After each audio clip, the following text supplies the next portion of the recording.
Good morning and welcome to the LawNewz Network. Today we will be heading to the courtroom to cover the Joshua Gaspar trial. That is a man out of Cleveland, Ohio, who struck and killed a state trooper last year in a horrible crash on Interstate 90.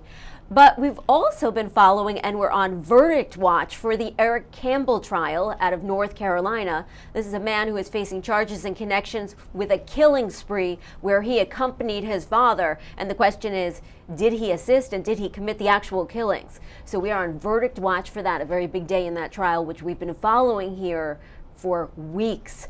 So right now I am joined by Kenneth Belkin, who was with me yesterday discussing the Campbell trial. He's a criminal defense attorney and a frequent guest here on LawNewz Network. Thanks for being with us. Thanks for having me, Amy. So let's get to Campbell first. What do you expect from the jury today? Do you think there will be a verdict? I think there's going to be a verdict today. It may not happen, maybe late morning, early afternoon.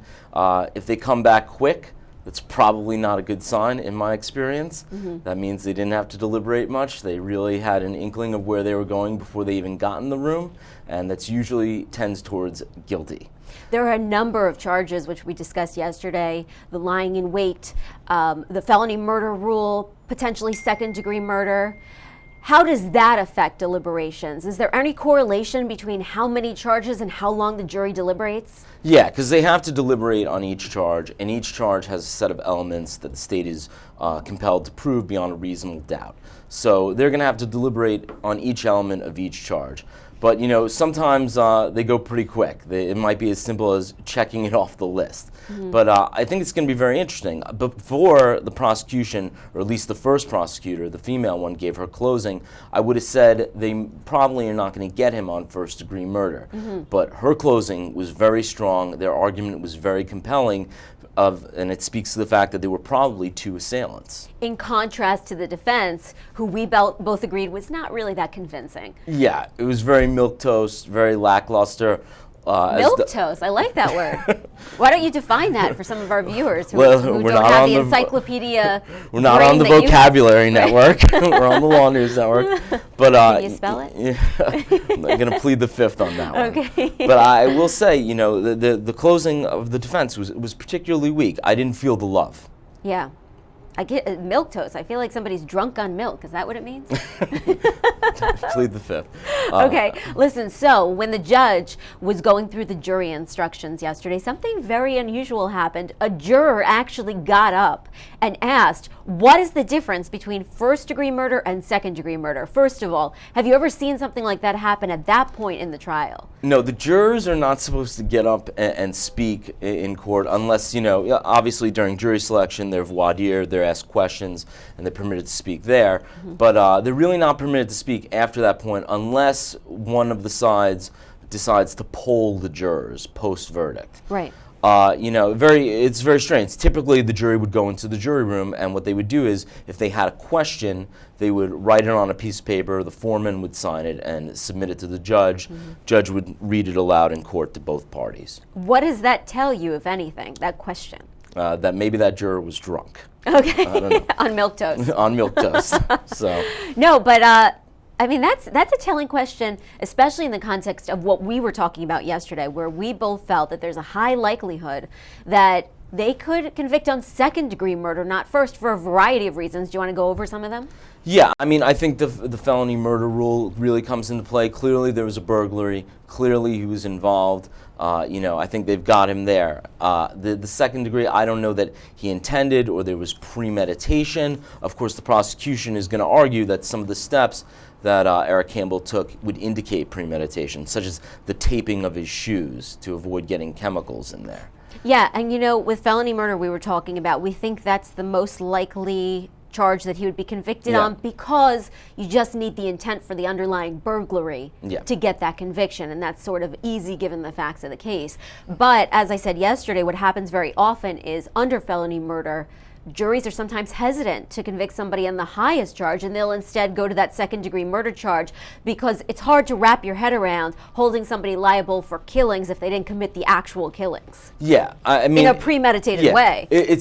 Felony murder rules. It's a little bit of a weird thing to wrap your head around. I remember in criminal law in law school, it was one of those concepts that I think students tend to struggle with a little bit more than other ones. But I will say this, the burglary happened. He was clearly a part of it, and it doesn't take such a logical leap to say that someone can die or be killed as a result of a burglary. It's a particularly violent crime.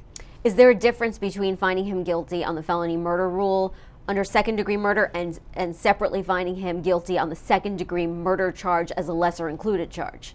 I think if with the second-degree murder, that's really saying that he played a part in the killing, so it might affect the judge at sentencing.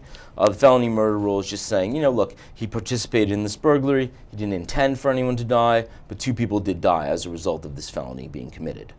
I have a feeling, though, it's very interesting that they're asking the difference between second and first degree. They're definitely going to struggle with that, so the deliberation may take a little longer than is typical. Tell us the difference real quick. Well, first degree, you have to prove premeditation and intent. And premeditation is more than intent. It's that you took some very deliberate, very planned steps in the lead up to the murder that show that this was calculated and this was planned. So I do think that the taping of the shoes, that might be a stretch to prove premeditation. But I mean, is there anything else really that supports premeditation? I mean, the amount of weapons they had, the fact that they might have, stalked these people out a little bit. I don't know. So you're not buying the camping claim then, that they had a crossbow because it's something that they had used in the past on their trips? I mean, maybe they've used it on their trips, but they used it on this trip in a pretty vicious way. And what would the lie be for? I'm not a camper. Is that something that you use on camping trips? Lie and spray bottles? As a rule, I don't go anywhere where sushi isn't readily available. But, that's just me. Look, or pinstripe suits. You can't wear one of these camping. I mean, I guess you can. It's not optimal. But yeah, you don't strike me as a camper, Ken. No, I'm not a camper. Look, I also don't know that the taping of the shoes shows premeditation. The crossbow, yeah, it's a hunting thing. There's a logical way to explain that away. The sword, though? Yeah, a sword. That was bizarre. What do you expect to encounter ninjas in the woods of North Carolina? You never know. Yeah, you never know, I guess. But a lot of suspicious things. And the thing that was used to crush her skull, right. I mean, they were loaded up with weapons. They were ready to rock. I mean, when you put it that way, first-degree murder, premeditation seems a little bit more likely to me then.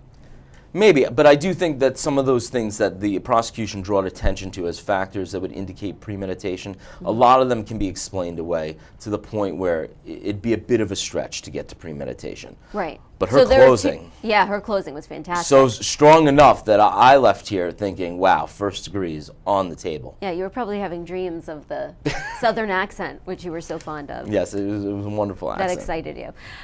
Now, first-degree murder, let's parse that out a little bit. So you said it requires premeditation, that intent, the planning, the deliberation, basically. But just so everybody understands, they can also get the first-degree murder just under the felony murder rule by proving that he had the intent to burglarize only, because that intent will transfer over to first degree. Yes, but they don't get the premeditation there. I don't think the jury's going to go for But they can get a first-degree murder without proving premeditation. Yes, and they need the first degree to get the death penalty, which I also don't think he's going to get the death penalty. I would be very surprised if they give him the death penalty. I think there are a lot of mitigating factors. He clearly was the victim of some terrible abuse in his formative years, and this definitely affected his mental capacity later on in life. Right. The question is to what extent. But do you think that the jurors will even understand that they can find him guilty of first degree or second degree without even proving the intent necessary, just by proving that he intended the burglary because of the felony murder rule? Or is that just way too confusing for people? I think that's a little confusing for them. I think they're more likely to find him on first degree on an emotional basis. I mean, this elderly couple, they're the cutest thing I've ever seen. And the way they were brutally murdered, you know, that strikes a chord with everyone. How frequent is that, though, that jurors will rule based on emotion rather than the black letter law of the law and the statute? I think because we've seen in a lot of controversial cases like the George Zimmerman or other cases where the verdicts surprise people, and we hear from the jurors after. I remember in that case, jurors saying, listen, emotionally I wanted to rule one way, but I had to follow the law as it was explained to me, and the facts just didn't meet the elements of the law.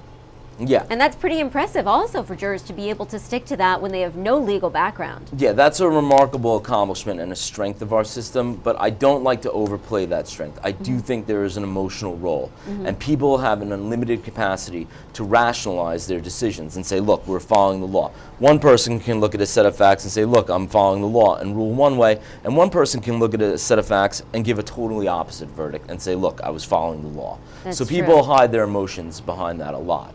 Well, we just saw that in the Bella Bond case, where Bella Bond's mother's boyfriend was convicted, even though really the only evidence against him was the the mother's testimony of the mother, who was also involved. And had a strong incentive to fabricate testimony because she was given a sweetheart cooperation deal. Exactly. And so do you think that was an emotional verdict because there was a baby involved? I do, to some extent. I think that's, you know, just like an elderly couple getting murdered. You know, like, if this was some guy in a gang on the streets of Chicago getting murdered, I'm not saying it's not a terrible thing that this person got murdered, but you don't feel as bad for that person as you do for some elderly couple that was just sitting at home when these two terrible human beings happened upon them. Or Bella Bond, an innocent child that never harmed anyone. Right, you're right, because the elderly and babies always They're strike a chord sacred with in our people. society. Yeah, because they're the most vulnerable, generally speaking. So let's head over now and talk about the Gaspar trial. So that's going to unfold today. 13 charges seems like a lot. Why so many different counts of aggravated vehicular homicide? I saw there was a felony 1, a felony 2, a felony 3.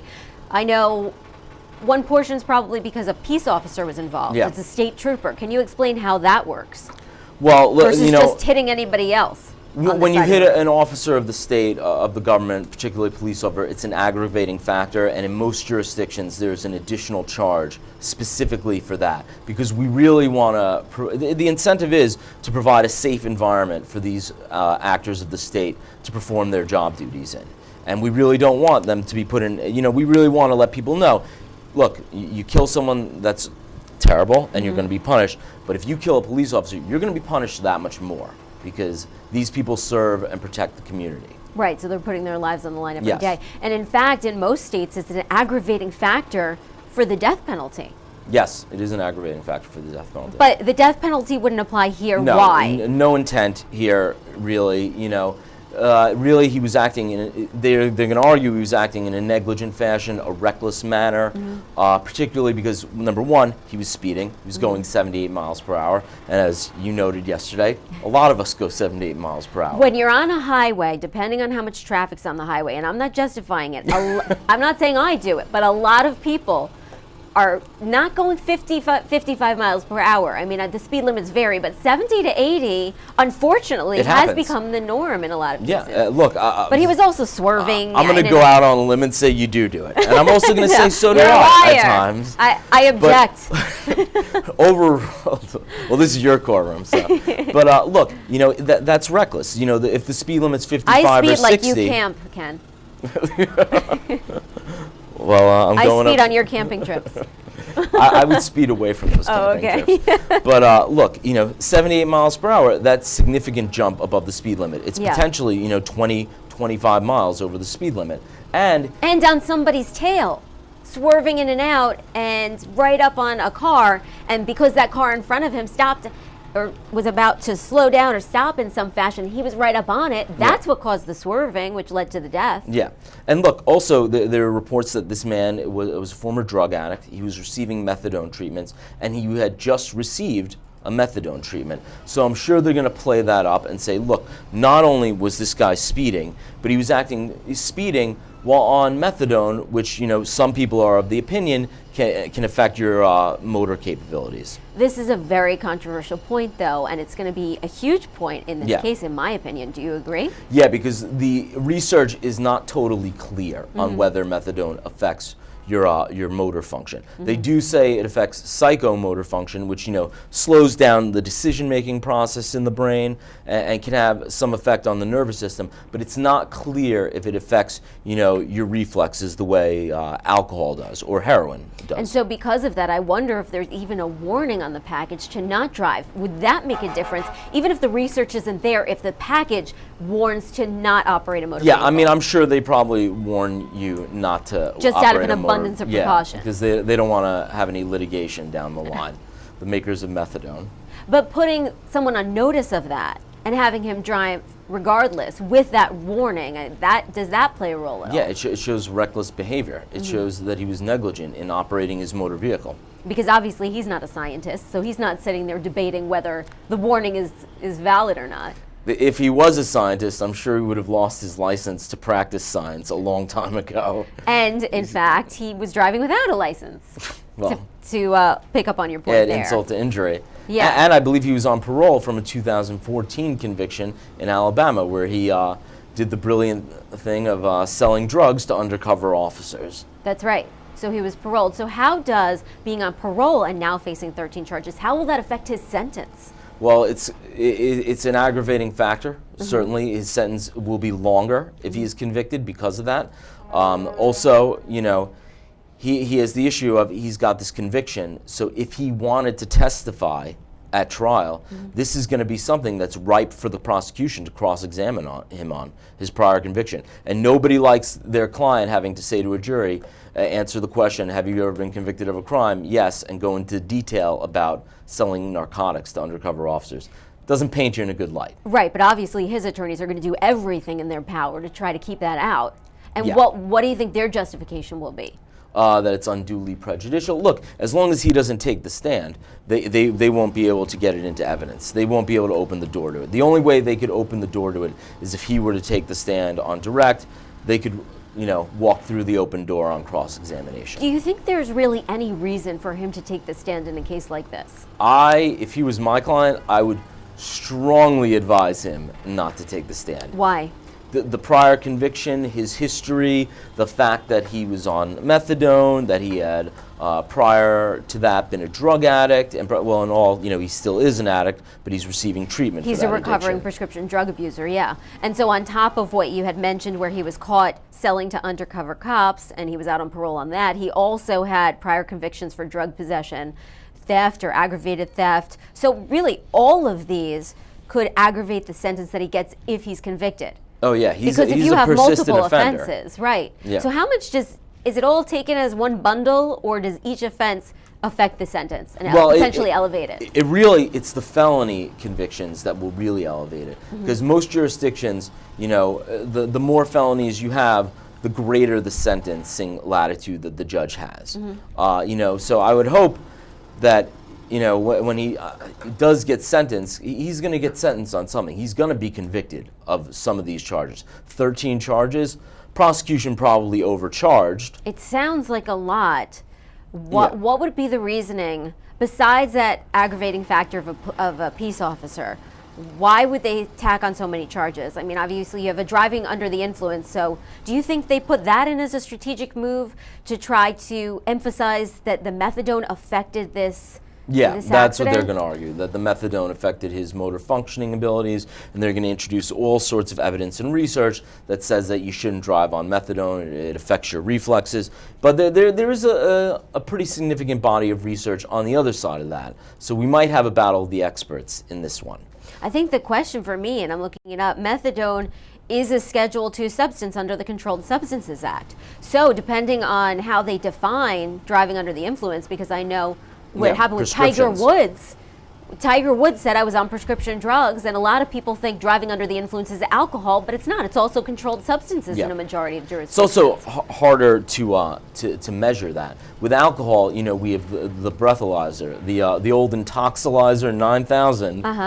And that thing will measure your breath. There's a lot of people that question the reliability of that test, But, That's you know, basically like an ignition control. it's something that they'll give you. You know, they give you the portable breath test at the scene when they pull you over. Then they take you back to the station and they bust out the intoxilizer. Oh God! And really, you know, what is that? That's like a contraption straight out of Wizard of Oz, breathe into it. right? Yeah, it comes out. It says, "I am the It's got intoxilizer." lights. Yeah, it's like some real science fiction stuff. But you know, they give you that at the station, and they get a reasonably accurate reading.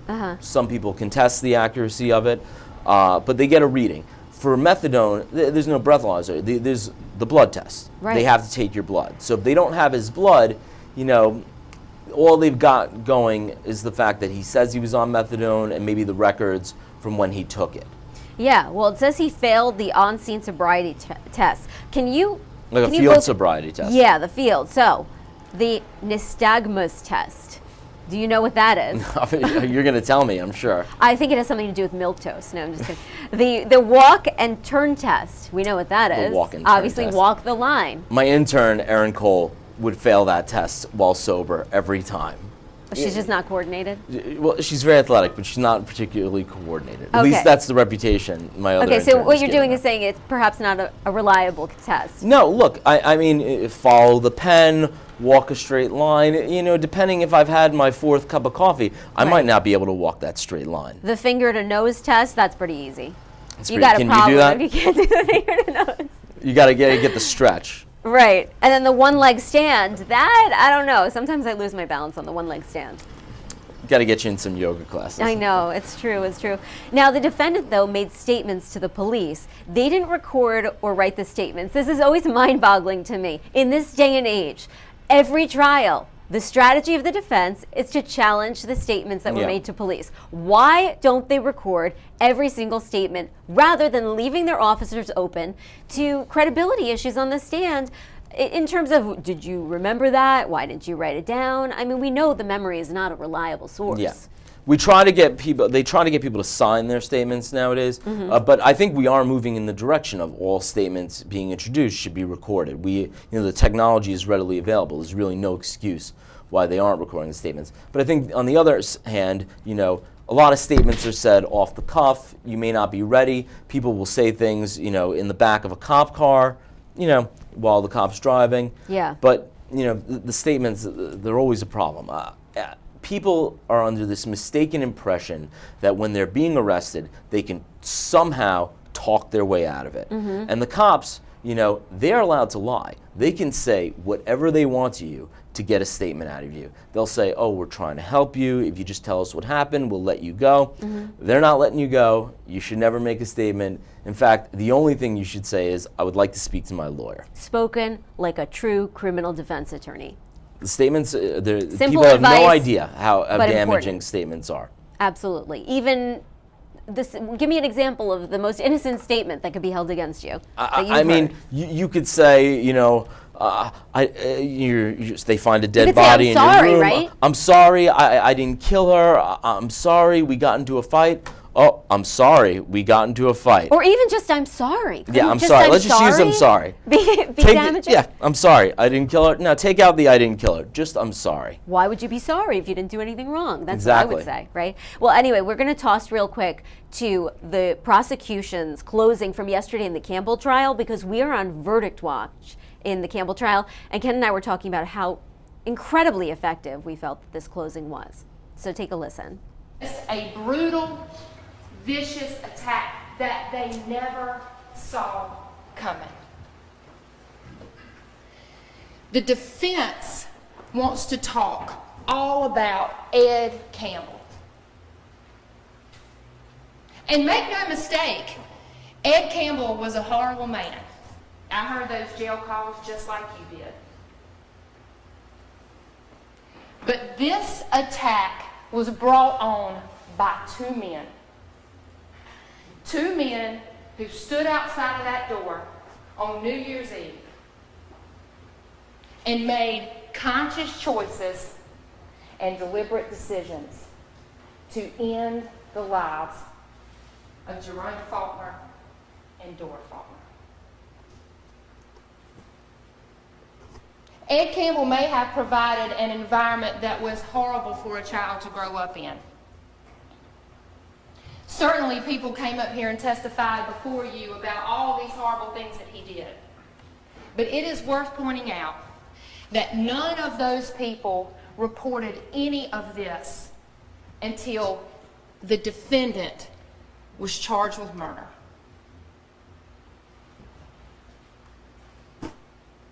You have to use your reasoning and your common sense. We are not downplaying the fact that the environment that the defendant grew up in may not have been the best of environments. Dr. Wolf acknowledged that. But he made conscious choices and deliberate decisions that brought us all to this courtroom today. That box that he sat in with his dad that the defense talked about, the defendant made a conscious choice to let Edward Campbell out of that box. He wasn't so afraid of him, and nobody else was so afraid of him, that they sold their belongings off to get him out of jail.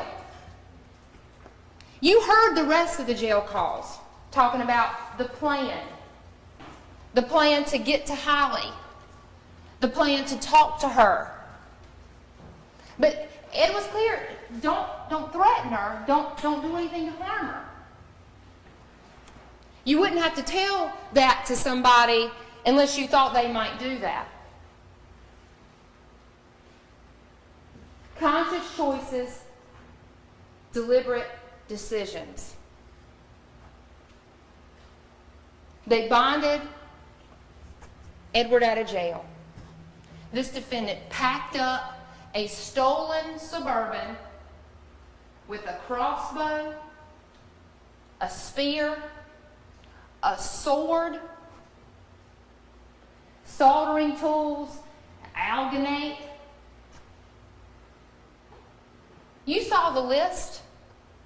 You saw the list that this defendant took and went through a house and gathered all of this stuff up and put it in a stolen Suburban to set off on a camping trip with his father.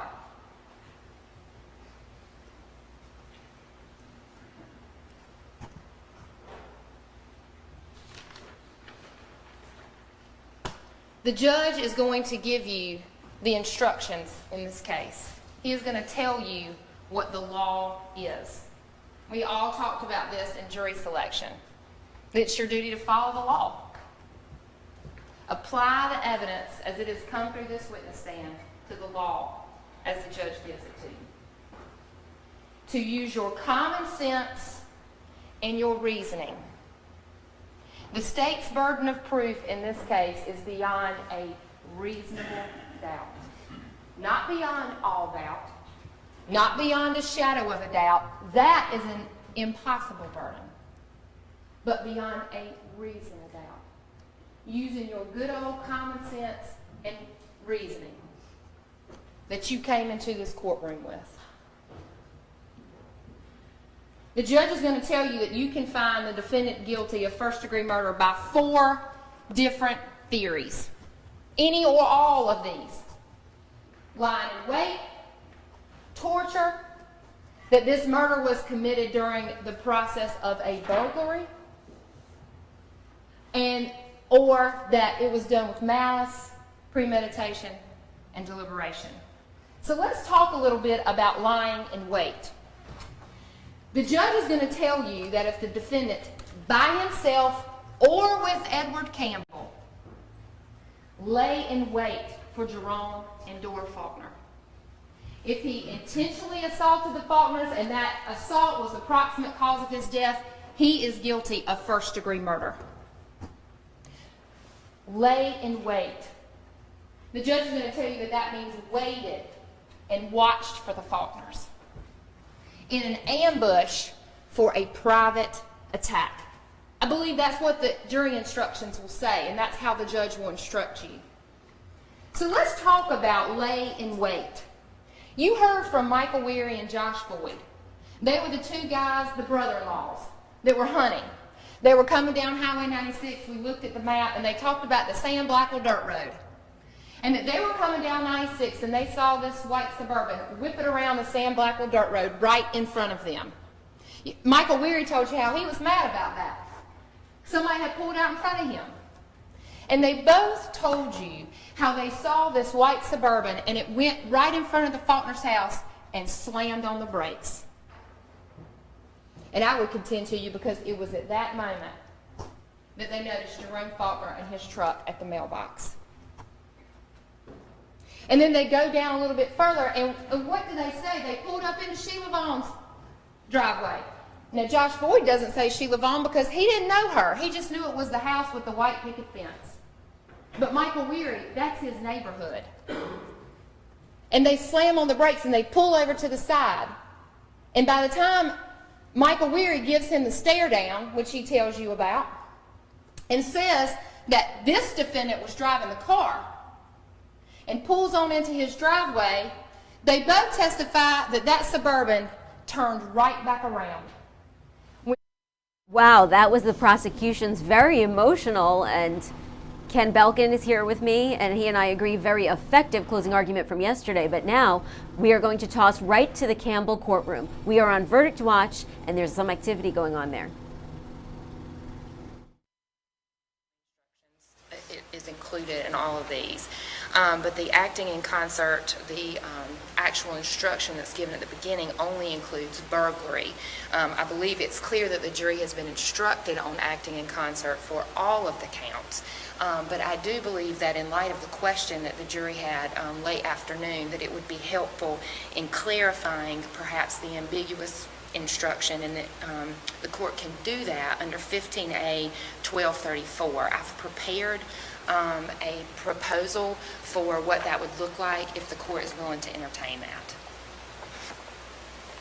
I think we'd like to see what Captain proposes and respond to it. Okay. May I approach? Yes, ma'am.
Your Honor, the acting in concert, and it's in every count. We think that this addition just adds a layer of confusion, and I'd also like to say, we closed based on the instructions that were given, and this layer of confusion, there's no opportunity for us to make another argument and explain to the jury exactly how we think they should do that. I think the court's instructions given were an accurate statement of the law, and unless the jury asks more questions or so that they are continuing to have problems with this issue, I don't think it's necessary at this time to enter back in and provide this additional instruction.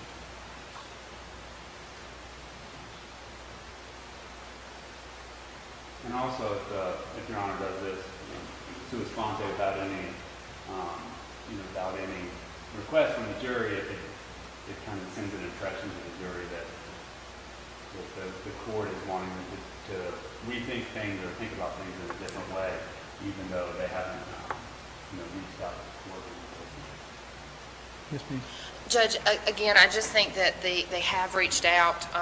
They reached out and wanting clarification, and the court gave them clarification, certainly on the robbery yesterday. But I just believe that just giving this additional information would clarify that the final mandate that's listed under each one of these is actually acting in concert, and that's what this means. And I think it's a clarifying instruction that the court can clearly give. And I don't think that it's overreaching. I don't think that it's anything that expands or retracts the possible verdicts that were given in the instructions, and I just ask that you give it. Now, note for the record that the instructions are consistent with the pattern jury instructions. The instructions were approved by counsel of the plaintiff and the defendant. That it's apparent that this jury, if they have a question about anything, does not hesitate to ask.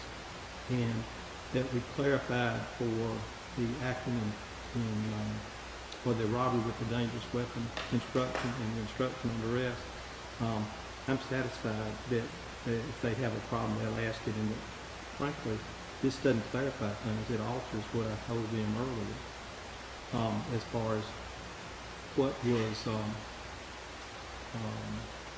the common purpose.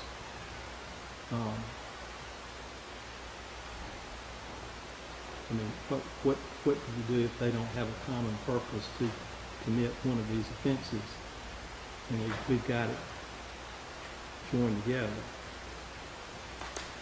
Well, I just wanted to make create problems. I just wanted to make sure that they understood that the acting in concert is not just to the burglary, because that's what's listed in the acting in concert instruction at the very beginning. That it applies to every count. And I understand the mandate's in there, but that can be quite confusing. That's just the state's position on it.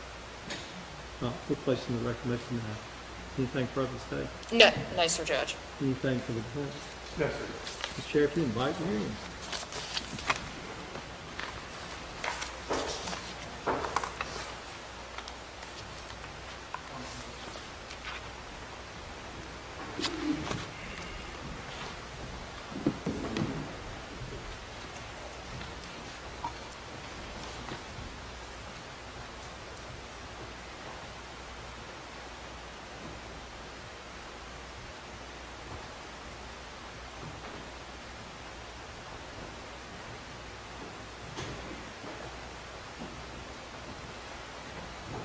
Good morning, ladies and gentlemen.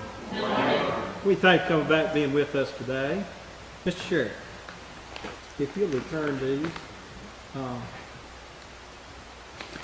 to the foreperson of the jury, Mr. Young.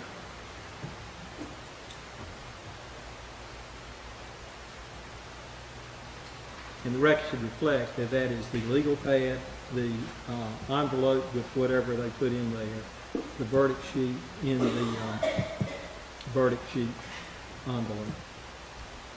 Anything direct to the state? Nothing on behalf of the state, Your Honor. Anything direct to the defendant? No, sir. Ladies and gentlemen, you may retire and continue your deliberation.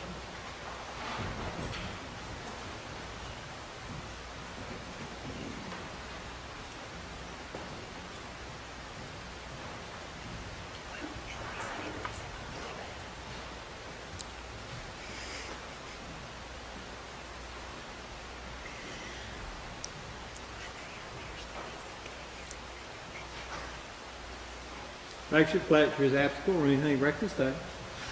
No, Your Honor. Anything direct to the defendant? Yes, sir. Here it is.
And welcome back to the LawNewz Network. We were just in the courtroom for the Eric Campbell trial, a young man out of North Carolina, originally from Texas, who is now facing charges related to a multi-state killing spree that he went on with his father.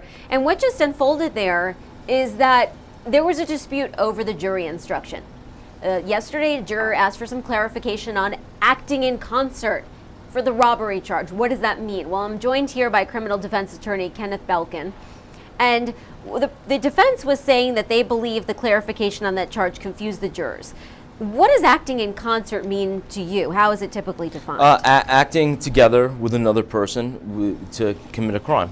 We've heard a lot about common purpose here in the closing arguments. Yeah. The prosecution saying that you have to find that this young man and his father had a common purpose. How does that fit into the context of these charges? I mean, the common purpose here was clearly to rob these individuals of belongings, get PIN numbers out of them for debit cards, get the combination to safes that this guy had, or a safe that they had in their house. So there was a common purpose to rob these people.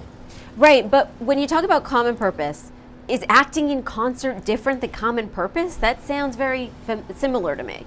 Yeah, I mean, it's a fine distinction, but clearly this is what they were trying to rob these people. I don't think that they intended to kill them necessarily, but I think when things started to get out of hand, things escalated, and that they didn't want maybe any witnesses left behind. They may not have gone into this intending to murder them. So, given the facts of the case, when you talk about acting in concert, does that mean that because he brought the weapons, because he provided transportation, because he was, as the prosecution claims, at the scene, potentially a lookout, that he's acting in concert, or on the robbery, not the killings? Or do you need more than that?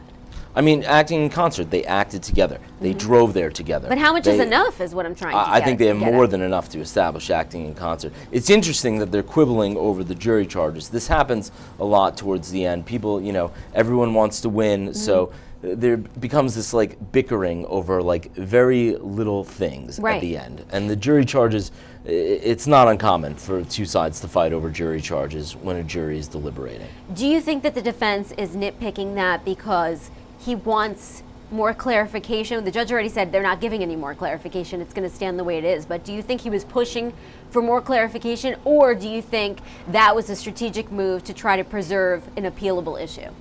Or both? I think, look, it could create an appealable issue. I don't know it's one that they're going to win on. Jury charges are usually, both sides will submit their proposed jury charges to the judge. Depending on how the judge runs the courtroom, the judge may give you his proposed jury charges, and you guys will look them over, and each side will come back with their criticism with respect to the charges, or request for any additional charges, or request for removal of certain charges. What does it tell you when the jurors want a clarification on that? Well, because go ahead. Look, the deliberation is happening, and there is definitely some debate in that room as to certain charges. Right, but I guess the question that I'm getting to is, they might be the fact. Are the instructions just not clear in the traditional sense? Because I've found that a lot of times instructions to the jurors are either archaic or don't even define what they're supposed to define. Like, for example, I had covered a trial where there was a requirement of finding conscious intent. And so the jurors said, what does conscious intent mean? That's a reasonable question.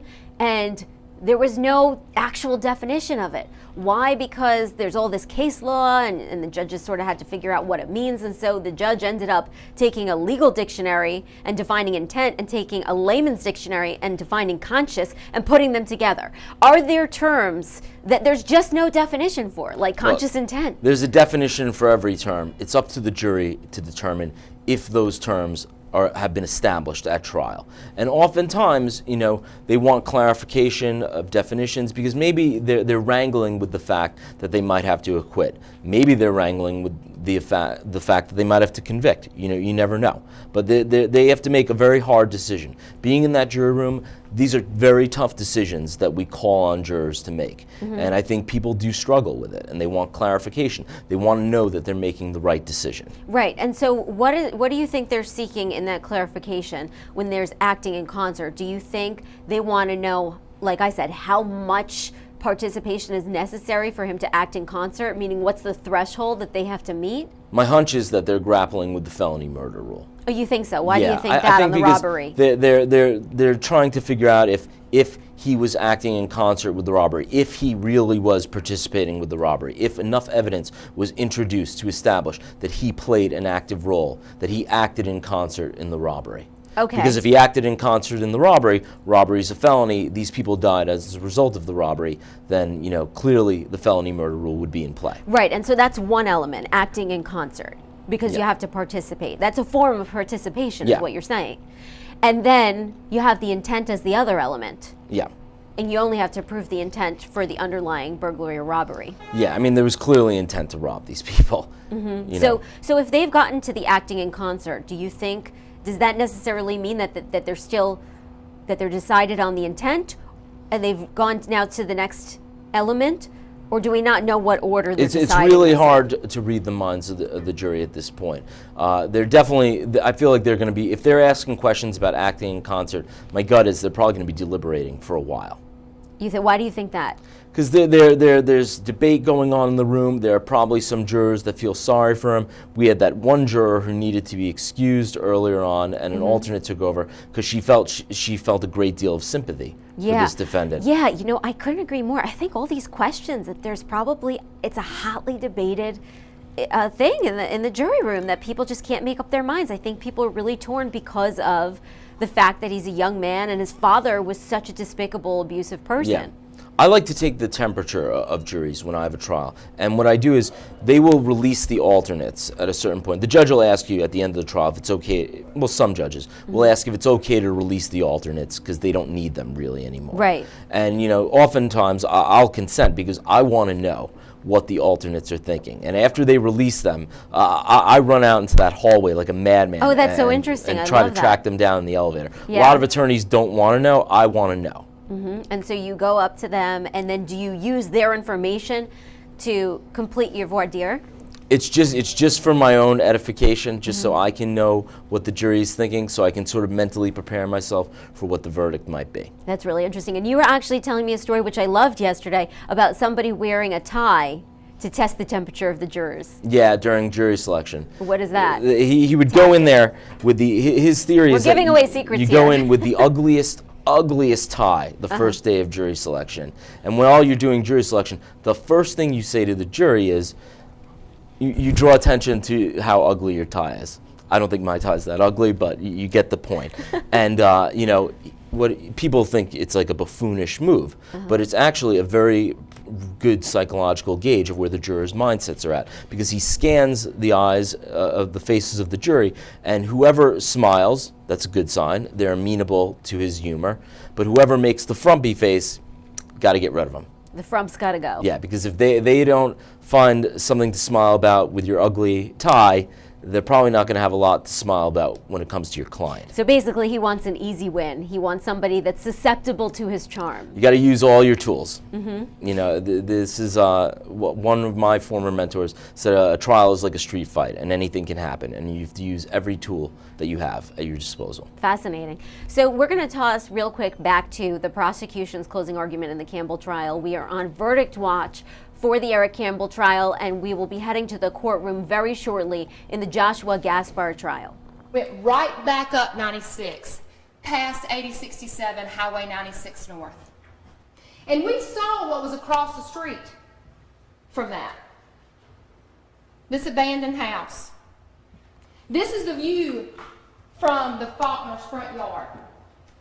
You saw the pictures from behind that house. Plenty of space to park a Suburban. In fact, the defendant said in his own testimony, we parked behind that house because we didn't want anybody to see what we were doing. We didn't want to be bothered. We didn't want anybody to know what we were doing. Because I contend to you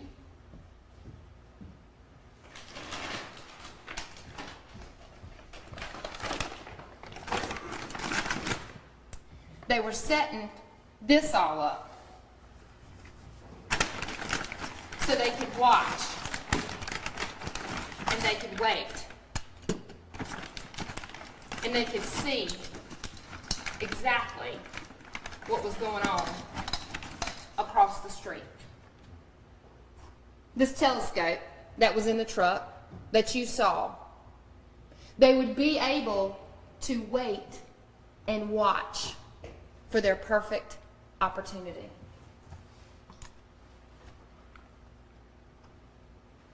The telescope, when it was in the truck and it was found, there's still dirt on it.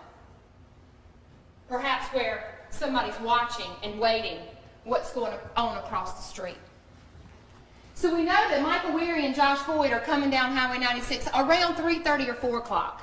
They said they had to get home from hunting. In fact, if you remember, Josh Boyd said, I had to get home because if I don't, I have to answer to my wife.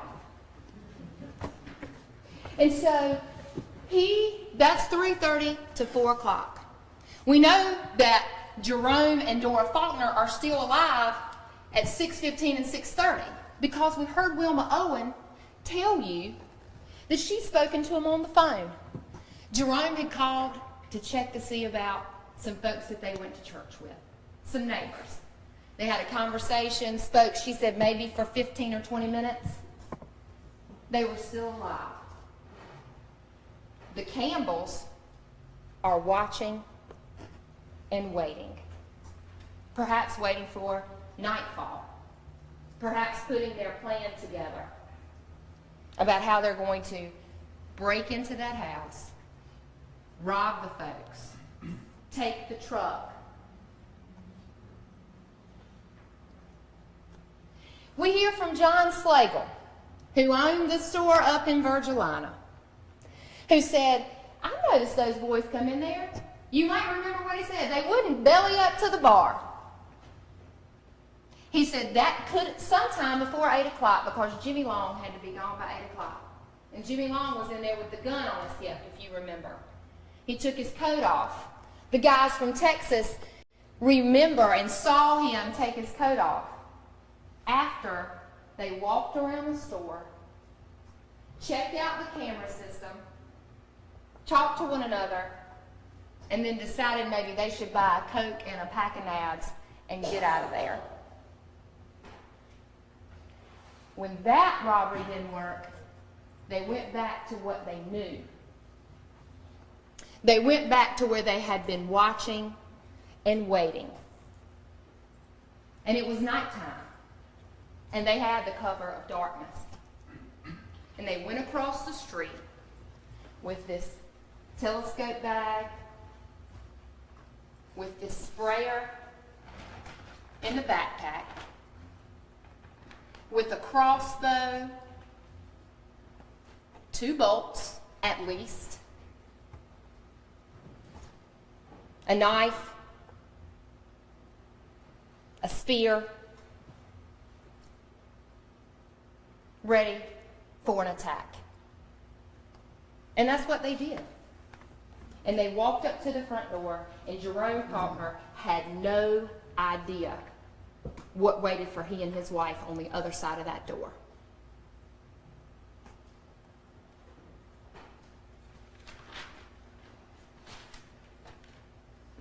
The story the defendant gives you about wandering around that area out there for 30 minutes, in and out of the woods, back around the woods, crossing the street, that is not reasonable. That he's having to chase his dad, who was 25 years older than him or so, trying to keep up with him, and they just randomly appear on this house. But yet they've been all around it for hours this day. That's not reasonable. They laid in wait for him and Dora. And they attacked him and they killed him. And that is first-degree murder. You can also find the defendant guilty of first-degree murder by torture. That the defendant intentionally tortured Jerome and Dora Faulkner. Now, what does torture mean? We all have our ideas and theories of what torture means, but Judge Height will tell you, according to the state of North Carolina's laws, what torture means. It's a course of conduct by intentionally inflicting grievous pain and suffering upon Jerome and Dora Faulkner for the purpose of, he will tell you, there's sadistic pleasure, there are other things, but I want you to listen to the word persuasion. Inflicting grievous pain for the purpose of persuasion. Showing a plan, a scheme, a system, a design to inflict cruel. And that was the prosecution's closing argument in the Eric Campbell trial yesterday. Today we are on verdict watch, and it seems like deliberations are getting really hot and heavy in there, with the jury asking for clarification on what acting in concert in a robbery means, and also the difference between first-degree and second-degree murder. So we will keep you updated on that. In the meantime, we want to head to Cleveland, Ohio, where the Joshua Gasper trial is underway, and this is about a man who was speeding on the interstate, swerved to his left, and unfortunately hit and killed a state trooper. Now he is facing 13 charges in connection with that crime. Yes, Your Honor. Yes, Your Honor.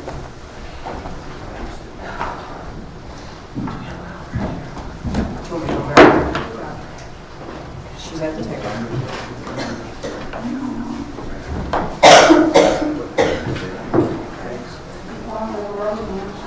That's okay. One of the little ones we picked up. Yep.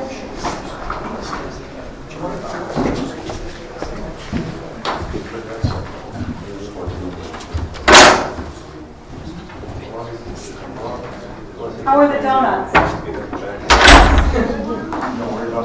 Donuts? Sure. Oh, I knew they were happy.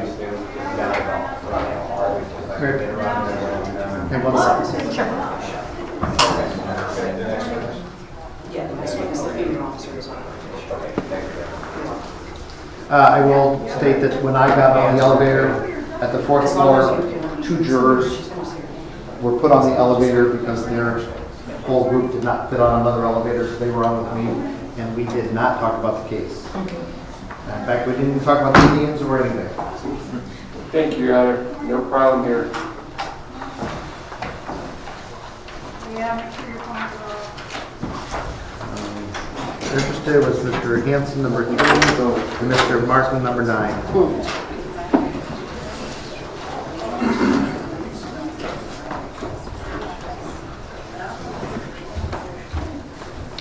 All rise for the jury.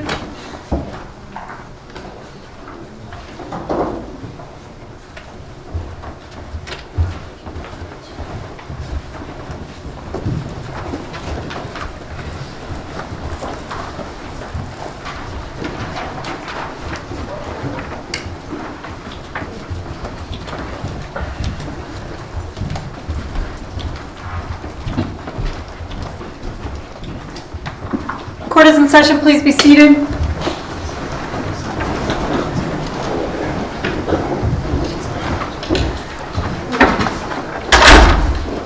Ladies and gentlemen, welcome back. I hope you have a pleasant evening.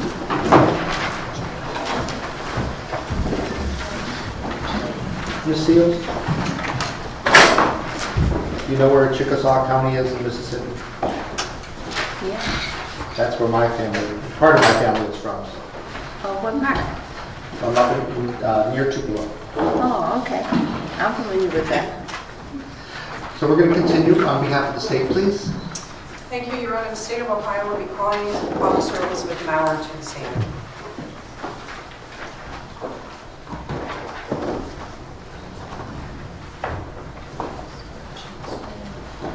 Raise your right hand. Do solemnly swear or affirm, subject to the penalties of perjury, that the testimony you're about to give here will be the truth, the whole truth, and nothing but the truth. I do. Please be seated.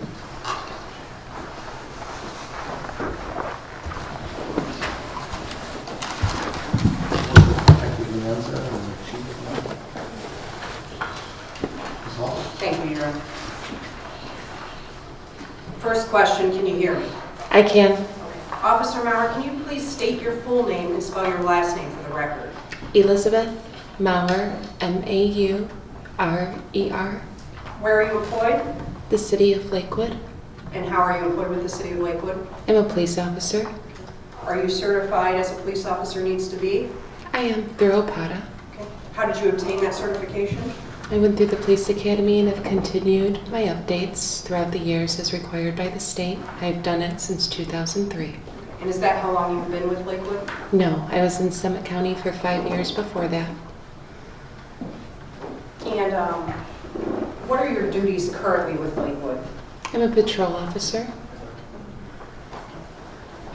Officer Mount, I know that chair's awkward, but if you don't mind, if you could just lean into the mic a little bit when you speak, okay? Mary's taking down everything that you're saying, and so she has to be able to hear it, okay? Thank you, officer. I'm sorry, you said you were with Summit County before. How long had you been with Lakewood? Since 2008. And your duties with Lakewood are? I'm a patrol officer. I handle calls on the road. What do you mean by calls on the road? Do you mean traffic, criminal, just criminal? What do you handle? Citizen complaints, traffic complaints, criminal complaints. I drive around in a cruiser, and I am actually on the streets when I'm on shift. Are you a uniformed officer? Yes, And do you have a marked patrol car? I do. Were you working on September 15th of 2016 around 12:45 p.m.? Yes, Were you called out to I-90 westbound? yes, Were you in your marked cruiser in your uniform that day? yes. Judge, do you have any tissues? Right here. Thank you. I know this is hard. Why were you dispatched out that day? How did the call come in? I was flagged down by a motorist that there was a terrible accident on the highway. So you didn't come from dispatch, you were flagged out by somebody? While I was talking to her, it was actually coming out over the radio. Do you remember how it came out over the radio? No, I didn't hear it. I let dispatch know that I was en route about the accident. She said she had just dispatched it. Okay. Where did you go to get to the accident? I was on the overpass, so I just had to travel a couple hundred feet, and I was there. How quickly did you get there? Couple seconds. Where'd you park? On the on-ramp. What did you observe when you parked? The trooper was on the ground. His feet were north and his head were faced south, so he was lying across the lanes of traffic. And there was a large river of blood coming from him. Did you observe anybody around him? I did. Were any of them uniformed officers? No. Were you the first uniformed officer on the scene? Yes. What did you do? I had my trauma kit with me. I put my gloves on. I kneeled down next to his right side. I emptied out the contents of the kit onto the ground. I looked at his eyes because he was still there. He was trying to talk, so his mouth was trying to open and close a little bit. And he was trying to breathe. And I tried to slow down the bleeding because there was a lot. What did you do to slow down the bleeding? He did not have his uniform shirt on, and he did not have his vest on. I guess they came off when he got hit because they were not near him. So I just had his white t-shirt that I could see on him. I took my tourniquet, my quick clot, and what I call vet wrap, and I started wrapping.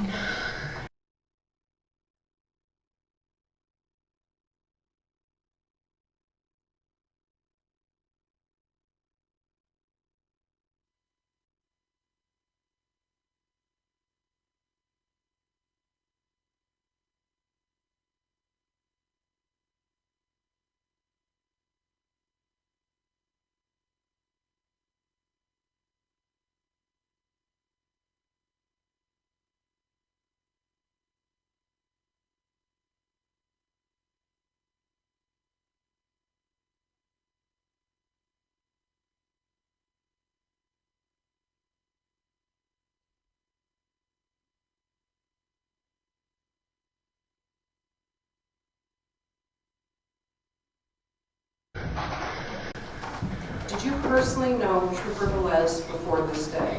No, I never even knew his name until after the press release came out. I just referred to him as my trooper.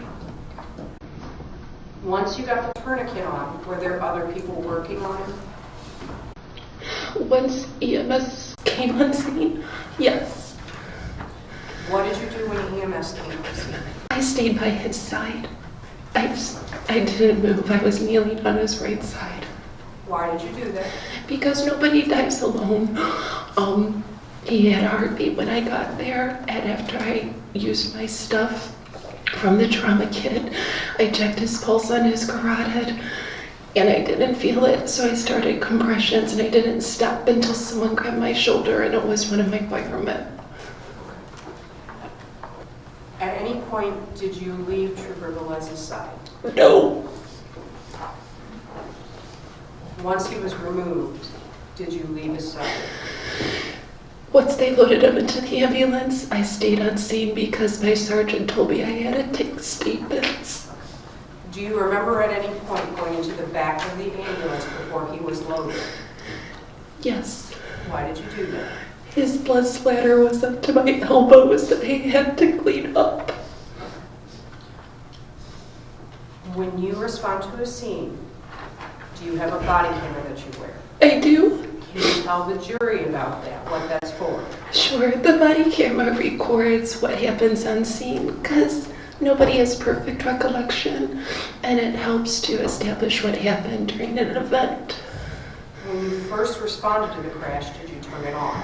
I did not. Unfortunately, I was focused on my emotions and grabbing tourniquets and making sure that he was safe and no other cars would hit him after the fact. They would have to hit me first, so I didn't think about turning it on. So safe to say that was not a priority at first? No. Did you eventually turn it on? I did, once I was done being hands-on with him. Okay. So when you were in the back of the ambulance, is that when your body camera starts? I don't know. I know it was after that part of it was done. Your body camera, do you have the device on you today? I don't know. What do you do with the footage when the day is done? I put it in a docking station and it's electronics. It does electronic uploading. That's wireless. So you don't have to manually enter it? No. Did you dock your body camera that day? I did. So, have you seen your body camera footage from that day? No, I didn't want to look at it. If I show you just a short piece of you in the ambulance, do you think you'd be able to recognize it? Sure. I'm going to show you what's been, you're on permission to approach the mount outfit. I'm going to show you a quick clip of Exhibit 1507.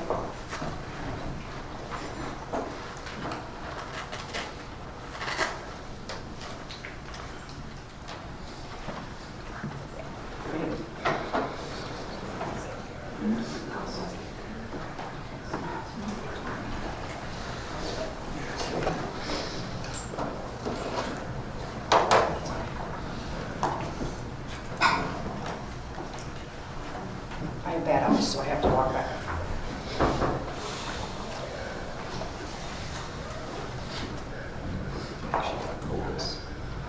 So just from the still,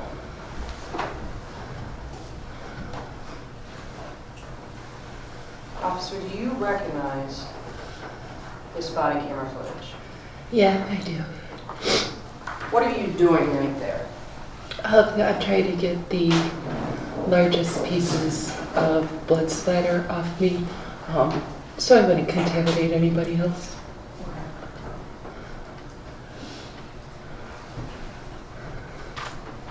Now, at this point, are you done treating Trooper Velez? Yes. Officer Maurer, after you clean off the blood, what do you go do? My sergeant, who is Sergeant Shad, said he needed me to take some witness statements. So, there's no sound right now. Can you explain to the jury why that is? No, actually. Sorry. Do you know if there's a buffering phase for your body camera footage? There can be, yeah. When a lot of cameras are on simultaneously, yeah, I can't take a moment to sync up. Okay. So we're going to play a little bit more of this.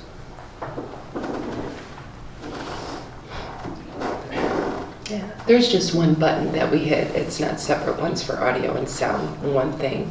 It's just a single button.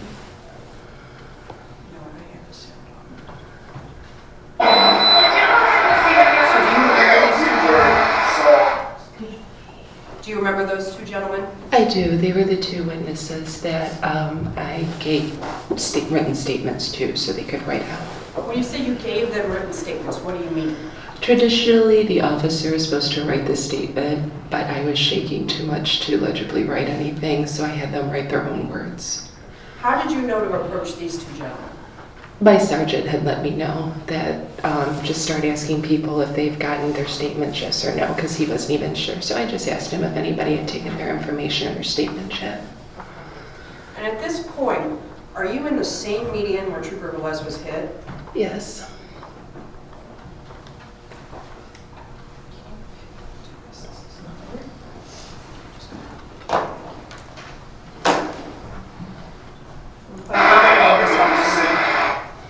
So at that point, are the gentlemen telling you what they saw? They are. Most of the time when I ask somebody if someone has gotten their witness statement or if they saw what happened, naturally they just start to tell you what happened. So based on what they told you, did you then go get some forms from your car? Yes, I don't remember if I got the forms out of my car or if one of the officers had extras that gave me that. I don't remember. And you handed them the forms. What did you do next? They were kind of unsure as to what to do, so I just reiterated back what they told me to put down on paper. What were these guys like? I mean, we can see them on your footage, but what was their demeanor like when you observed them in person? They were about as rattled as I was. The one was gripping his fingers together tightly. The other one kept running his hands through his head. Their voices shook, my voice shook. They were about as rattled as I was. Were they able to complete statements for you? They did. Kind of short statements, but statements nonetheless? It was just one page, and the top half is just identifying information, so yeah, it wasn't anything lengthy. After you took these statements, what did you do next? While they were writing, I just leaned up against that cement divider, and I was thinking about my trooper. Honestly, I wasn't thinking about anything else. I was looking down at the ground, and I actually found his handcuff key on the ground where the handcuff key landed. So were these witnesses kept together when they wrote their statements?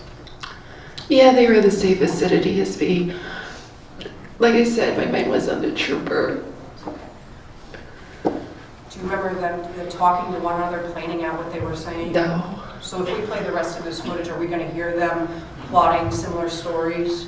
I doubt it. They're probably going to be discussing how they were traveling and, oh my God, this is what I saw. But it's not going to be malicious in any way. They're just normal human beings trying to work through something they just saw that was terrifying. I mean, you're an officer, been an officer for a long time, and it seems like this was very traumatic responding to this crash. Yes, and I had to hold it together on scene because people always look to me for guidance because when I had to show up to something's wrong and they want me to fix it. So I had to wait till I was back at the station and I cried very hard. Hindsight's 2020. Was this the best decision, having them write their statements next together? No, it wasn't. Traditionally, you separate them. Traditionally, you're thinking analytically, and I was very emotional. But safe to say, at this point, when you're having them write the statements, for the record, I'm pointing directly to right of the screen. Right over here is Ken Velez. Yeah. Okay. So he's still on scene, the man you just treated, when you're taking these statements? Yeah, at that point they had him on the backboard and they were getting the ambulance and him there, so they were lifting him. So is that where your focus was? Yeah. Okay. So they give you back your statements. What do you do with these statements? I let Shad know, which is my sergeant, that they wrote out their statements and if I could let them go, if they were needed for anything else. So he had to talk to some troopers, and after he got back, he said that they were free to leave. So then did you release the gentleman? Yeah, the three of us basically just leaned against the cement divider and stared at the ground because we were all thinking in our own thoughts. Do you remember the defendant on scene, or the driver of the car on scene? Briefly, I did not have contact with him. Okay. Was that not your role on scene? No, Did you observe his demeanor at all? he just stood there. Did he seem upset, crying, anything like that? He wasn't crying. He was looking at his hand. I guess he hurt his hand. Do you remember him shaking on scene? No, Do you remember any marks on his head? no, I didn't take a good look at him.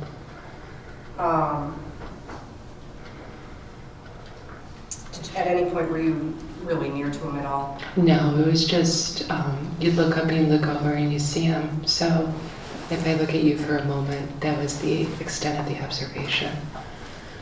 So you take the statements, you've released the drivers, what do you do next? I went to Lakewood Hospital and I scrubbed my arms some more. Okay, so were you able to clear the scene then? Once everything was said and done, Tim Shad, I'm sorry, my sergeant, said I could go back to the station. So I just made a stop at the hospital, which is on the way, so I could use their nice deep tub to scrub. Now, we get kind of a shot of where you are in this body camera footage. Is this actually in the city of Lakewood? No, So is this within your jurisdiction to investigate this accident? no, So did you know this wasn't going to be a Lakewood scene when you were out there? yes, But you wanted to assist in any way possible as an officer? yes.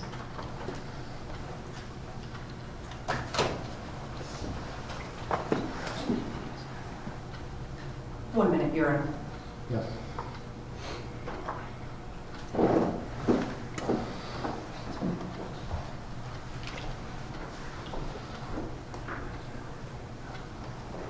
Nothing further, Your Honor. Thank you. No questions for defense, Your Honor. Thank you, officer. Yeah.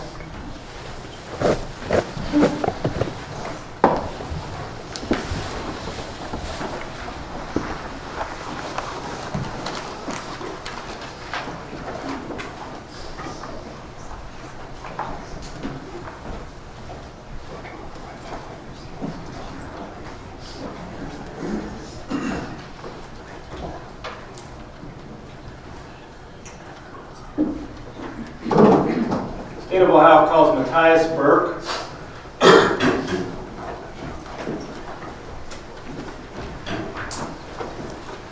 Sir, could you raise your right hand? You solemnly swear or affirm subject to the penalties of perjury, that the testimony about the truth will be the truth, the whole truth, and nothing but the truth? I do. All right, please be seated.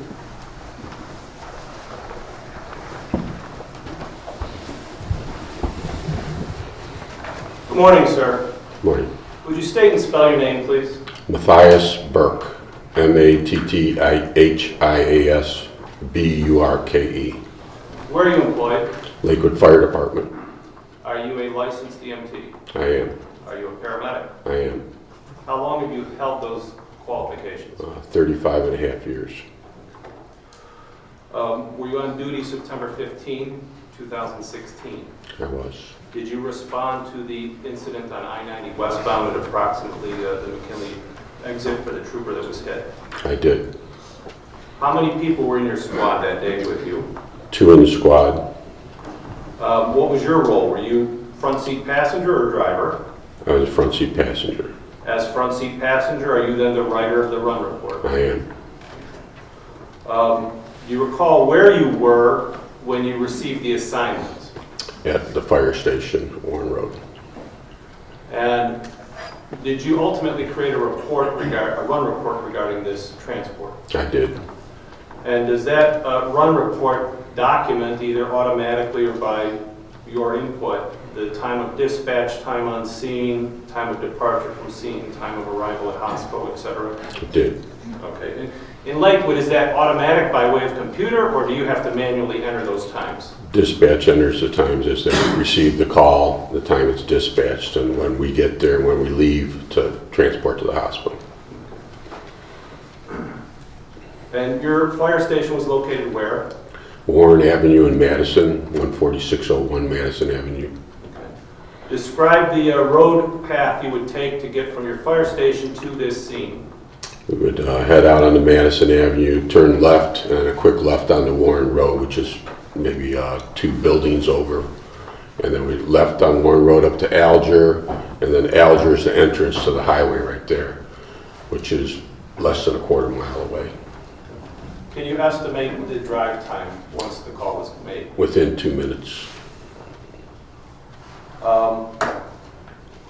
How many other units of law enforcement did you see when you first arrived? Well, when we first arrived on the scene on I-90 itself, there was one officer treating the victim already down on the ground, a female officer from Lakewood Police. There was someone doing compressions on the victim. Stated that he was a Cleveland EMS personnel. We took over the scene at that time. My partner started doing compressions, and also the truck had responded with us due to the call. On the truck, we also had 4 paramedics. By the truck, you're referring to the fire engine? Fire engine, yes. Fire engine truck, and also car 2, which had a paramedic and a driver on it. So altogether, there was 7 of us that were paramedics initially right on the scene. So we did an assessment of the scene and then started doing our treatment. Any difficulty getting your ambulance where you wanted it to be? Just as we came down the ramp, where the position of the victim was actually going back east instead of going down west of the ramp, so we had to circle around and then block it. And there was bystanders that were holding up their arms, blocking traffic coming westbound from that point. All right, so your ambulance comes to a stop, what do you do? We get out, car 2 was the first one on scene, so car 2 is the assistant chief's car and his driver, and they call for all the equipment, which is, you know, our jump kit with the drugs and bandages, tourniquets, all the equipment in it. Our Lucas device, which is an automatic compressor of the chest, an airway bag. So we had all our equipment with us as we arrived on the scene, along with a backboard and collar. Brought the cot over with all that equipment on it, and then started treatment of the patient. Describe the trooper's condition when you first reached him. Trooper's condition was unresponsive, so he had no response to anything. The Cleveland EMS person was doing compressions on the scene. We stopped him. We initially took a pulse, and there was a pulse. There was a radial pulse, which is in the wrist, and a carotid pulse. So we stopped doing compressions at that time and started treating the victim as we seen. The officer had already put a tourniquet from her kit on his arm, his left arm. His shirt and vest had already been ripped off, so there wasn't anything that we had to remove at that time. So she had put a tourniquet there, but it was still actively bleeding. We applied another tourniquet. We rechecked the pulses. There wasn't a pulse at that time. He was also bleeding from the occipital area of the back of his head. And, you know, you could see that he actually had some deformity in his lower legs and, you know, was in pretty bad shape. So we applied those tourniquets, reassessed the pulses, and there wasn't a pulse at that time. It was within 30 seconds to a minute later. And we started doing compressions and taking care of the airway. So one of the medics was working with a bag valve mask and doing the ventilations. Another one was doing compressions on the victim. We had the 2 tourniquets on, and then we started packaging them up as best we could. We applied the Lucas device, which does the automatic compression, so we're able to move victims and continue to keep compressions going as we do that. Was there difficulty establishing an airway? There was difficulty. According to the medic that was doing it, there was like a tear in the pharyngeal airway, which is the throat area. So you can see a tear in there, and so we had to stop doing the endotracheal intubation, which would place a tube into the trachea and seal that off. And we used what is called a king airway, which just sort of blocks off the esophagus and then is able to give air into the victim's lungs. Any way for you, given what you were doing during this event, I know subjective time can be different, any way to estimate how long this process took of preparing him for transport and getting him into the ambulance? Just to estimate the amount of time it took to do all these procedures, get him into the ambulance, and finish up in there. Once we got into the ambulance, we also initiated an intraosseous, which we put a needle into the bone, which can do the same thing as an intravenous needle. Most of his veins were collapsed, and we weren't able to get an IV, so we went into the bone in order to replenish fluids that he was losing. So during that whole time, I would say it probably took about 10 to 12 minutes to get him packaged, do everything that we needed to do, and then be ready for transport. Okay. By the point where he's in the ambulance, ready to depart the scene, what were his vitals at that point? We had no pulse, no blood pressure, no respirations. There was no response at all. He did have electrical activity to his heart, which is that the electrical beat is still there. So the heart is beating, but there was no fluid probably in the heart due to the injuries that he had. So there was no pulses that were generated. So large amount of blood loss. Correct. Describe his vitals during the course of transport. Were you in the back, the rear of the ambulance during transport? I was in the back the whole time. So Okay, how many people are back there? 3 of us, And 3 paramedics and a driver. do you recall their names? Joseph Stellick was my partner, which is a driver that drove down there, and he remained in the back with me because that was our squad. And Joseph Colley is also a paramedic that was on the truck at that time. And we needed 3 people to transport in the back in order to keep everything going. You know, one person giving medication, one person protecting the airway, and then we had the Lucas device doing the compression. So we were able to continue our treatment as we went down to the hospital. Were you able to recover any vitals during transport? We were not.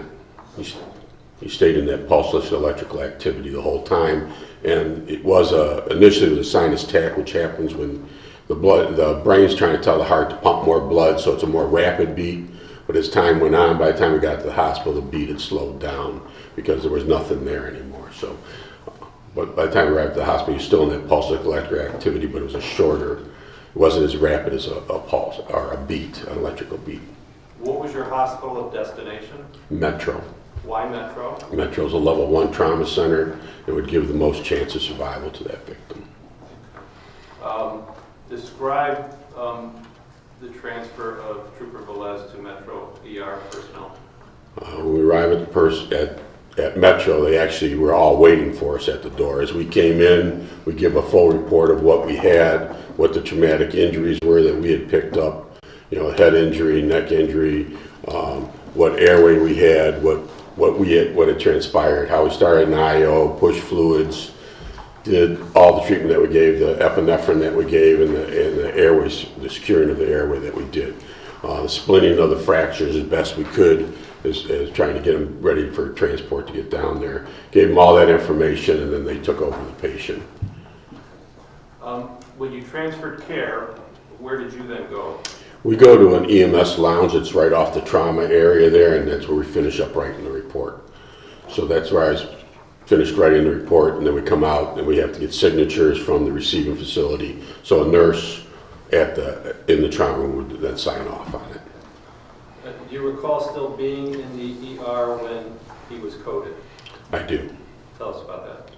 Well, when we came back out to get signatures and stuff, within 5 to 10 minutes of our arrival there, they had decided to call, and there's nothing else further they could do for him. Okay, so he was pronounced shortly after your arrival? Correct. Now, as you sit there today, do you recall these times that would be notated on your run report for time of dispatch, arrival, leaving the scene, etc.? Do I recall those times? Yes. Not the exact times. All right, if you were to see your report, would it refresh your recollection? Yes, it would. May I?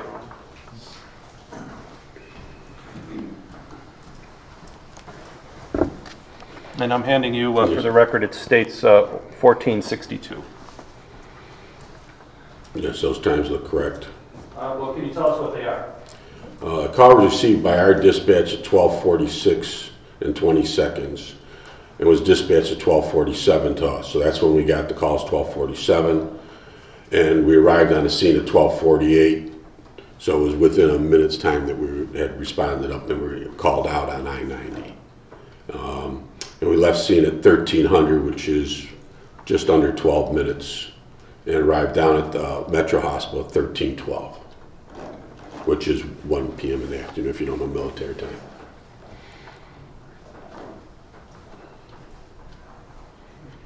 Thank you, Mr. Burke. No questions, Your Honor. Thank you, sir.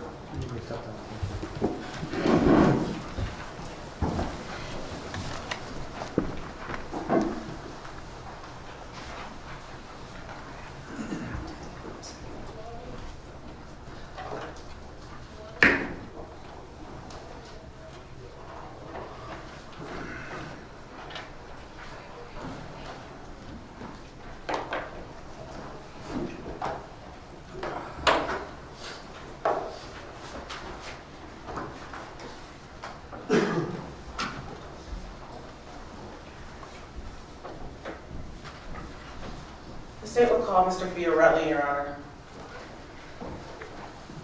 Raise your right hand. Do solemnly swear or affirm, subject to the penalties of perjury, that the testimony about to give will be the truth, the whole truth, and nothing but the truth? I do. Please be seated. Thank you. Mr. Fiorelli, can you please state and spell your full name for the record? Patrick John Fiorelli, Fiorilli. And sir, are you employed? Yes, I am. Where are you employed at? The City of Lakewood. And in what capacity are you employed there? Police officer for the City of Lakewood. And how long have you been a police officer for the city of Lakewood? 29 years. And what are your duties as an officer for the city of Lakewood, sir? I'm assigned to our Special Operations Unit. I supervise our SWAT team and run our training unit. Were you employed by the city of Lakewood on September 15th of 2016? Yes, I was. And what was your assignment on that day? As it is every day. The day that the 15th, there was a SWAT training going on in Westlake, and I was between Westlake and Lakewood supervising the training and just making sure it was going according to plan. And did you complete the training that was supposed to be scheduled that day? Yeah, the men completed the training. I left the training midway through the day to go back to Lakewood to conduct other duties that I had at Lakewood. And what happened as you were leaving the training? I was eastbound on I-90 heading back to Lakewood from Westlake, and the radio in my my vehicle, my assigned vehicle, I overheard a broadcast of a state highway patrolman that was struck by a vehicle on the westbound lanes of I-90. After hearing about this crash, what did you do? I drove directly to the scene. I exited the eastbound lanes, used the Alger ramp, got back onto I-90 westbound via that ramp, stopped on the ramp, exited my vehicle, and approached where the trooper's vehicle. The trooper was down on the pavement, and there was a lot of other individuals that were there already. And what was the area that you responded to, sir? I'm sorry? What was the area that you responded to? It was on I-90. The trooper was laying on the berm of I-90 westbound lanes, just between Alger and McKinley on I-90. And was the location where Trooper Elias was laying, is that in the city of Lakewood? No, it's actually in the city of Cleveland. And when you arrived to the scene, what did you do, sir? Immediately went over to where they were rendering aid to the trooper to see if there was anything that I could do at that time. There was really nothing that I could have done at that particular juncture, so I started to manage the scene, basically to make sure that no other vehicular traffic was going to be interfering with what was going on. At that time I had all the freeway blocked, and shortly thereafter a couple more Lakewood uniform officers showed up, and I directed them to take care of the traffic, and then I went back over to where the trooper was being treated. Now, sir, why are you managing the scene, and why is the freeway being blocked at this point in time? Well, my role there was nothing that I could have done to render aid to the trooper. There was a couple of officers that were there. There were a couple of civilians that were actually there rendering aid to the trooper. And it was more important at that time to make sure that nobody else would get hurt. So my job was to make sure that the remainder of the scene kept safe as we could keep it. And what is it that you do next, sir? Just basically, I stayed there, consulted with one of the sergeants to see if there was anything else that needed to be done. And then when the Lakewood fire paramedics showed up, I basically stood by for them in the event that any equipment needed to be carried. Prior to them transporting the trooper, his duty belt was cut off. Seeing that there was a service pistol and other equipment there, I maintained custody of that till I could make sure that it was being transferred over to somebody from the State Highway Patrol. And what did you do next, sir? Remained on the scene. The sergeant once Sergeant Shad had enough personnel down there and I wasn't needed anymore, it was shortly after that that I left. Prior to you leaving, did you have any interactions with anybody else on the scene? Yes, I did. Through my course of my conversations with some of the other officers that were there to see if anything else was needed to be done, I was advised by another Lakewood officer that the driver of the vehicle was still on the scene, and he directed me towards where that individual was, and I walked up to him and asked him if he needed any medical attention, because the paramedics were there. Why did you approach the driver of the vehicle to see if any medical attention was needed? Well, part of my job as a police officer in scene safety is to make sure that everybody's okay, and it was a pretty violent crash, and I noticed that the damage on the vehicle that struck the trooper had a lot of really bad damage, and common sense would dictate that the driver could be injured in that crash. Did you locate the driver of that vehicle? Yes, I did. Did you inquire as to whether or not they needed medical attention? Yeah, I asked him a simple question: "Are you okay? Do you need medical assistance?" I found that he, through his conversation, very brief conversation, that one of his hands hurt. I relayed that information to Lakewood Fire paramedic, and that was the extent of my exposure to the driver. In speaking with the driver of the vehicle, did he relay any information to you about any other injuries? No, he did not. Were you able to observe any other injuries on the driver of the vehicle? I did not see any other injuries. After obtaining assistance for the driver of the vehicle for his hand, what did you do? Remained on the scene for a short time, and once the scene was officially secure, as best I could tell, there was officers from the Cleveland Police Department, State Highway Patrol were there, and several other Lakewood units showed up. I left. There was nothing else for me to do there. One moment, please, Your Honor. Yes.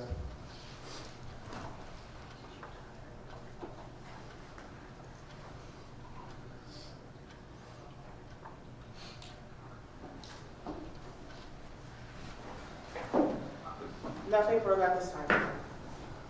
No questions, Your Honor. Thank you, sir. Thank you, sir.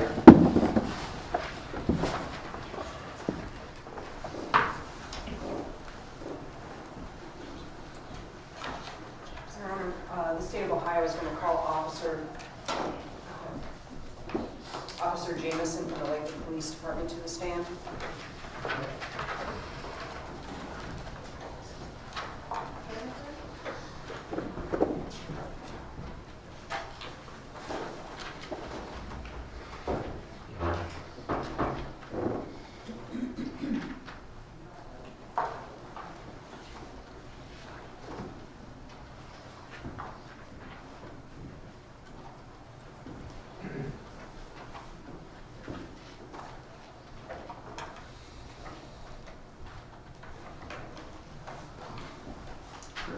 You raise your right hand to solemnly swear or affirm, subject to the notice of perjury, that the testimony you're about to give here will be the truth, the whole truth, and nothing but the truth.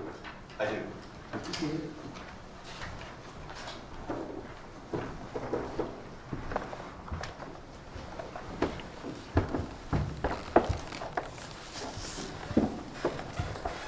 Officer Jameson, a couple housekeeping things. There's two mics. The mic in the middle is the one that you're going to have to lean into. I can already see you're leaning back. You're probably going to have to, yep, I know it's awkward. Okay. Thank you. Mary's taking down everything you're saying, so if you could just speak loudly and slowly. Okay? Okay.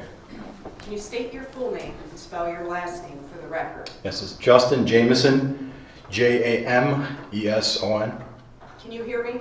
I can hear you, yes. Where are you employed? City of Lakewood Police Department. And how long have you been employed there? About 6 years with Lakewood. What's your role with the Lakewood Police Department? I am a patrol officer. Are you a certified peace officer? Yes. What did you have to do to become a certified peace officer? You go through the police academy, and then you take a test, and you're state certified, OPATA certified as a police officer. Do you take ongoing training? Yes. What are your duties with Lakewood? It's patrol, so respond to calls, traffic enforcement, investigating crimes, complaints. Are you an officer in your uniform on a daily basis? Yes, I am. Do you also have a marked cruiser? Yes, I do. On September 15th of 2016 at approximately 12:45 p.m., were you working? Yes, I was. Were you in your uniform and marked cruiser that day? Yes. And when I say were you working, I mean as a police officer for the city of Lakewood. Yes, I was. Were you dispatched out to I-90 westbound that day? Yes. How did that call come in? It came in as a state trooper, Ohio State Trooper, possibly struck by a vehicle on I-90 West. When you responded, did you know if that crime scene was in Lakewood or if it was in Cleveland? I wasn't exactly sure. It's kind of choppy in that area. 90 West, it starts off as Cleveland, then part of it's Lakewood. A short part of it is Lakewood, and then it switches over to Rocky River. So we have a small portion. Frequently we get calls saying it's an accident in our city, and it might be Rocky River, it might be Cleveland. So I wasn't 100% sure until you get there. Even when I get there, I'm still not 100% sure. A lot of times an accident investigator, somebody with more experience, has to kind of eyeball it and figure out what's going on, where exactly it's at. Here today, do you know if that was in Lakewood's jurisdiction? It was not in Lakewood's jurisdiction. Did you figure it out that same day? Yes, I did. Did you care it wasn't in Lakewood's jurisdiction? No. Why not? You know, it was a severe accident. Any accident, you would not pull up and say, hey, well, it's not in our city, so we're just going to drive away. You would still go in and do whatever you can to help. Can you tell the jury your observations when you initially pulled up to the scene?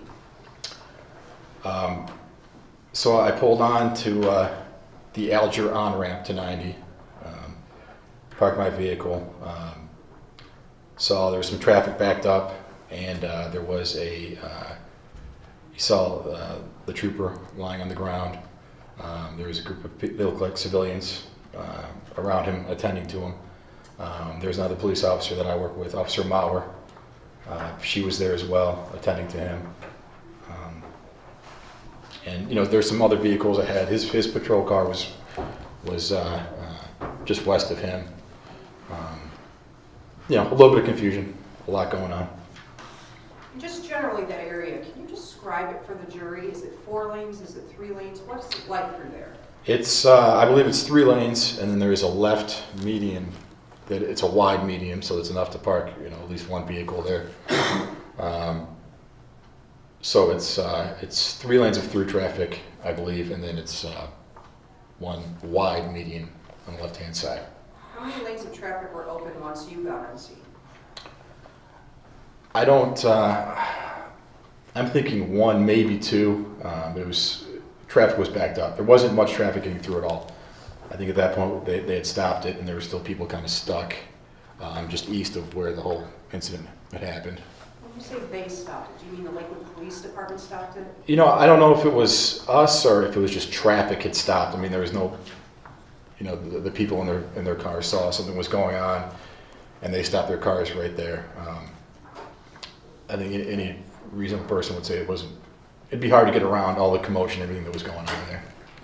So after your initial assessment of the scene, what did you do? So I ran up there. There were some people working on. They looked like medical. They looked like they knew what they were doing as far as attending first aid. What do you mean? They seemed pretty fluid. There was a gentleman doing chest compressions. I've had CPR training. It looked like he knew exactly what he was doing. He was doing it correctly. There was a female there. She asked if I had a first aid kit. I did have a first aid kit in my vehicle with a tourniquet, which she requested a tourniquet. And I ran back to my car. I grabbed the first aid kit, run back. I handed the tourniquet off to her. And then she asked me, she's like, can you help take off his duty belt? So I went to take off his duty belt. And I'd begun to do that, and then Lakewood EMS showed up, and then they kind of moved out of the way, let them take over. What was the trooper's condition when you got to him? It looked like he had some type of traumatic injury. He was non-responsive. He was not breathing. You don't As far as I couldn't see him breathing at all. Did he have a shirt on? Do you remember? He had his, I believe he had a T-shirt on at that point. Is that pretty typical for police officers to wear a T-shirt under everything? Yes, right. Was his vest removed at that point? I don't remember seeing a vest on him at all. So, Lakewood Fire shows up, you back up, where do you go? I go, EMS shows up, I back up, look around, traffic's still backed up. I see we have, one of our investigators is directing traffic. He has more experience with these crash scenes, so I relieve him from directing traffic. So for about 15 minutes, everything's bottlenecked onto one lane. I'm just kind of getting cars through westbound.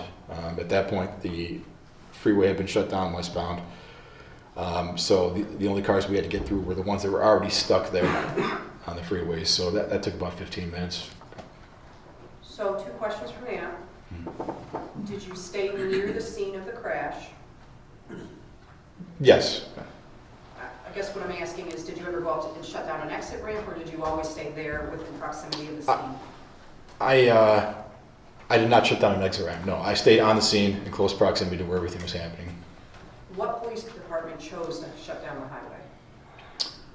I believe in our city it would have been us. It would have been Lakewood Police. And if I recall, I think we let Cleveland know what was going on to shut down at 117th and 90 West. So it was your understanding this was done with the cooperation of Cleveland?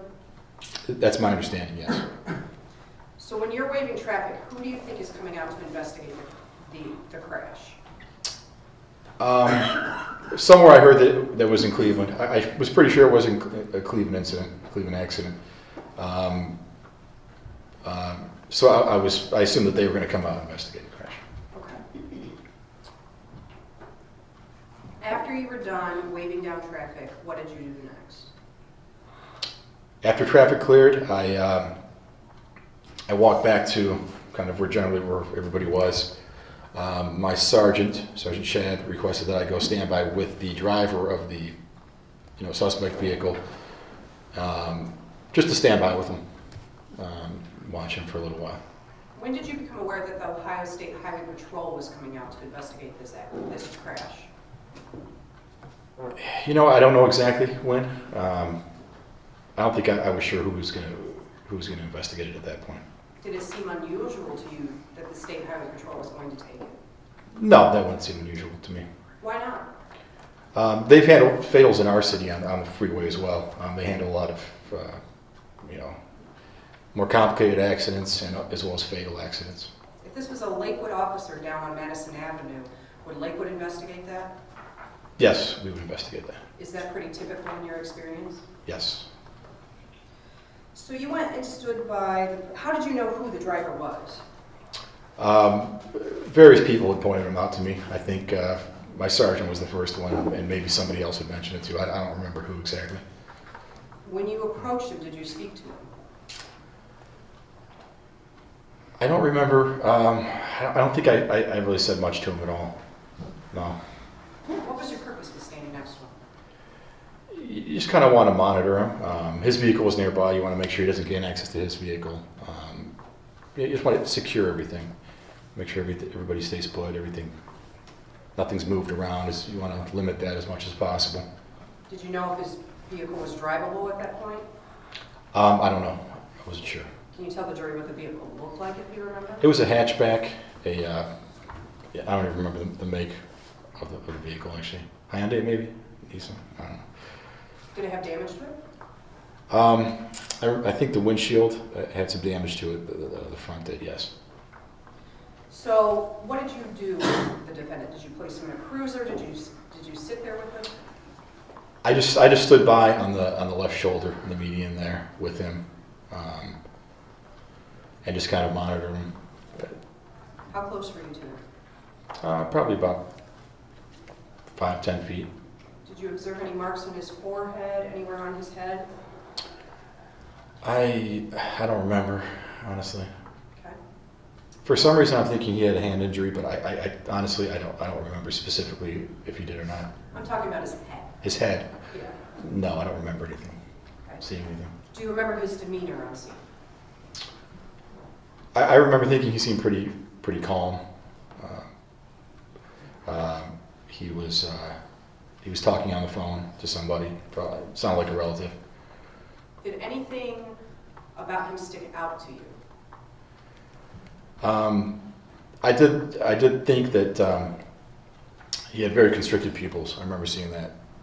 What's that? And when we deal with it, typically that means somebody's on opiates, and we see it pretty frequently in Lakewood.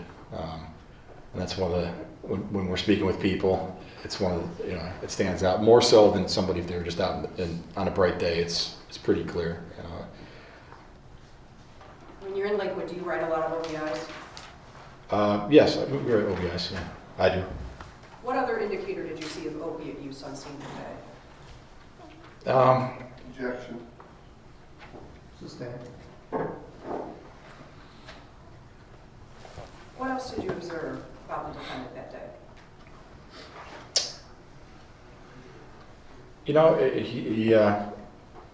Not much else. I didn't really communicate with him directly. He asked if he can go into the car, I think for cigarettes. I told him no. I explained to him that Cleveland would be, or somebody would be coming to speak with him. How did he speak with you? He seemed pretty, all things considered, I think he seemed pretty calm. He did express concern for what was going on. Did you have your body camera on that day? I did. If I show you a short piece of that footage, do you think you'd be able to recognize it? Yes, I would. Permission to approach the Mondo camera? Yeah.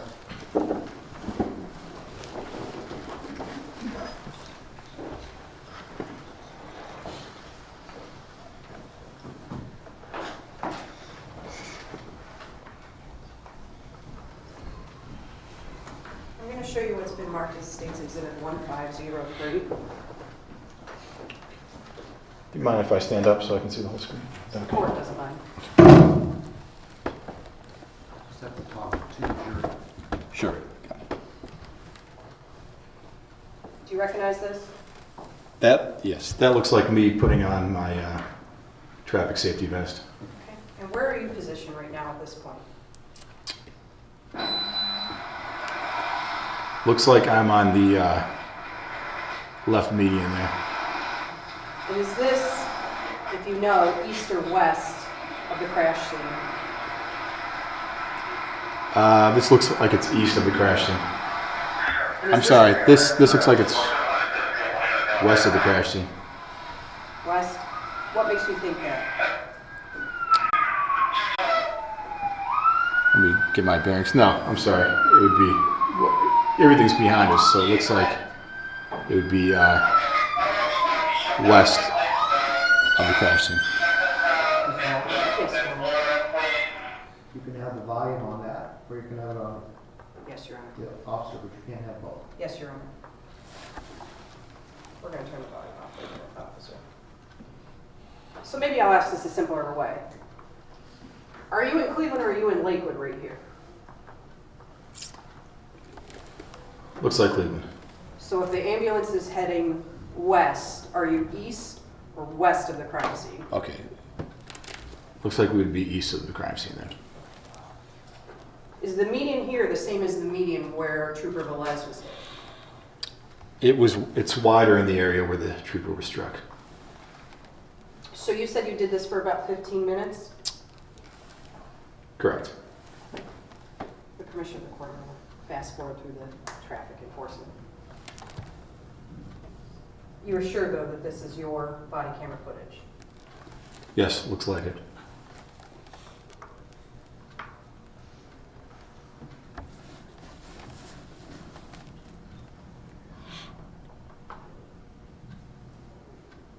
Now, where do you position your body cameras? The same that you have it here today?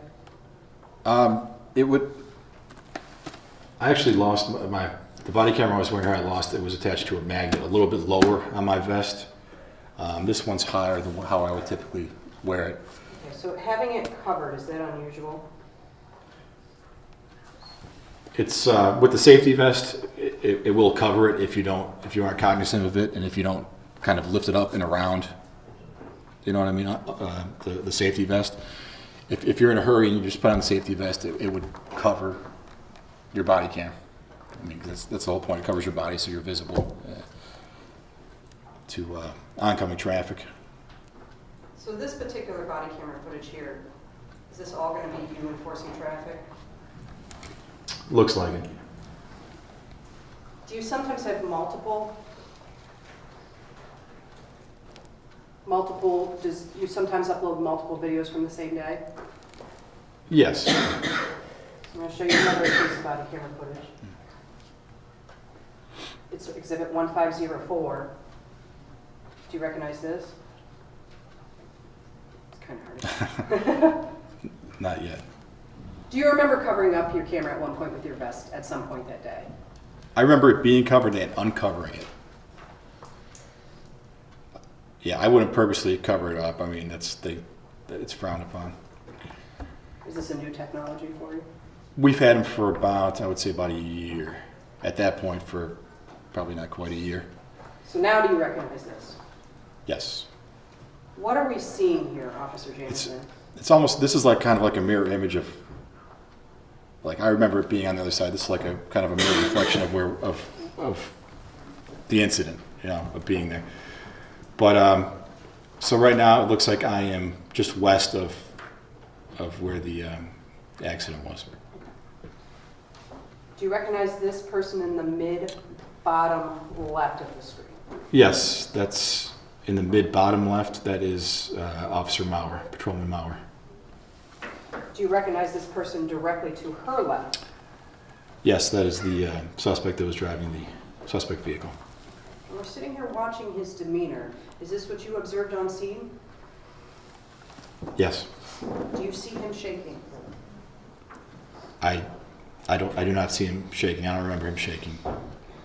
Do you see him crying? No. Do you see him having an emotional reaction to what happened? No. Yes. I'm just going to play this for a while. With the permission of the court. Is this the vehicle that was involved Yes. in the crash? Okay.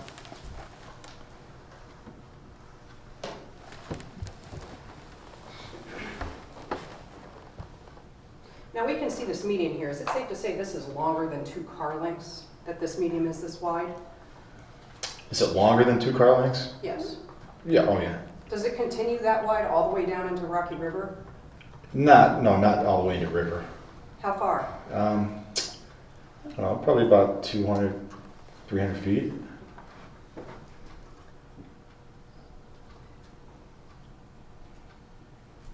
Probably not quite 200 feet now that I think about it. But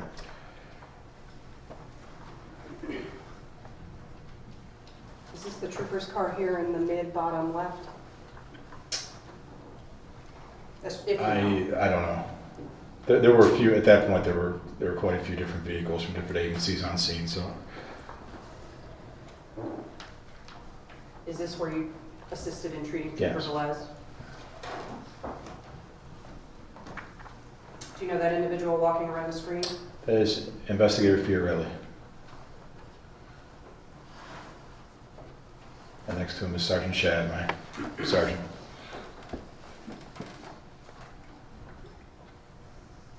Do you notice now any signs of emotional distress in that person in the bottom left of the screen? Objection, Your Honor. Overruled. No.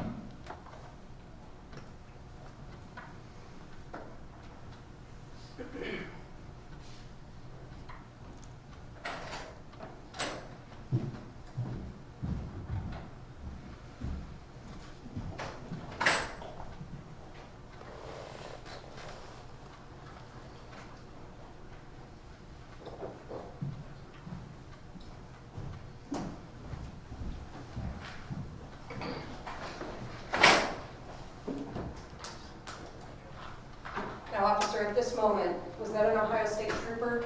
Yes, it was. Took the driver? Okay. And is this at the point where you checked and cleared the scene? Yes. Or shortly thereafter, I couldn't Shortly see. thereafter. Officer, did you do anything else involved with this crash? Afterwards, I went to McKinley and 90 just to facilitate some of the traffic that was cutting over to McKinley on North Marginal. Now, you pointed out that you noticed the constricted pupils, and you were the one standing with this driver. Did you at any point decide to do field sobriety tests? No, I did not. Why not? I was pretty sure that we were not going to be handling this full investigation. I didn't want to, start those. So was your role just to sit there and observe him, keep him there? Pretty much keep him, we didn't want to, keep him there and just to make sure he doesn't go back into the vehicle. We didn't, you know, we wanted to make sure everything was secure as far as him and the vehicle. Did you know if that vehicle was drivable at the time? I did not know.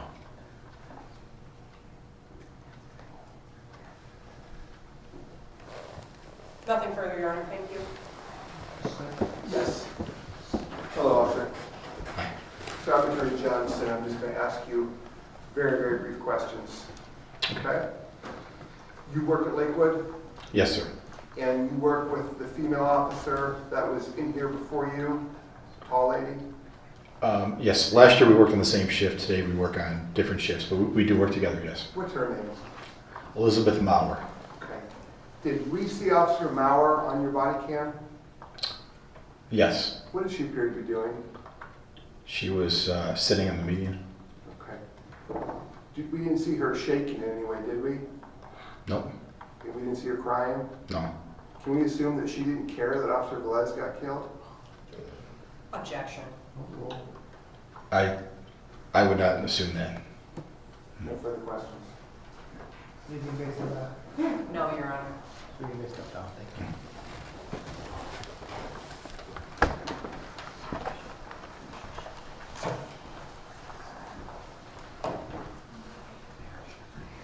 Judge, can we go? Yeah. Ladies and gentlemen, if you want to stand up and stretch, you may.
Good morning and welcome to the Law News Network. I'm your host for the next hour, 2.5 hours actually, Beth Karras.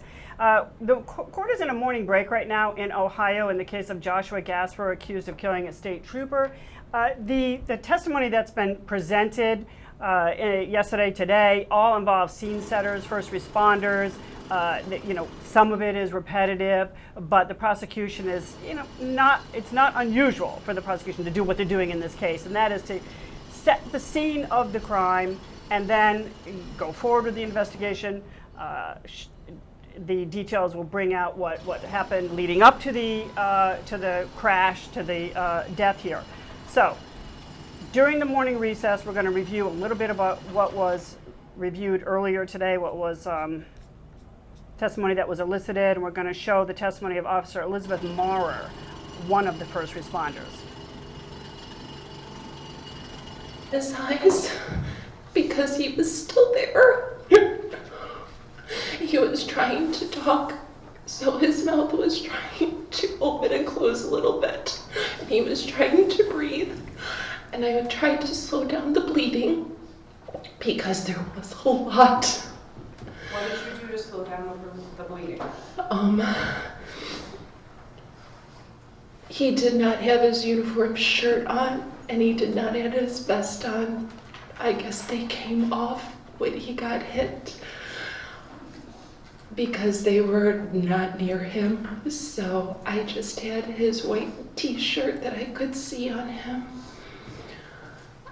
I took my tourniquet, my quick clot, and what I call vet wrap, and I started wrapping.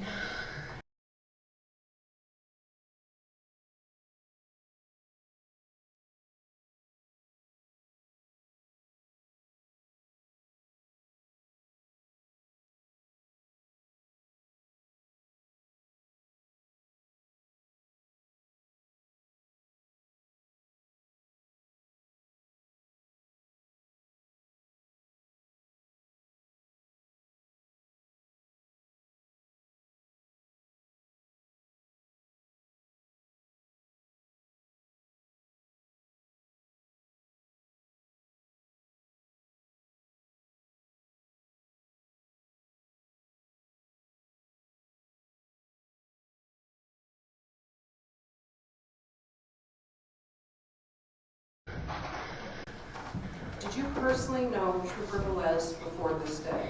No, I never even knew his name until after the press release came out. I just referred to him as my trooper. Once you got the tourniquet on, were there other people working on him? Once EMS came on scene, yes. What did you do when EMS came on scene? I stayed by his side. I didn't move. I was kneeling on his right side. Why did you do that? Because nobody dies alone. He had a heartbeat when I got there, and after I used my stuff from the trauma kit, I checked his pulse on his carotid, and I didn't feel it, so I started compressions, and I didn't stop until someone grabbed my shoulder, and it was one of my firemen. At any point,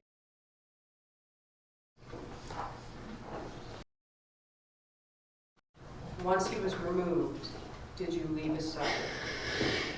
Once they loaded him into the ambulance, I stayed on scene because my sergeant told me I had to take statements. Do you remember at any point going into the back of the ambulance before he was loaded? Yes. Why did you do that? His blood splatter was up to my elbows that I had to clean up. When you respond to a scene,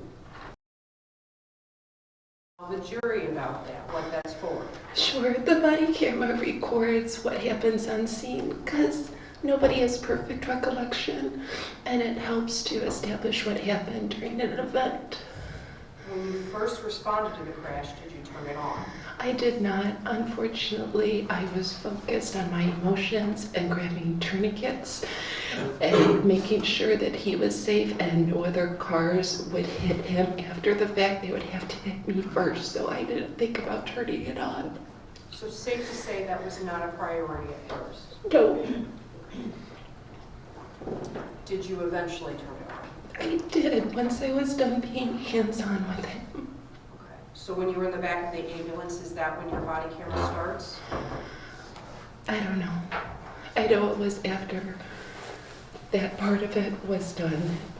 Your body camera, do you have the device on you today? I don't know. What do you do with the footage when the day is done? I put it in a docking station and it's electronics. It does electronic uploading. That's wireless. So you don't have to manually enter it? No.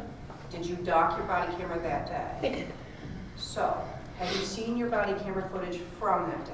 No, I didn't want to look at it. If I show you just a short piece of you in the ambulance, do you think you'd be able to recognize it? Sure. I'm going to show you what's been, your commission approach, the Mount Elf. I'm going to show you a quick quip. Welcome back to the LawNewz Network. I'm Beth Kara. So there's nothing wrong with your computer screen. The picture's frozen because we're hearing, not seeing the witnesses. Ohio, the state of Ohio has an opt-out rule in their provision in their camera access rule. And so there's a lot of discretion here.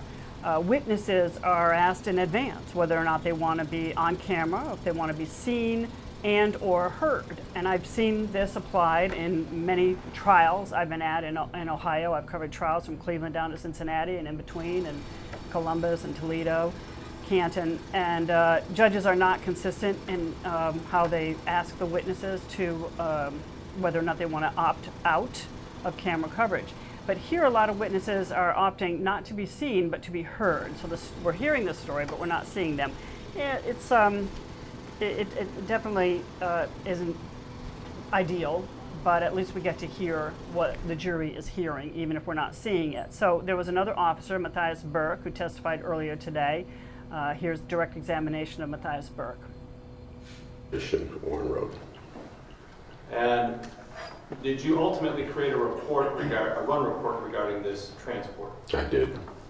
And does that run report document either automatically or by your input the time of dispatch, time on scene, time of departure from scene, time of arrival at hospital, etc.? It did. Okay. In Lakewood, is that automatic by way of computer, or do you have to manually enter those times? Dispatch enters the times as they receive the call, the time it's dispatched, and when we get there and when we leave to transport to the hospital. And your fire station was located where? Warren Avenue in Madison, 14601 Madison Avenue. Okay. Describe the road path you would take to get from your fire station to this scene. We would head out onto Madison Avenue, turn left, and a quick left onto Warren Road, which is maybe 2 buildings over. And then we left on Warren Road up to Alger, and then Alger is the entrance to the highway right there, which is less than a quarter mile away.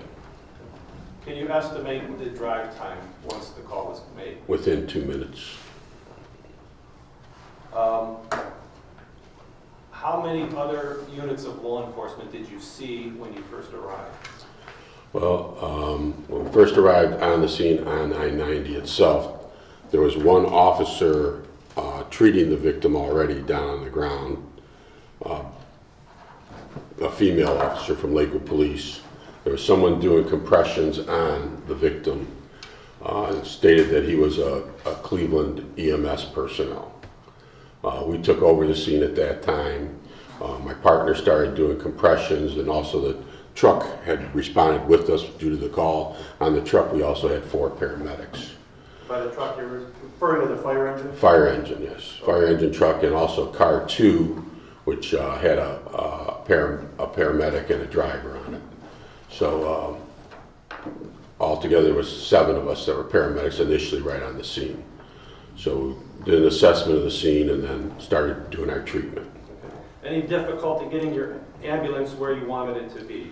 Just as we came down the ramp, where the position of the victim was actually going back east instead of going down west of the ramp, so we had to circle around and then block it. And there was bystanders that were holding up their arms, blocking traffic coming westbound from that point.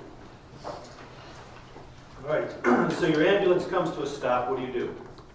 We get out, car 2 was the first one on scene, so car 2 is the assistant chief's car and his driver, and they called for all the equipment, which is, our jump kit with the drugs and bandages, tourniquets, all the equipment in it.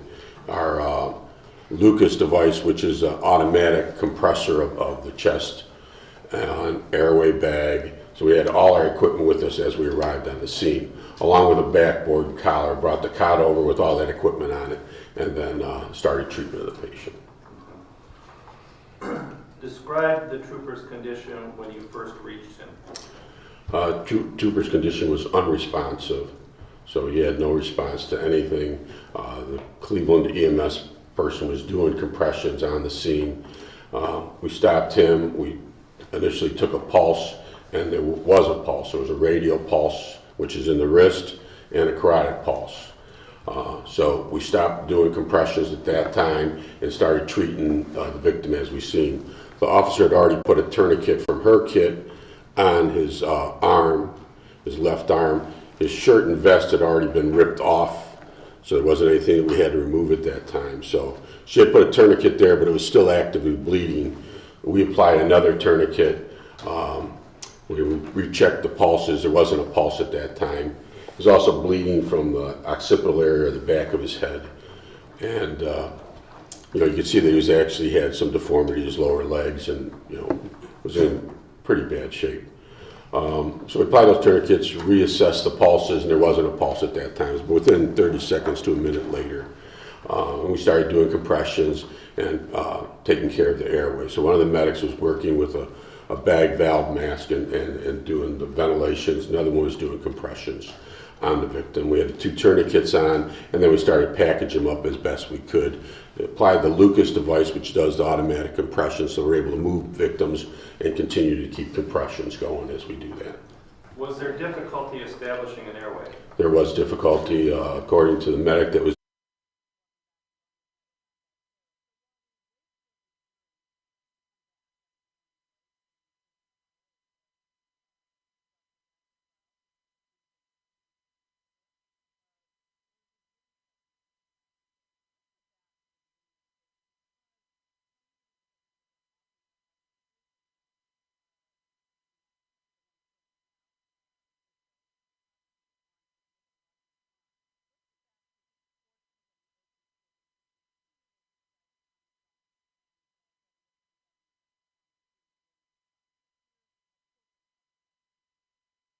This afternoon, I want to talk to you a little bit about the evidence that we anticipate will be presented to you. And it starts on September 15th of 2016. Trooper Kenneth Velez was at home that day.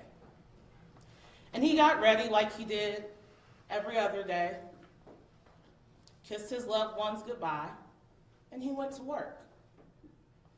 He worked for the Ohio State Highway Patrol. And on September 15th of 2016, he had various assignments that day.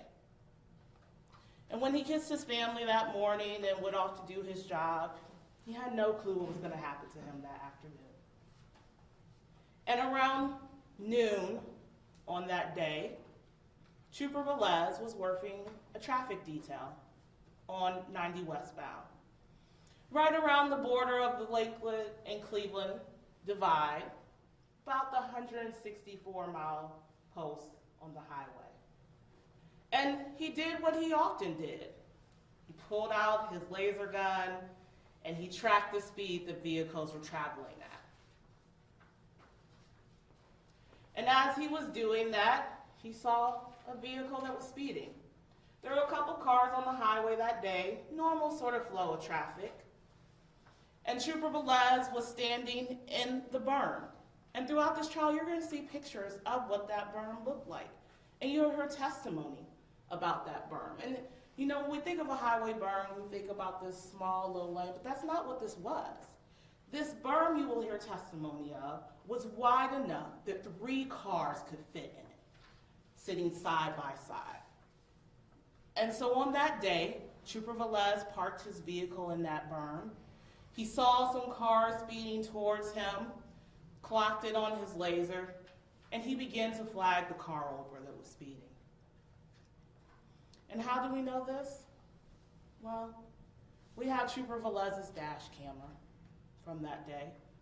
And you will also receive testimony from other drivers on the highway that day as to their observations. And what happened was that as Trooper Velez began flagging those cars over, he had no clue what the defendant had done minutes before he came to that portion of the highway. See, Trooper Velez never met this defendant.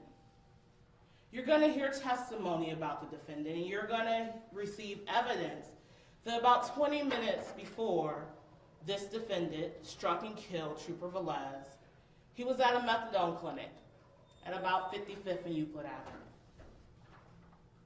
And that minutes before he got in his car and killed Trooper Velez, he took his dose of methadone, he got in his car, and he began driving towards where Trooper Velez was merely doing his job that day. Trooper Velez didn't know that, but you'll know that from the evidence that's presented in this trial. And shortly after noon, as the trooper stood on the highway flagging that car over, you're going to see the dash camera footage and you're going to hear the testimony. And what you're going to learn through the evidence submitted that as Trooper Velez flagged the car over, he began walking at the back of his patrol car, still well within the berm, still enough within the berm that a whole nother car could have fit on the other side of him. And you'll hear testimony that as Trooper Velez flagged the first car down, that car did what we all should do when flagged down by an officer. That car began to slow down, pull into the berm, so they could receive their ticket. But you're also going to receive evidence about what the defendant did that day, which was not what every other car out there did that day. As Trooper Velez flagged one car down, the other cars moved out of the way, slowed down, allowed the officer to do what he needed to do. But this defendant, he didn't do that. What he did was decide, because he was following too closely and he didn't have enough time to stop, that he was going to drive his car in that berm, which is not a legal lane of traffic. What this defendant decided to do was that he was going to disregard our laws and travel in a way that was beneficial to him, giving no heed to anyone else. And so you're going to hear testimony and see the video and see the photos of this defendant completely inside the berm of the highway. You're going to hear the evidence from the accident reconstruction team about when this defendant finally started applying his brakes. You're going to see the skid marks that show you when it was that this defendant finally decided to slow down. And you're also going to see in that video that as this defendant drove in that berm of the highway, he struck and killed Trooper Velez about 20 minutes after he left that methadone clinic. And so through the course of this trial, you're going to hear more information and more evidence about this defendant. And you will hear, in addition to the methadone, that this defendant had gone into court and received notification that his license was suspended in Alabama. You're going to hear testimony that he received written notice that his license was suspended in Alabama. And then you're going to hear testimony and receive evidence that this defendant then chose to go into the Ohio Bureau of Motor Vehicle, not disclose that he had a suspended Alabama driver's license, and falsely obtained an Ohio driver's license. All before he ever met Trooper Velez. All before he got into that car on September 15th of 2016. In addition to hearing about this defendant's deceit in obtaining an Ohio driver's license, you're going to hear the observations of this defendant immediately after he struck and killed Trooper Velez.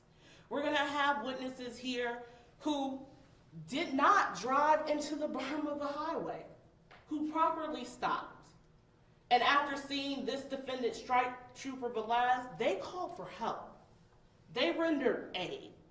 They did what we would expect everyone to do. And you will hear them testify in regards to their observations of this defendant. And then in addition to their testimony, you'll hear from Sergeant Gable, who was the officer on scene who administered standardized field sobriety tests to this defendant.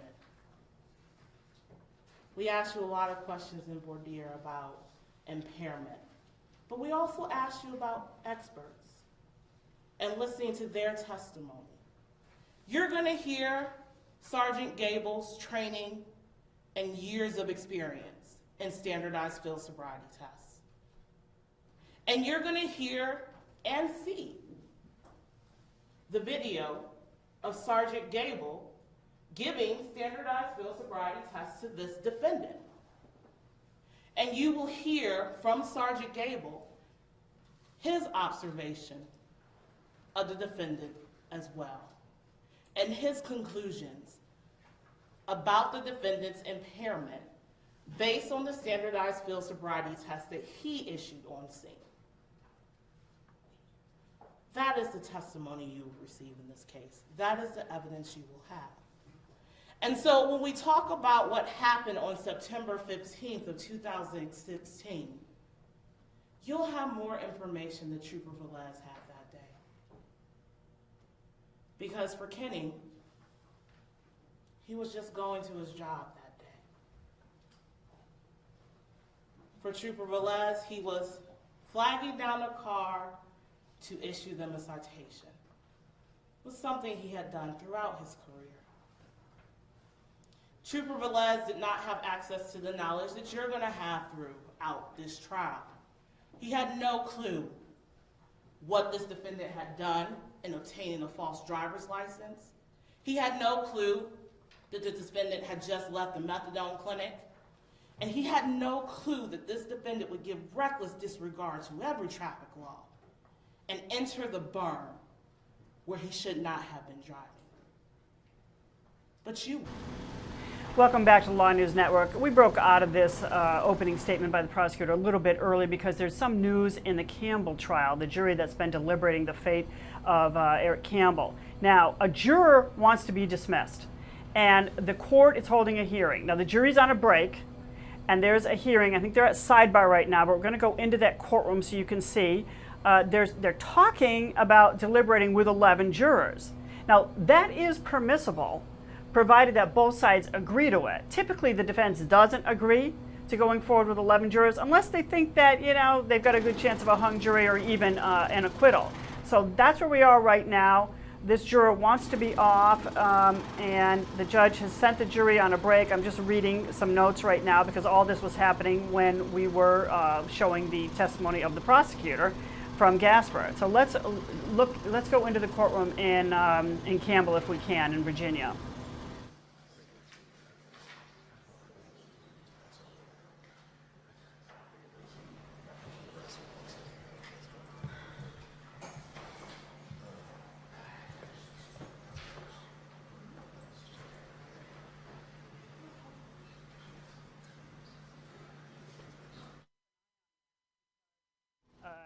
They may be going forward with 11 jurors. Right now, as I'm talking to you, I don't know if there must be no alternates left, or they wouldn't be talking about going forward with 11 jurors. Sometimes they use up the alternates during the course of a case, and sometimes judges excuse the alternates as the jury starts to deliberate. I think that's a mistake because you never know what's going to happen during deliberations. You always want to have alternates available even during deliberations. I've covered many cases where an alternate needs to take the place of another juror during deliberations, and theoretically deliberations start anew with the new juror because it's a newly reconstituted jury. But here they're talking about 11 jurors, so to me that sounds as though they don't have any alternates available. I'm just looking at my notes, so bear with me. There's no decision yet on whether or not they're going to go forward with 11 jurors. Okay, so again, until we have some action in the courtroom, I don't want to just show you the seal and keep talking. I guess we'll go back and show you some. Okay, we don't even have any feed coming out of the courtroom. Let's take a look. Do we have queued up the argument from earlier today when the jurors were quibbling over and the lawyers were arguing over acting in concert? That happened at about 10 o'clock today. Is that queued up by any chance? Okay, it's not queued up. All right, so let's stay in Cleveland at this point, since we're waiting for some answer on whether or not the jury is going to go forward with 11 jurors or if there's going to be a mistrial. I guess that, that's always possible. So, I mean, let's stay in Virginia, not Cleveland. So let's go. I'm just pulling up my records on Virginia. Can we go to some of the last testimony in Virginia? Do we have Campbell, Virginia, Campbell? Okay. It's just during the summer. The weather up there doesn't allow you to hold events during the winter. And who did y'all hire folks to come help set up those races? Yes. And what kind of folks would you hire? A lot of students, some of them from, Europe, some of them from within Canada,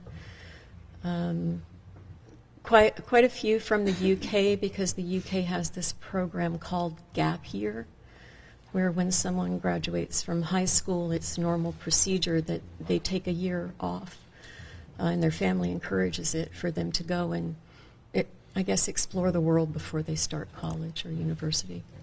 So would someone have to drop out of school to come work with y'all for the summer? I guess if they had summer school, they would have to. Now, when Mr. Campbell came and joined y'all, was he paid for his work? They gave him a small stipend. I think they did it more as a favor for me than out of a real need. I really wanted to try and connect with Eric. I wanted to spend time with him. I wanted to try and get to know my brother's kids a little more than I did at that point in time. And how did he perform at Spartan Rex when he was working with you? I had some concerns when he first came because he was kind of passive, and most of the boys are more type A. They're jocks who are used to doing competitive sports, and they're doing Spartan Race because it's, I guess it's exciting for them. It's an experience for them. A lot of them are runners, so they get to be able to run the races too, and that's sort of an added plus. And when Eric came, it's a group environment. Everybody's on top of each other 24/7. We're working really long hours. You're working outdoors in inclement weather, so there's snow sometimes still, even in May. And they get a little rowdy, and some of the boys are a bit rougher than others. And initially I had some concerns about whether it was the right thing for me to have invited Eric to come up there, because he was more reserved. And he sort of stood on the periphery and watched, kind of the goings-on of the other boys. But, sorry. Hey, question. If you could tell us some more. Over the course of the summer, Eric became much more social, and there was a young man who was with us who I had been told had some type of a psychological problem. I think maybe it was Asperger's, but I don't know. And he was struggling very hard to fit in with the other boys. Boys can be kind of hard on each other sometimes, especially at that age. And I was really proud to see Eric sort of step up and befriend the boy that the other boys were making fun of. And so I asked permission to have that boy put onto my crew so that, and have Eric on my crew so that that boy could have someone that he could be friends with during this period of time that we were working. And my boss agreed, and so they came. I was able to have both of them on my crew and have them work in my team. And did Eric work hard that summer? Eric worked very hard. That is one thing I can say. I never had to tell him to work harder, or, okay, your break is long enough now, let's get back to work, or that kind of thing. I thought it was probably because he was trying to impress me, or because his way of maybe saying thanks for bringing me here. But I don't know that I analyzed it much beyond that. Your Honor, I'm about to limit to some material to take longer than 5 minutes, if this would be a community conference. Okay. Jim, we're going to take our lunch. So that is Eric Campbell's aunt. This is testimony offered in defense to try to spare him a conviction on at least some of the multitude of counts that he is charged with. Now, there was argument earlier today, about 10 o'clock Eastern time, regarding questions jurors had about one of the counts. They were instructed on acting in concert, and they wanted to know if it applied to others, and the prosecution wanted the jury to know that the theory is acting in concert for all of the charges. It seemed a little bit confusing. We don't really know exactly how the judge instructed the jury. At least that's my understanding, that we don't know exactly what the instruction was. But the theory for all these crimes, I believe, is acting in concert. It's an accomplice liability. You don't actually have to pull the trigger, set the fire, wield the knife, commit the actual murder of a person to be convicted of murder, so long as you're acting in concert with the one who does those acts. You have the same state of mind. Your intent is to commit a burglary or a robbery. If in the course of it somebody dies, that's felony murder, right? As long as your intent was for the same criminal end. And you have to do something, sort of in furtherance of that. I mean, that sounds like the language of conspiracy, but it's related. So that's what's going on here. His father says he did, all these acts. Was his son just a bystander, or did he participate? And the prosecutor's like, of course he participated. And that is something that apparently some of the jurors are grappling with, at least as to some of the counts. That's earlier today. Now we find out that one of the jurors wants off altogether. So we're waiting to see if the juror is going to be excused, and if they're going to go forward with 11 jurors, or if there's going to be a mistrial, because that would be the alternative. If the defense doesn't agree to 11 jurors, then it's a mistrial. Anyway, let's go back into the courtroom and review more testimony that the defense presented. And this is the testimony in North Carolina, but it's near the Virginia border. It's northern North Carolina, Granville County, and it's the city of Oxford, which is very close to Virginia. This is the testimony of Nicholas Campbell. This is Eric Campbell's brother. Yes, ma'am.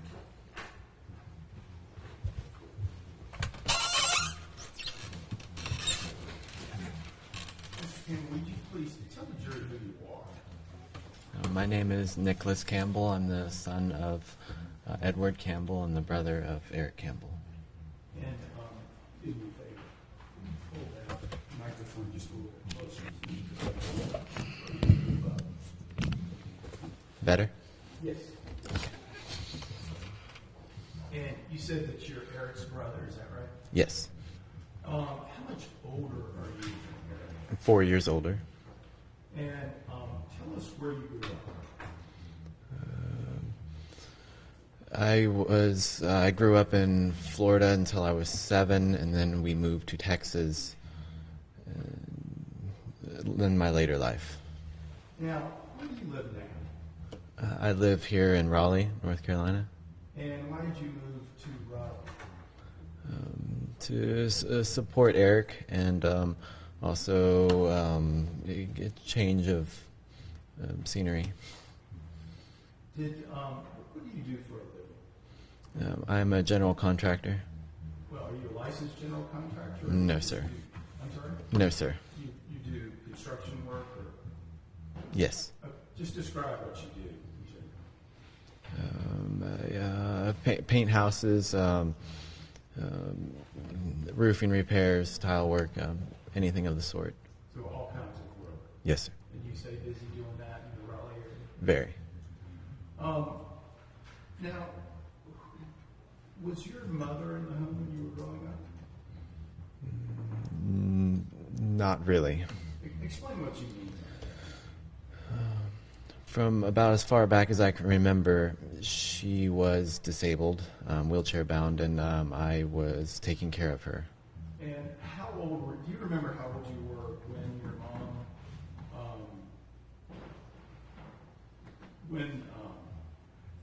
was there a time in your life when you remember your mother before she had an aneurysm? Hardly. So you don't remember a lot before that. Most of your memories are after that. Yes. Do you know about when that was? When what was? When the aneurysm. I remember the day it happened. You remember when it happened? Yes. But you don't know how old you were? I do remember. How old were you? 8 years old. Okay. Now, after that, who took care of you? Who was responsible for your primary care after that? My father. How long did your mother live in the home with you all after she had her? 4 years. And was Eric alive at that time? I'm sorry, Eric. You said you were 8 years old, so he would have been 4 when your mom had the aneurysm, is that right? Yes. And so, your father was his primary caregiver as well, is that right? Yes. Did you have contact with your grandparents very often? My dad disconnected us from them. And what do you mean by that? He did not like my mother's parents. And with that, what was the result of that? Excommunication. So was it just you didn't see them very often? No, sir. He did not like us talking to them. And what about aunts and uncles? He would not really condone us talking to anyone else. And where did you... Welcome back to the LawNewz Network. The judge is back on the bench in Cleveland, Ohio in the Joshua Gasper trial, so we're going to go live in the courtroom. Streamline the presentation for you, okay? So it was for a positive reason that they have been talking with me, and I think it will reduce some of the trial time without taking away from the value of the evidence, okay? Do you have the statement? Thank you, Your Honor. The state of Ohio will be calling Captain Eric Shepard to the stand. Sir, if you could raise your right hand, you solemnly swear or affirm, subject to the penalties of perjury, that the testimony you're about to give here will be the truth, the whole truth, and nothing but the truth. Yes, sir. Please be seated.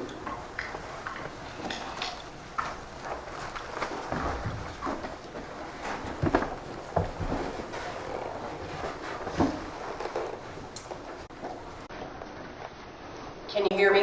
Yes, ma'am. Could you state your full name and spell your last name for the record? It's Eric Richard Shepard. Spelling the last is S-H-E-P-P-A-R-D. And where are you currently employed? Currently employed with the Ohio State Highway Patrol over in the Warren District. Were you always in the Warren District? No, ma'am. On September 15th of 2016, where were you stationed? At that time, I was stationed out of our Cleveland District headquarters. And what was your role with the Cleveland District headquarters? I was just a staff lieutenant at the time, and I worked under Captain Chris Zerker, Assistant District Commander. Were you working on September 15th of 2016? Yes, ma'am, I was. Are you a uniformed officer, even though you're a lieutenant? Yes, ma'am. Were you dispatched out to I-90 westbound on that day? I had heard radio traffic, and I just self-initiated myself in responding. Can you tell the jury about that radio traffic you heard? I was actually on Interstate 71 southbound in the Middleburg Heights area, and I'd heard some odd radio traffic from a voice that I was not familiar with. And just explain how there was a traffic crash involving one of our units, the location. So I immediately, completed a U-turn and traveled to the area as quickly as I could. Where were you when you got that? I believe I was right in the area of Pearl Road, US 42. I was traveling southbound, and just south of there, by the turnpike, there's a crossover. So I just hit the crossover and traveled north to 90. And how long did it take you to get there? 10 to 15 minutes max. When you got there, were there other units on scene? Yes.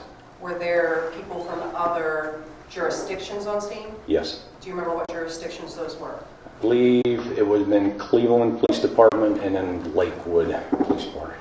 Are you aware today which jurisdiction this crash occurred in? To my knowledge, it's the city of Cleveland. Okay. So who has jurisdiction over this crash, generally? If it's just any crash, who has jurisdiction in this area where this crash occurred? The city of Cleveland. Okay. Now this particular crash, we have a trooper involved. Why did Ohio State Highway Patrol take over this investigation? At some point after I had arrived and conversing with some of the units that were there, I had seen the chief from Cleveland Police Department on scene. I had approached the chief, and he and I had a very short conversation, and he had at that point said, we would like you to go ahead and handle the traffic crash. And were you okay with that? Absolutely, yes. Is this unusual for the State Highway Patrol to take a crash with a trooper involved? No. Has it happened before? Yes. Did you also discuss with Lakewood regarding taking over the scene? I don't recall having a conversation with Lakewood. I mean, I may have, I just don't recall that happening.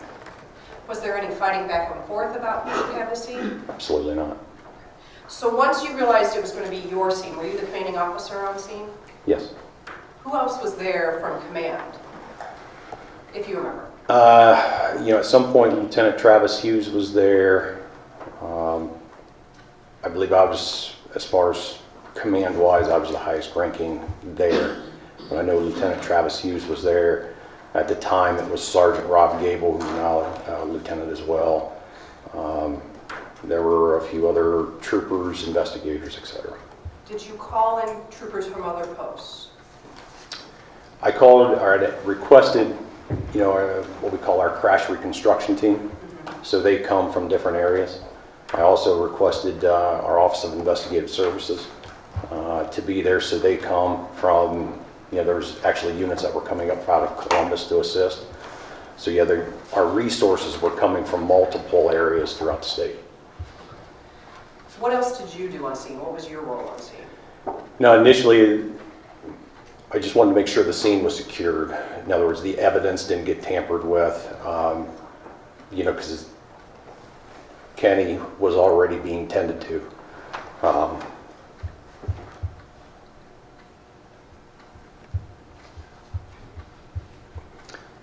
So my main concern was the evidence, making sure that it didn't get tampered with. So we made sure the traffic was diverted. Cleveland Police Department was very good about setting up traffic control well west of the scene, making sure traffic avoided the area. And then again, just trying to make sure that witnesses were interviewed, separated, and I wanted, at the time, I wanted to make sure that the Office of Investigative Services were handling those interviews if possible, just because that's their specialty. That's what they do, is investigate. So. Your Honor, if I may have a minute. Yes.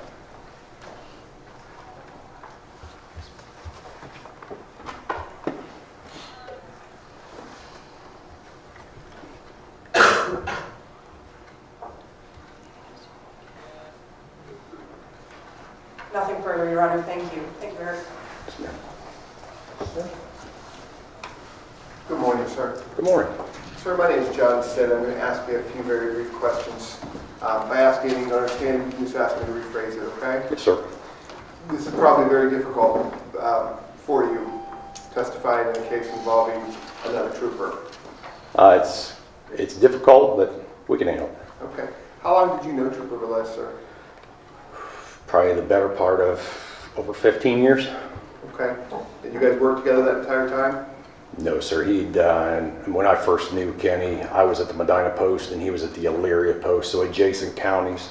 We'd encountered each other. We had been in some sporting events together, but as far as working at the same facility, that didn't happen. Okay. What kind of sporting events? Things you would compete in, or things you'd like go see a game or something like that? Nah, softball. Okay. Yeah, we played softball several times together. Would you consider him a friend?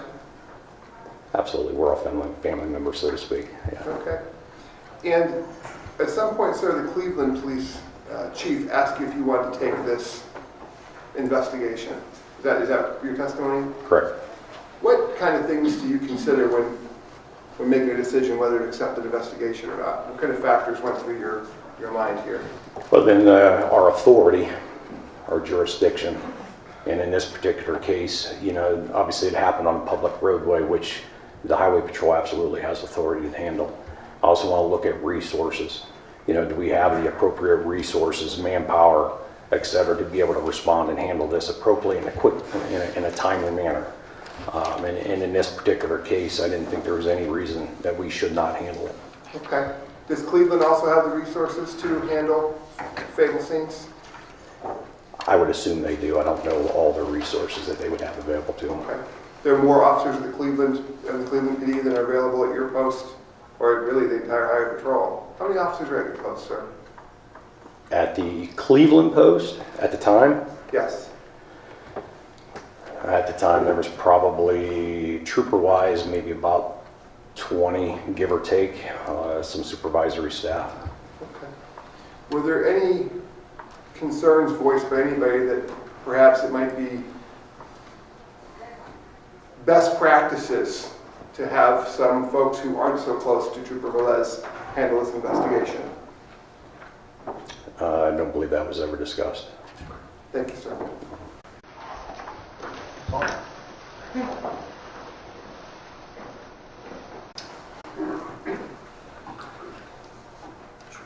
Captain Shepard, is it true that all officers are brothers-in-law? In general, yes. Yes. So, across jurisdictions, can you guys consider each other family? Yes.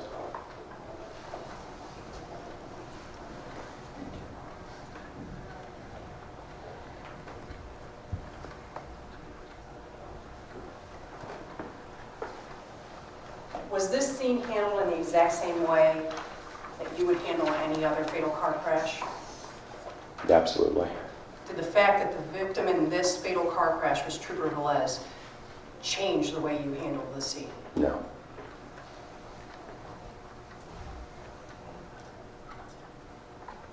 Nothing further, Your Honor. Thank you. No, Your Honor. Thank you, Captain. Thank you, Your Honor.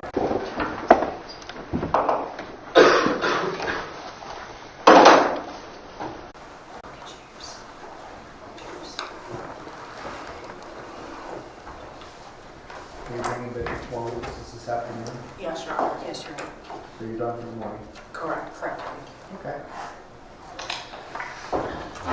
As I said, ladies and gentlemen, the attorneys have been working, trying to organize and streamline some presentation of evidence for you so that there won't be delays. So we're going to stop here.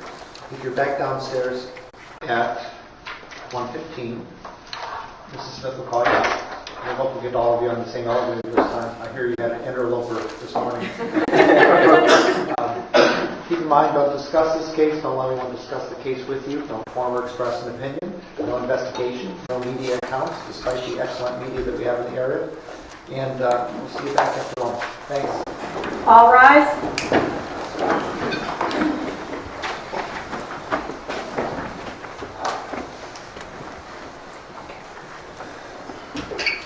Bless you.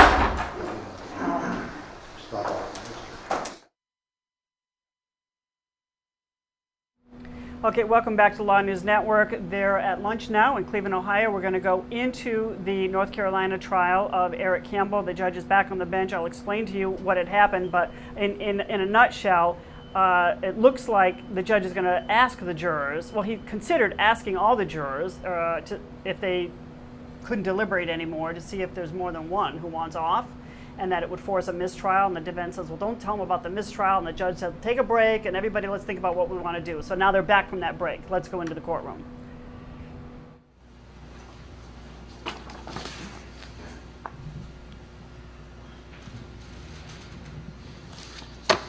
Okay, what we'll do, is any objection with having the sheriff place this in the middle of the table in the jury room?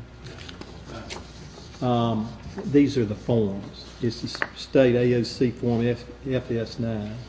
And what we'll do is have these placed in the table in the jury room, and Mr. Sheriff, you can place this in the middle of the table in the jury room.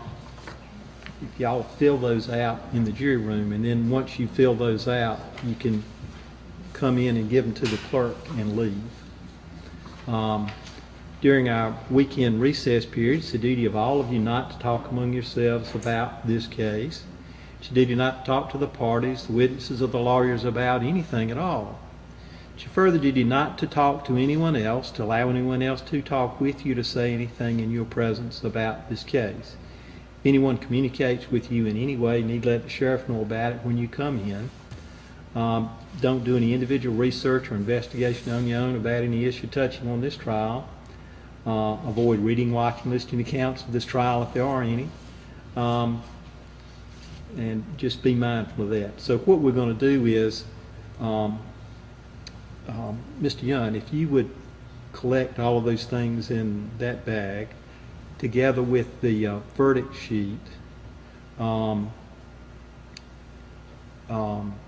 can deliver that to the clerk when you give her that statement. Yes, sir. Actually, we probably ought to be out here so that there won't be any problem. We're not going to look into what you're doing at all. Okay, and it may be that we're asking you to do a lot of stuff this morning.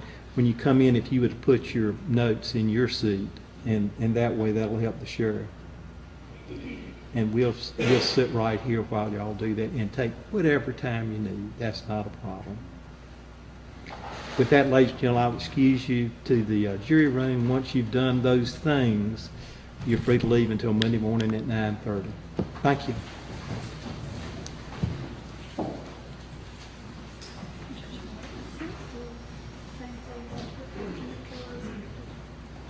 I'm going to bring them in after these people have left.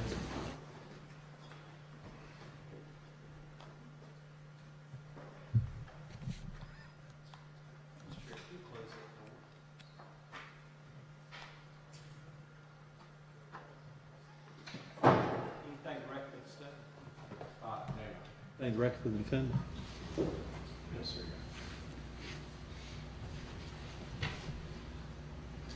Mr. Sheriff, if y'all want to invite those alternate jurors to come back in.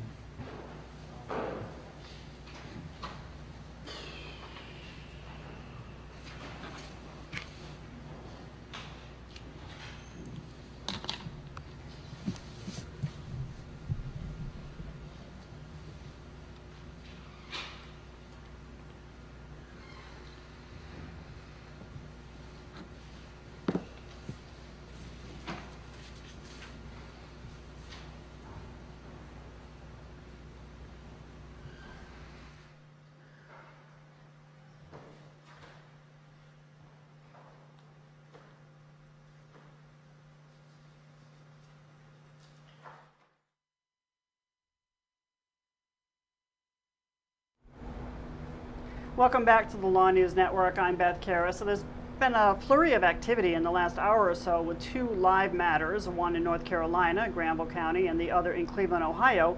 All the cases are on a break right now. Cleveland, Ohio is in a lunch break, and North Carolina is actually done for the day. This is the murder trial of Eric Campbell. The jury is deliberating.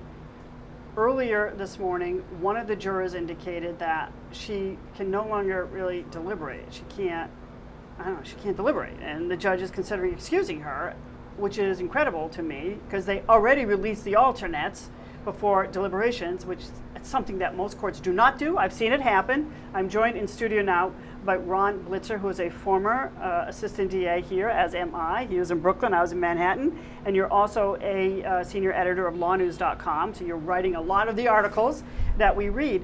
Ron, I mean, the judge has sent the jury home. No one's been excused at this point. And I can't believe that he's considering excusing this juror. They have to have a hearing with the juror. He has to hear what she has to say and why she can't deliberate. Yeah, it boggles my mind. If you already sent alternates home, what are you gonna do? Like, you can't, like, what are you gonna do here? Like, just because what a juror says she can't anymore, you definitely need to hear her out, see what her actual reason is, and then maybe see, can they bring the alternates back in this case? Like, with sending them home already, you need everyone here. No, because they're no longer under the admonition. Right, they could have talked about it. You can go forward with 11 jurors if both sides agree. That is done and that is constitutional, but both sides have to agree. Yeah. And as far as we know, the defense hasn't agreed. Now, the judge, we do have we have that queued up, you guys? Can we play what happened in court that we had missed earlier? Okay, we cannot. All right.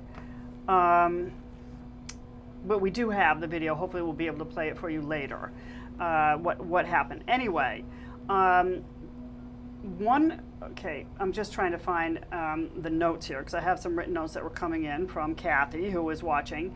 The judge suggested bringing in the jurors, I don't know if it's as a group or one by one, to see if one or two are unable to deliberate. Maybe there's a second one and that will force a mistrial, and he would tell them it would force a mistrial. And the defense is like, don't tell them about forcing a mistrial. Let's just, tell them because maybe it'll influence the others if they know we can get out of this. So you have the clip now ready? Sorry, I'm doing double time, talking to him and talking to somebody in my ear. Okay, yes, let's listen or watch what we had missed earlier today when the court was alerted that a juror was having a problem deliberating.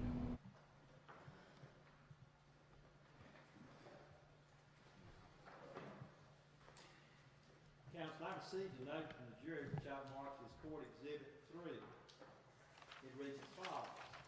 Juror number 3 would like to request that she be excused due to feeling unable to properly evaluate the case. Now, citizen statement.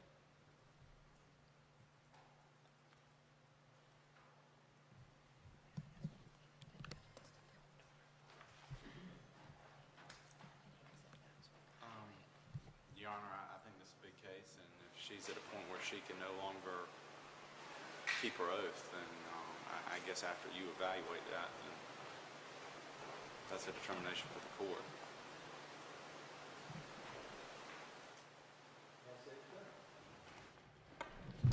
Can we just a second? Sure.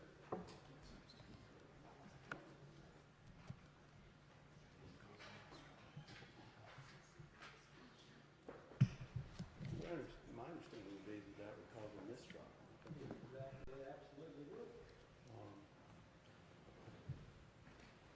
I don't know what that means. If she can't evaluate the case, and that means if she withdraws from the deliberation, that means 11 jurors are deciding the case. I mean, it makes me uncomfortable both ways, I guess. I don't really know what to say right now.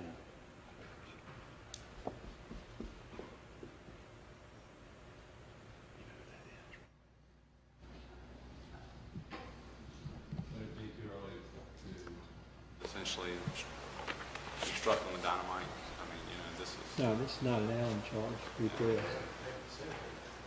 No, absolutely not.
really.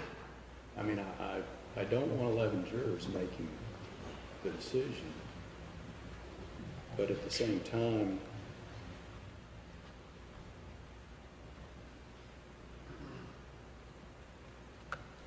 I also don't know the extent of her anxiety.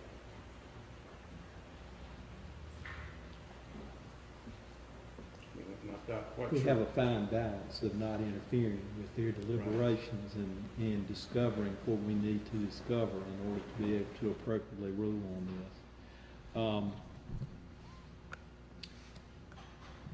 this. It would be my intention to maybe invite all the jurors in, advise them that if 1, 2 jurors should not be able to continue, that would result in a mistrial. And that we don't want to force anybody to continue if they're unable to do so. That we would ask that they evaluate where their positions are and, if possible, to continue to deliberate. How does something like that sound to the state? That's exactly what they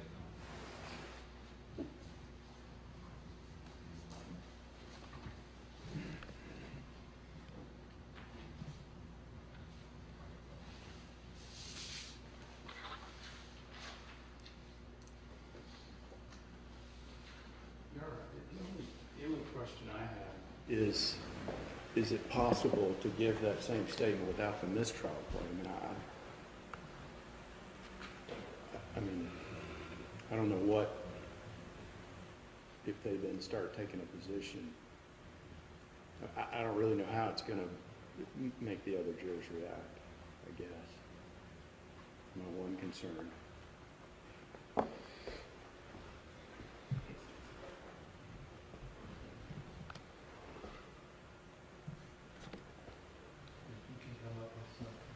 Well, I guess my idea would be just to take out the part of the mistrial and simply say the rest of it.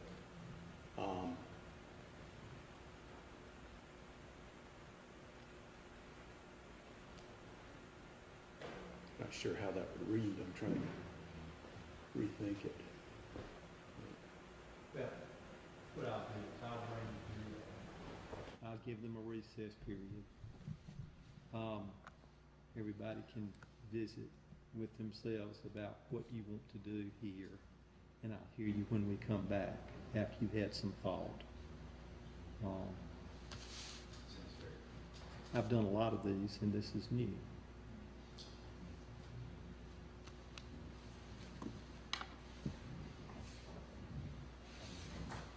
Is that acceptable to the state? Is that acceptable to the defendant? Yes, sir. Mr. Chair, if you can knock on the door and invite the jury in.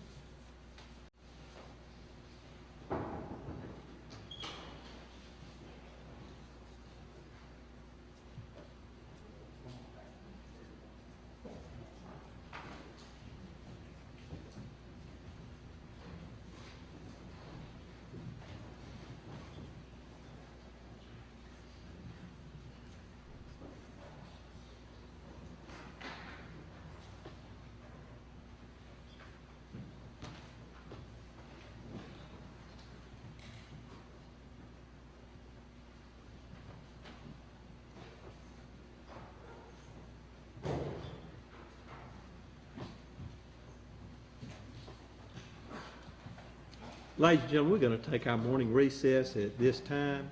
During our morning recess period, it is your duty not to talk among yourselves about this case. It's your duty not to talk to the parties, the witnesses, or the lawyers about anything at all. It's your further duty not to talk to anyone else, to allow anyone else to talk with you, to say anything in your presence about this case. If anyone communicates with you in any way, need to let the sheriff know about it when you come in. Don't do any individual research or investigation on your own about any issue touching on this trial during this time. So with that, ladies and gentlemen, while everyone else, anything further for the record for the state? Nothing further. Anything for the defendant? No, no, sir. Ladies and gentlemen, I will excuse the 12 of you and ask that you return and assemble in the jury room don't deliberate while you're in there. I have to bring all of you out and count noses beforehand. And we'll say 10 minutes to the hour of 12. This will be a little bit longer than usual. But we'll do that. With that, ladies and gentlemen, you are excused.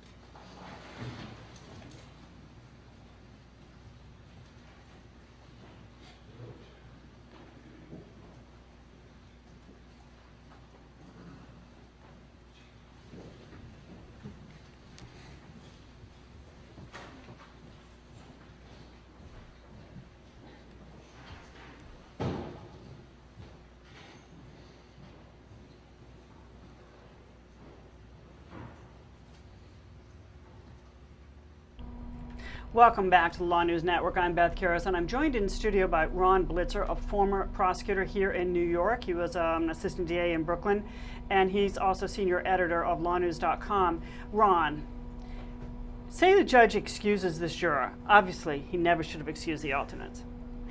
And then they go ahead and convict him of first-degree murder. We were just talking off air. This is a capital case. There's another phase. Yeah, with a death penalty case like this, I'm very uncomfortable about moving forward if you're letting this juror go. It was the judge's screw up to release the alternates. No one should die because of that. In other words, if it goes to a penalty phase with 11 jurors, should 11 jurors sit in Yeah. judgment? I guess if the defense agrees to go forward, then they're agreeing to a capital phase. That's one fewer person they have to convince. That one fewer person who has to be convinced either of the aggravation or mitigation evidence. And there's a lot of aggravating evidence in this crime spree to argue for the death penalty. I don't know what's going to happen. I just do not understand why those alternates were let go. Yeah, I don't get it. And the judge said in the clip that we just saw that this is new for him to have to face this type of situation. So this is probably common practice for him to release alternates, before deliberations, and luckily it's never resulted in a problem until now. But here it's a problem, and what do? We don't know exactly the nature of this juror's issue. They said it's anxiety, but we don't know if she's just feeling nervous or uncomfortable about the proceedings, or if she's really suffering physical or medical conditions right now, and those are two very different things. So, if this is an emergency and she needs to be released, she should be for her sake, but there should be someone to back her up, and there's not.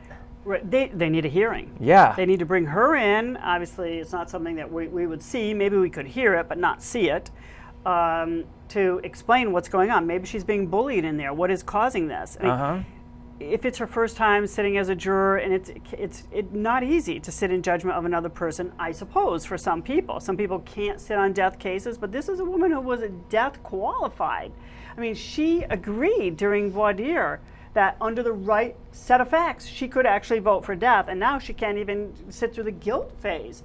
Maybe she's being bullied a little bit. Maybe she's feeling pressure because she's got a position that's unpopular in there. Who knows? I'm speculating. Yeah, no, I was thinking the same thing. If she is among the minority, or if she's the only holdout right now, and they're trying to pressure her into coming to their side, rather than, succumbing to pressure or, wanting to just stand firm for longer. If she's saying, okay, I can't do this anymore, then that could be the reason for why we're in the position we're in right now. It is very unusual for I think it's uncommon, it's uncommon for the defense to agree to go forward with 11 jurors. Yeah, I can't see it happening in this case. But at the same time, the defense attorney said, this should be cause for a mistrial, but he's uncomfortable with that too. There's no good way to go forward right now. Maybe the defense really likes this jury. Maybe they've been getting certain signals and they figure they're not going to do better the next time around because the jury pool is going to come from the same community and they've read all this evidence in the case. It's going to make it a little more difficult, and we know that retrials tend to favor the prosecution. Yeah, and here we are, in the second day of deliberations. They haven't reached a verdict yet. Every second that goes forward, one could argue favors the defense because, they're not said, they're not convinced beyond a reasonable doubt just yet that this person is guilty. So, if this keeps going forward, the defense might say, hey, we should stick with this jury and, see what happens. Now, what's going to happen over the next 2.5 days is that the lawyers and the judge are going to do a little research. And maybe the judge will talk to some of his colleagues. And maybe he'll get some advice to say, hey, you need to hold a hearing with this woman, and you can't just excuse people because they say they can't deliberate anymore. This is not easy. Yeah. Deliberating not easy. How many times have we seen jurors in tears? I mean, they bond over long cases and difficult cases. So because she has some anxiety, to me, isn't a reason without more information. No. It's taking it a little too. I mean, he's taking her at her word a little too quickly. Yeah, I mean, if it's a question of, before I heard about anxiety, I thought, all right, well, maybe this person has a family emergency and they can't be there any longer. That I understand. Maybe she's suffering, some sort of physical condition herself. That I understand. And that might be the case here as a result of anxiety. But just feeling nervous or being anxious about the job that you agreed to do, I'm not so comfortable with that. To let someone go just because they're having a hard time with deliberations, and without knowing more, I wouldn't go for it. But like you said, we need to have a hearing. The judge needs to hear from this juror, see exactly what is going on. All right, well, they're going to resume Monday at 9:30 a.m. They are in the same time zone that we are in, Eastern time zone. So we'll see what happens Monday morning. I assume that the jury won't begin deliberating, that the attorneys will be in court, there'll be a hearing, and they'll decide what they're going to do. Hopefully, he'll bring the juror in and have a hearing with the juror to see if she's willing to go forward now and what her problem is. And he says he didn't want to force anyone to do anything, but you know what? You've got to. Yeah, I mean, we had, I think the prosecution made reference to, or one of the attorneys made reference to an Allen charge, to try and push them. This isn't that situation at this point. It's not a deadlock as far as we know.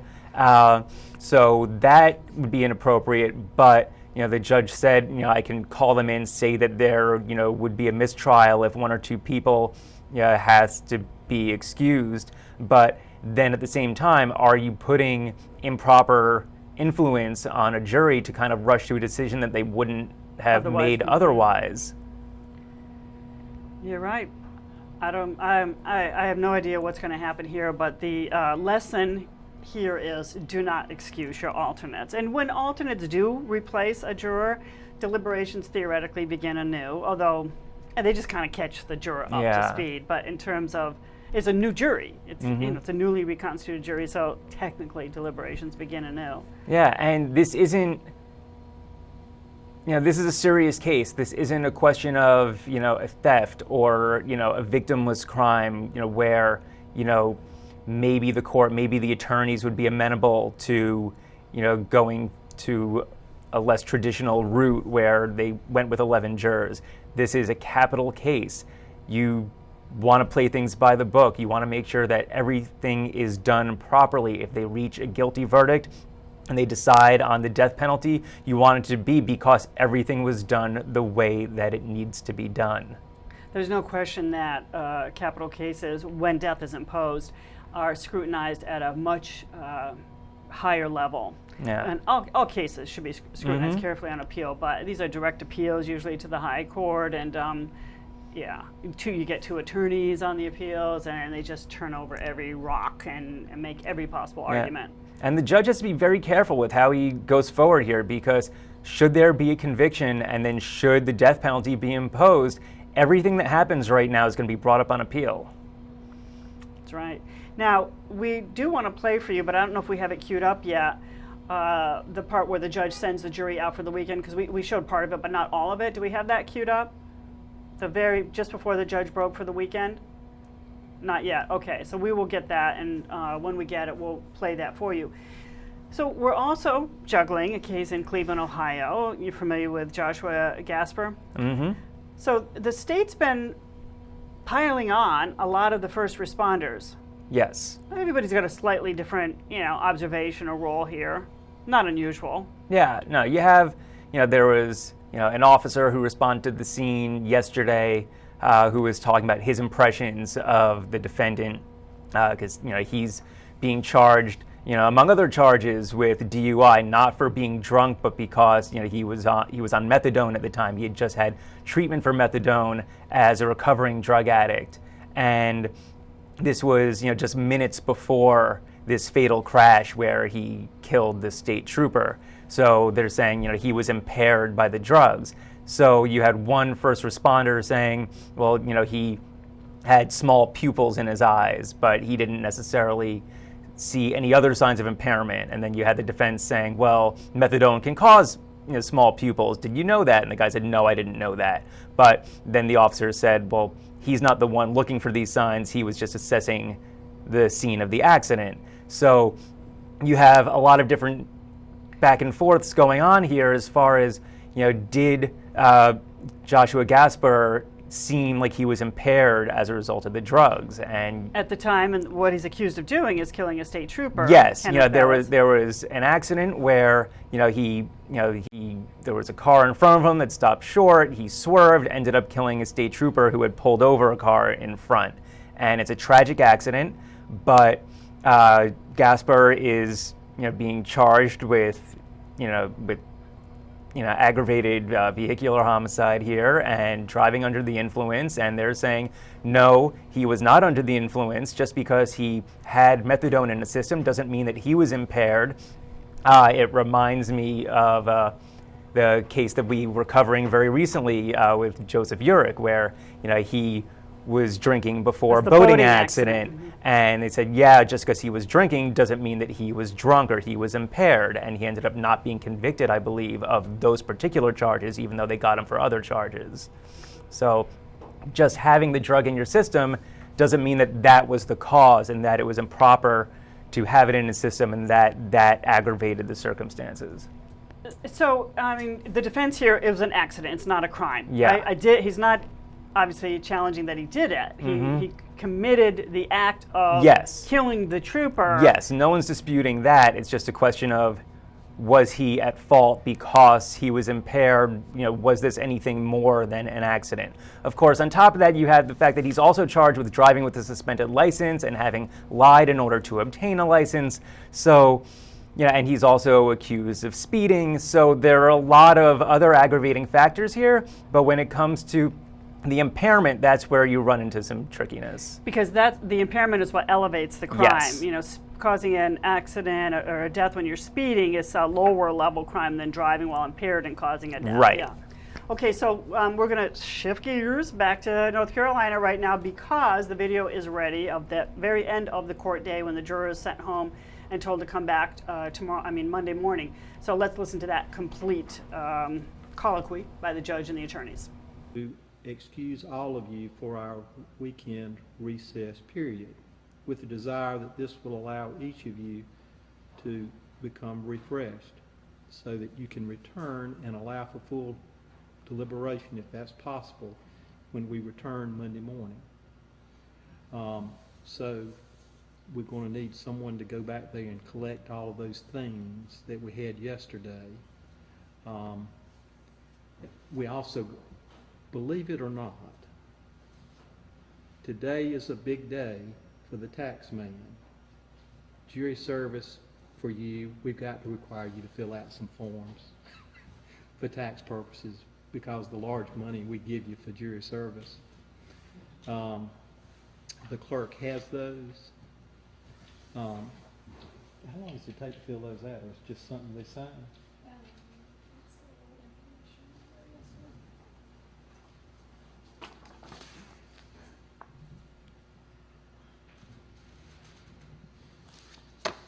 Okay, what we'll do, is any objection with having the sheriff place this in the middle of the table in the jury room?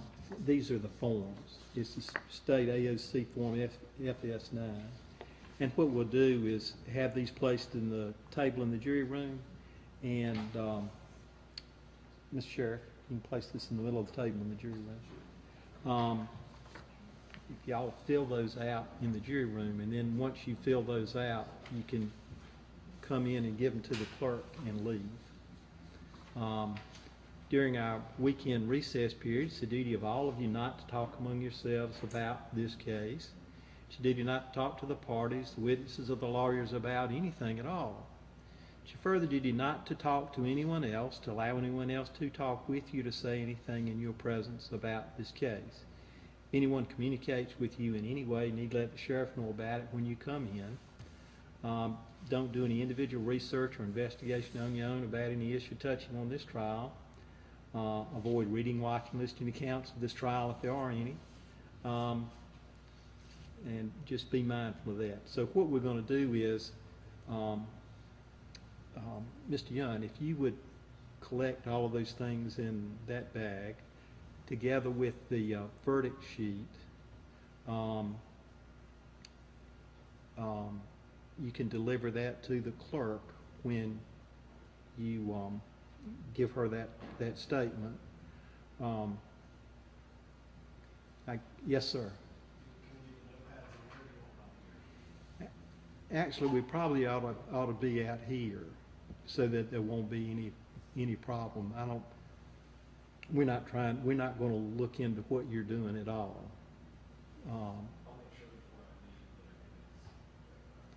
Okay, and it may be that we're asking you to do a lot of stuff this morning. When you come in, if you would put your notes in your seat, and that way that'll help the sheriff. And we'll sit right here while y'all do that and take whatever time you need. That's not a problem.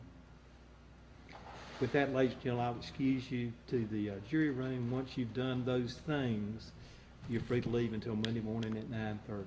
Thank you.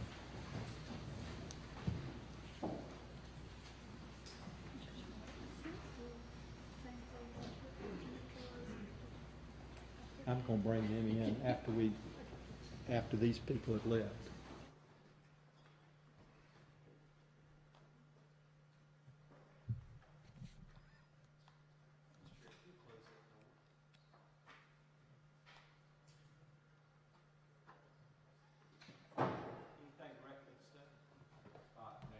Anything direct to the defendant?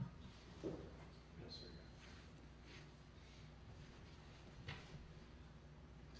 Mr. Sheriff, if y'all want to invite those alternate jurors to come back in.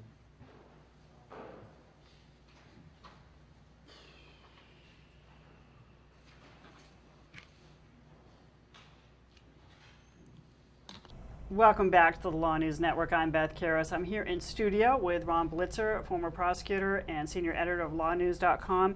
So hopefully, over the next 2.5 days, the jury will be saved and this will not be a mistrial.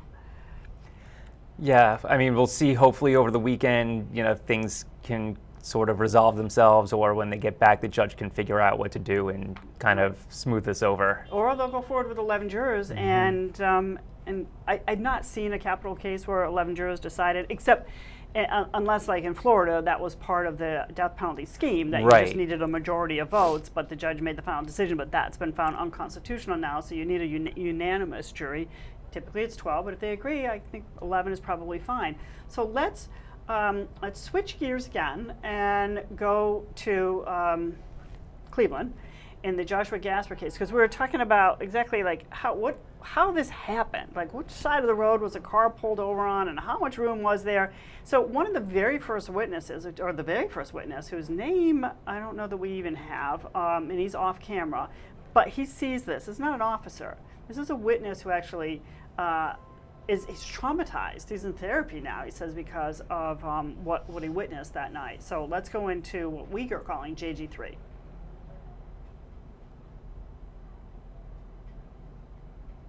Review, I saw, that there was an accident.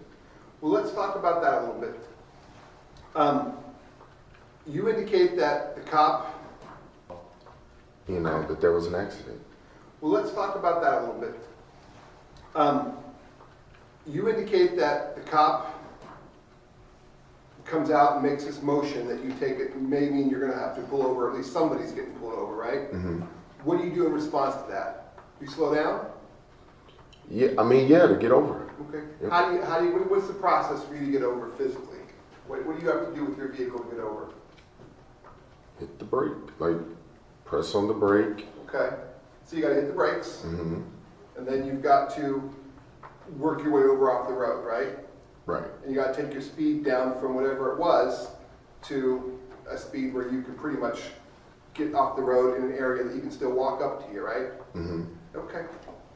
So I want to be really clear, and I know memories can fade, and I've looked at some of your reports from that night.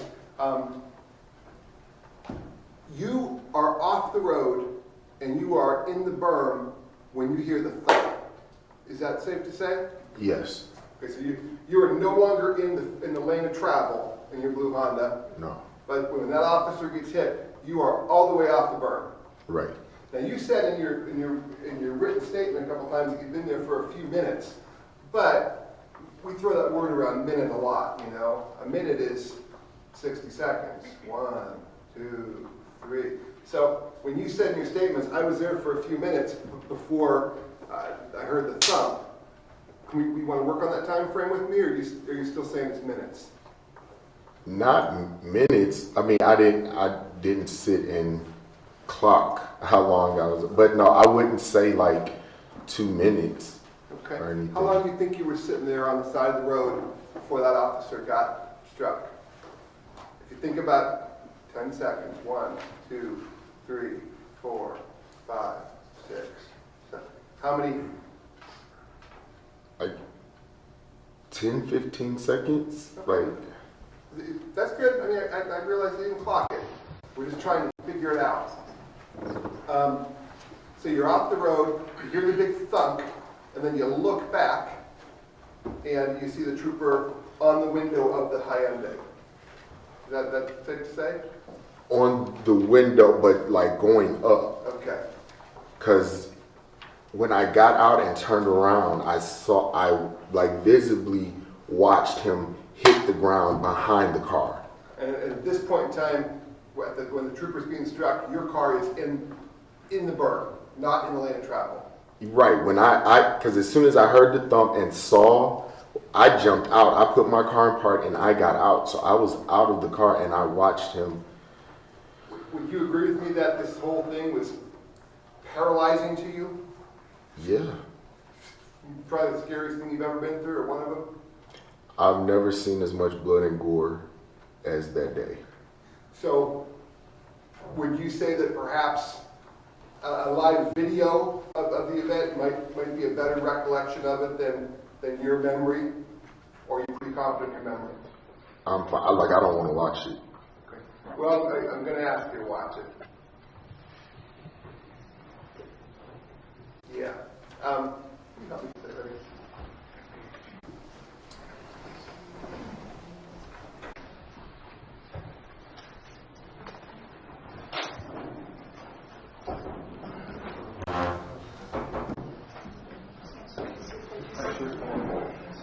Everybody can see.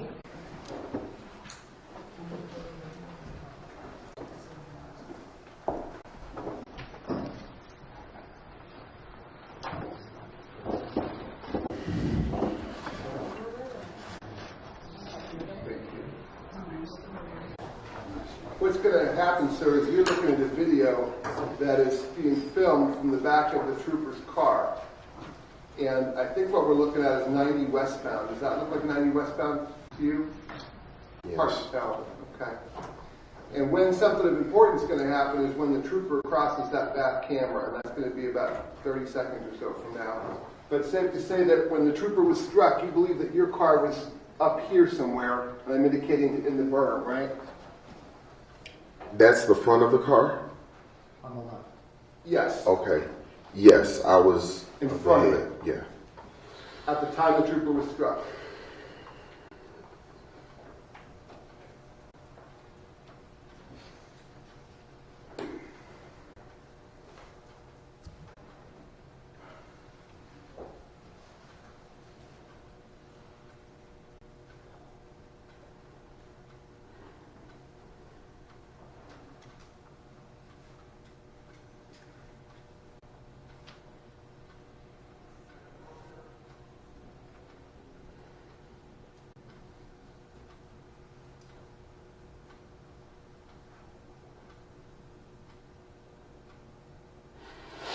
Okay.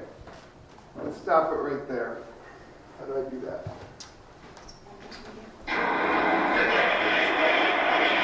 Okay, did you see that happen?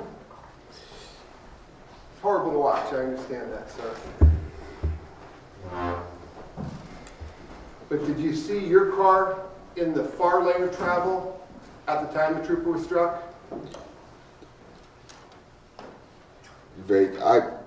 My attention was drawn to the impact that just... I understand, sir. If I told you that your car at the time of the impact was in the, right here, and that you just now, after the trooper came down, pulled in front of the black car to the side of the road, would you agree with me that that's probably more correct than the memory that you have? For the sake of not watching it again, is there any reason to think this has been doctored or that's not your car? No. From what it looked like, I didn't see anything until I saw his body just now. Okay. Well, I'm going to need you to answer some questions on it, so I'm going to show it to you again if that's what we need to do. But I need to know where your car is in relation to that trooper. And you testified that you were in front of the car when the accident happened, and you had a good 10 to 15 seconds of sitting there before the trooper got injured, and you saw the whole thing through your rearview mirror. As I recall it, but so I guess I'm not following what you're saying.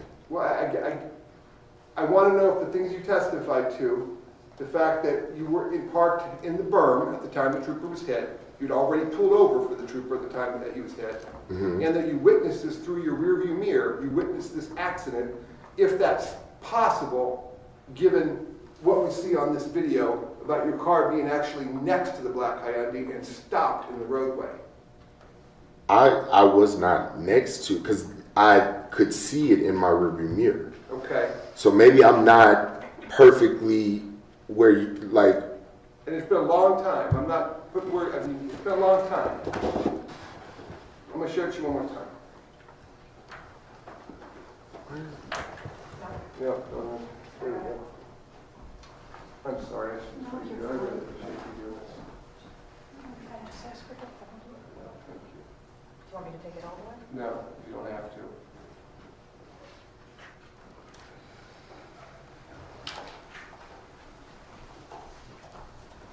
Now again, you're the blue car, not the black car, correct? Right.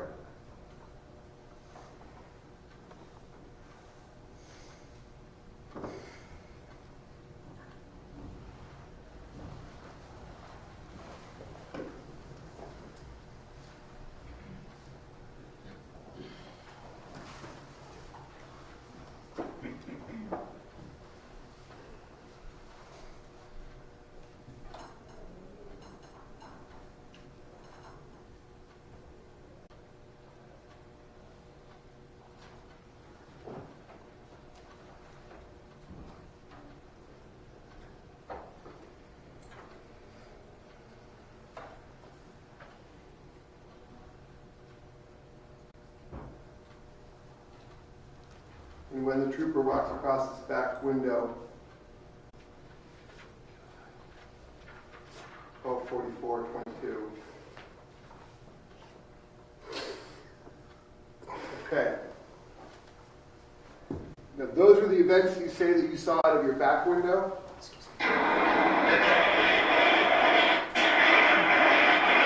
Okay, I see what you mean as far as, so I was still in the lane, but I saw that from my rear view. Okay. So you agree with me that you were still in the lane and you had not yet pulled over? Right. And you agree with me that this was split second? Yeah, I mean, from that, it didn't feel like that, but clearly from the video. But we did this whole thing, you and I, about the 1, 2, 3, 4, 5, and you estimated 10 to 15, and that was like that. Well, I mean, you lived through it, and then you tell me how it feels. I would not want to, and I do apologize you had to go through this, but this is a big deal. What happened out there is a huge deal. I know it's hurting you, but But I'm defending the guy here. Same questions. So, could we agree with me that perhaps your memories weren't as clear today as maybe they could have been based on what we saw in the video? As with any traumatic experience, my trauma response might view it in a different lens than what you might perceive. So, Who have you talked to about this case? I've definitely gone to counseling. Okay, and I appreciate that. What about from law enforcement? Who did you talk to from law enforcement? I don't remember the troopers' names, but I spoke with 2 in person and 1 over the phone. Okay, so you've talked to 2 in person. When did that happen, sir? Around the time of the event, 1 at the scene, another a few days following, and then maybe a week or 2 later over the phone. Okay. What about prosecutors and whatnot? Have you had a chance to talk to the prosecutor's office about this case? Like you say, when it happened or? Since then. Welcome back to the LawNewz Network. I'm Beth Karras. I'm in studio with Ron Blitzer, the senior editor of LawNewz.com, and also an attorney, former prosecutor. So I'm trying to get a picture of what happened here in the Joshua Gasper case. And we're going to play some more witnesses who were eyewitnesses before the first responders to talk about what they saw. But it sounds to me that, and then the next witness will confirm it, that he pulled over, the trooper had pulled over somebody on the far left, which means he's at the driver's side of that car, Right. and he's standing in the shoulder. They're calling it a berm. To me, Yeah. a berm is it's like a hill or whatever, but they're calling it a berm, the shoulder. And he's standing there. So if he got hit there, then that means that Gasper went into the shoulder. Yes, because he was faced with the car in front of him stopping short, and Gasper's claim is that he had a choice at that point, since he couldn't stop in time to either drive into traffic or into the berm, and he opted not to drive into traffic, but as a result he drove into the shoulder and into the trooper. And then dragged him. Yes. Okay, so very, very tragic case. You know, when I was in high school, one of my high school classmates' fathers was a local cop in my town, and same thing happened to him. He was dragged and killed, but there wasn't a prosecution. No, I take that back. It was a drunk driver, but he was on the, it was a 2-way street, and he was on the traffic side. So the car just swerved a little bit to the right and dragged him. It was so horrific. Anyway, let's listen to the witness who I think is going to set the scene that you just described, and that's going to roll into another witness. This is JG 4 and 5. They're both eyewitnesses to some part of this crash, accident, homicide, before the first responders get there. Well, this clearly was me writing fast, but I put I want driving in the far left lane, I'm assuming was. I observed the state trooper flagging down a car, in parentheses, unsure if he was flagging me down, in parentheses.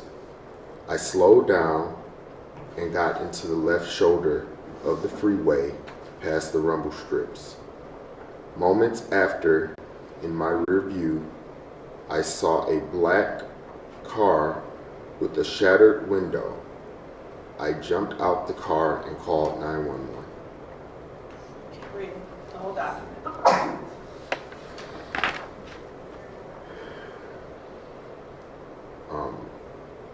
Do I need to? I, Michael T. Sanford, hereby make voluntary statement to Trooper D. Gonzalez, Trooper R. Cantors at Panera Bread, Westlake, on Thursday, 9/15/16 at 12:45 p.m. I called 911 from my cell phone after witnessing a state trooper being hit on the shoulder of I-90 highway. Prior to hearing the accident, I was in the far left lane of I-90. I observed a state trooper signaling for parentheses, what I assumed, in parentheses, me to pull over. I wasn't. Tires, what did you look over and see? I saw within a second or so the impact of what I later understood was the defendant's vehicle and Trooper Velez. Did you see the color of the car that hit Trooper Velez? You know, I didn't process it immediately at the time, but when I later pulled back and looked, you know, back down the highway, I did see the color of the vehicle. Do you remember it now? I believe it was a black vehicle. Did you see any of the actions of those vehicles prior to the accident? I did not. What did you do once you saw the impact? I pulled over probably 50 yards ahead at McKinley, which is the next exit from the highway, and I called 911. And when you called 911, were you able to get through? I did, and people had already called. The dispatcher was already aware of the accident. Did you remain on scene? I did not. There were people who were already in the berm, and I think there were some people crossing the highway as well to assist the trooper.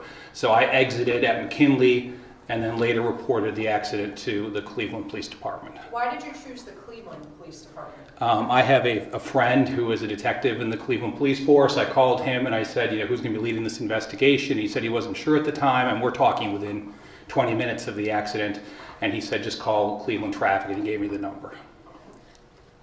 Did you contact the Highway Patrol or did they contact you? I contacted Cleveland, and then the Highway Patrol came out to see me at my home.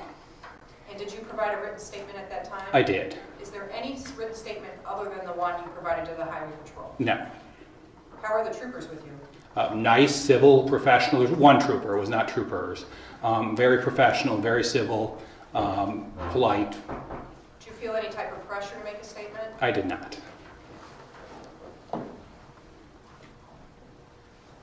Nothing further, Your Honor. Thank you. Good afternoon, sir. Good afternoon. Sir, I'm John Sin. I'm the defense attorney in this case. How are you today? I'm doing well, Mr. Sen. Okay, I'm going to ask you some questions. Sound fair? Sounds fair to me. Okay, sir. You were coming back from lunch and you were on 90. I was. And you heard a commotion. Yes, I believe it was a screeching of tires, but there was something in the traffic caused me to look to my left. Okay. Now, today, sir, you're using the term screeching of tires. And I've noticed that you use that and the prosecutor use that. And you've had some time to reflect on this case. But do you remember making a statement that, well, to the troopers, remember the statement you gave to them? I do. Okay. I'm going to show you that, sir, and ask, well, I'm going to ask you before, is that the term you used with them, that you heard a screeching of tires? In all honesty, I don't remember. Okay. Maybe this will refresh your memory for you. John.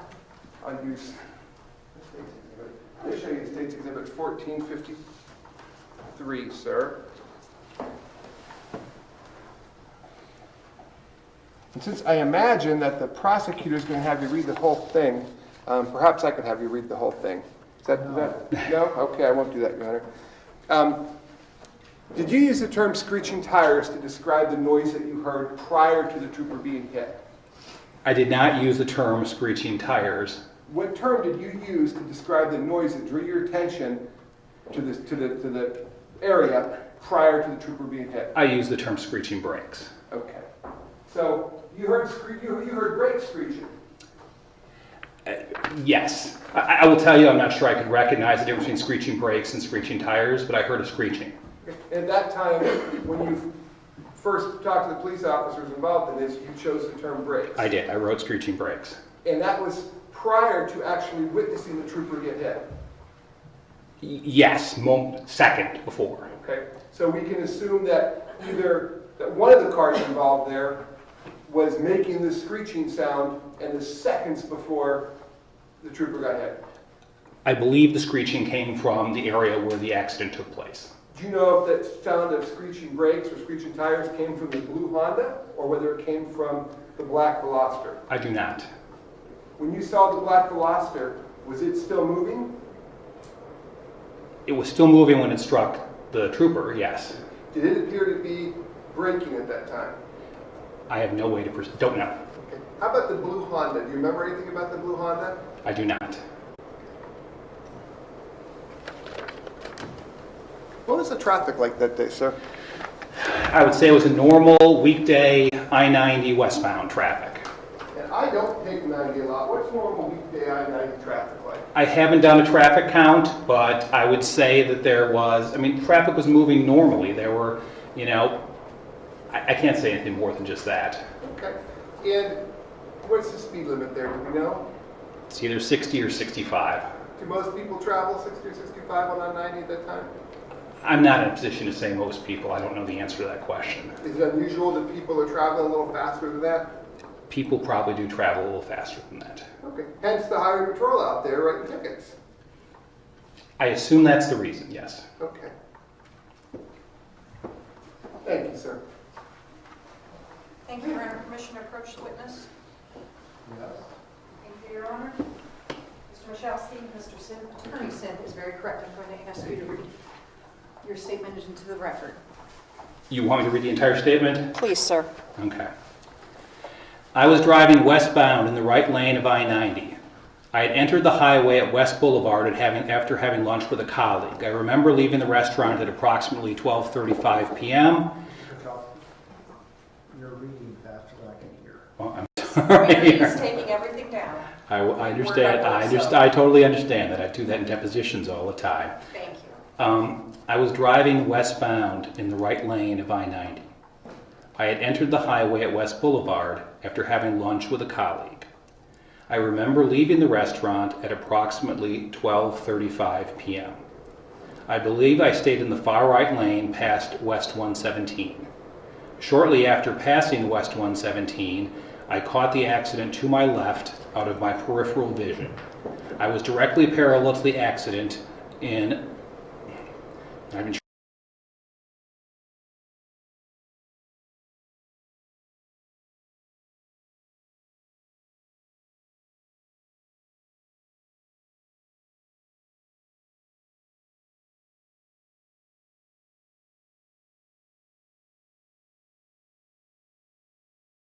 witnessed a black car veer toward the median and strike what I now know to have been the trooper. I immediately pulled over to the right and called 911. The dispatcher took a while to answer, and she was already aware of the accident. And she said an ambulance was en route. I saw a white car parked about 50 yards ahead of the accident in the left lane, and I meant to say there was a man walking back towards the scene on his cell phone. So in that statement, do you say that you heard screeching brakes or you believe you heard screeching brakes? I believe I heard screeching brakes. So is it safe to say that at that time you actually didn't know what that sound was? I think that's fair to say. And is it fair to say that that's still your memory today? That is still my memory today. Thank you, sir. I have nothing further, Your Honor. No, sir. Thank you. Thank you. Welcome back to the Law News Network. I'm Beth Quiroz in studio with Ron Blitzer, senior editor of LawNewz.com. So now we have a better picture, and there actually are some photos you can find online. We're not, they're not our photos. We're not showing them, but this happened in broad daylight too, right? Yeah. It was very bright out. I'm looking at pictures right now where you can see the road, you can see the berm or the shoulder on the left side of the road, and not having a sense of what traffic was like at the time, it's hard for me to totally visualize it, but it's hard to believe that the driver, the Mr. Gasper, didn't see what he was driving into at the time. At the same time, he's claiming that he didn't have a lot of time to react, and it was either go one way or the other. Depending on his speed, he may not have been able to slow down or stop. But I'm looking at the photo also. It looks like from the yellow line, right, which starts the shoulder to the left. And this is I-90 going westbound. So we're looking at the south side, that little, I guess it's the berm, the little cement wall divider. It looks like it's 2 car widths. Yes. So that a car could be pulled over, not right up against the berm, but he was sneaking in. Well, was he on the right side? Was he on the right or left side of the car when he struck the trooper? I think he was on the left side. I'm not certain, but I believe he was on the left side of the car, and that when So he's between the berm and the car. Yeah, Okay. I think so.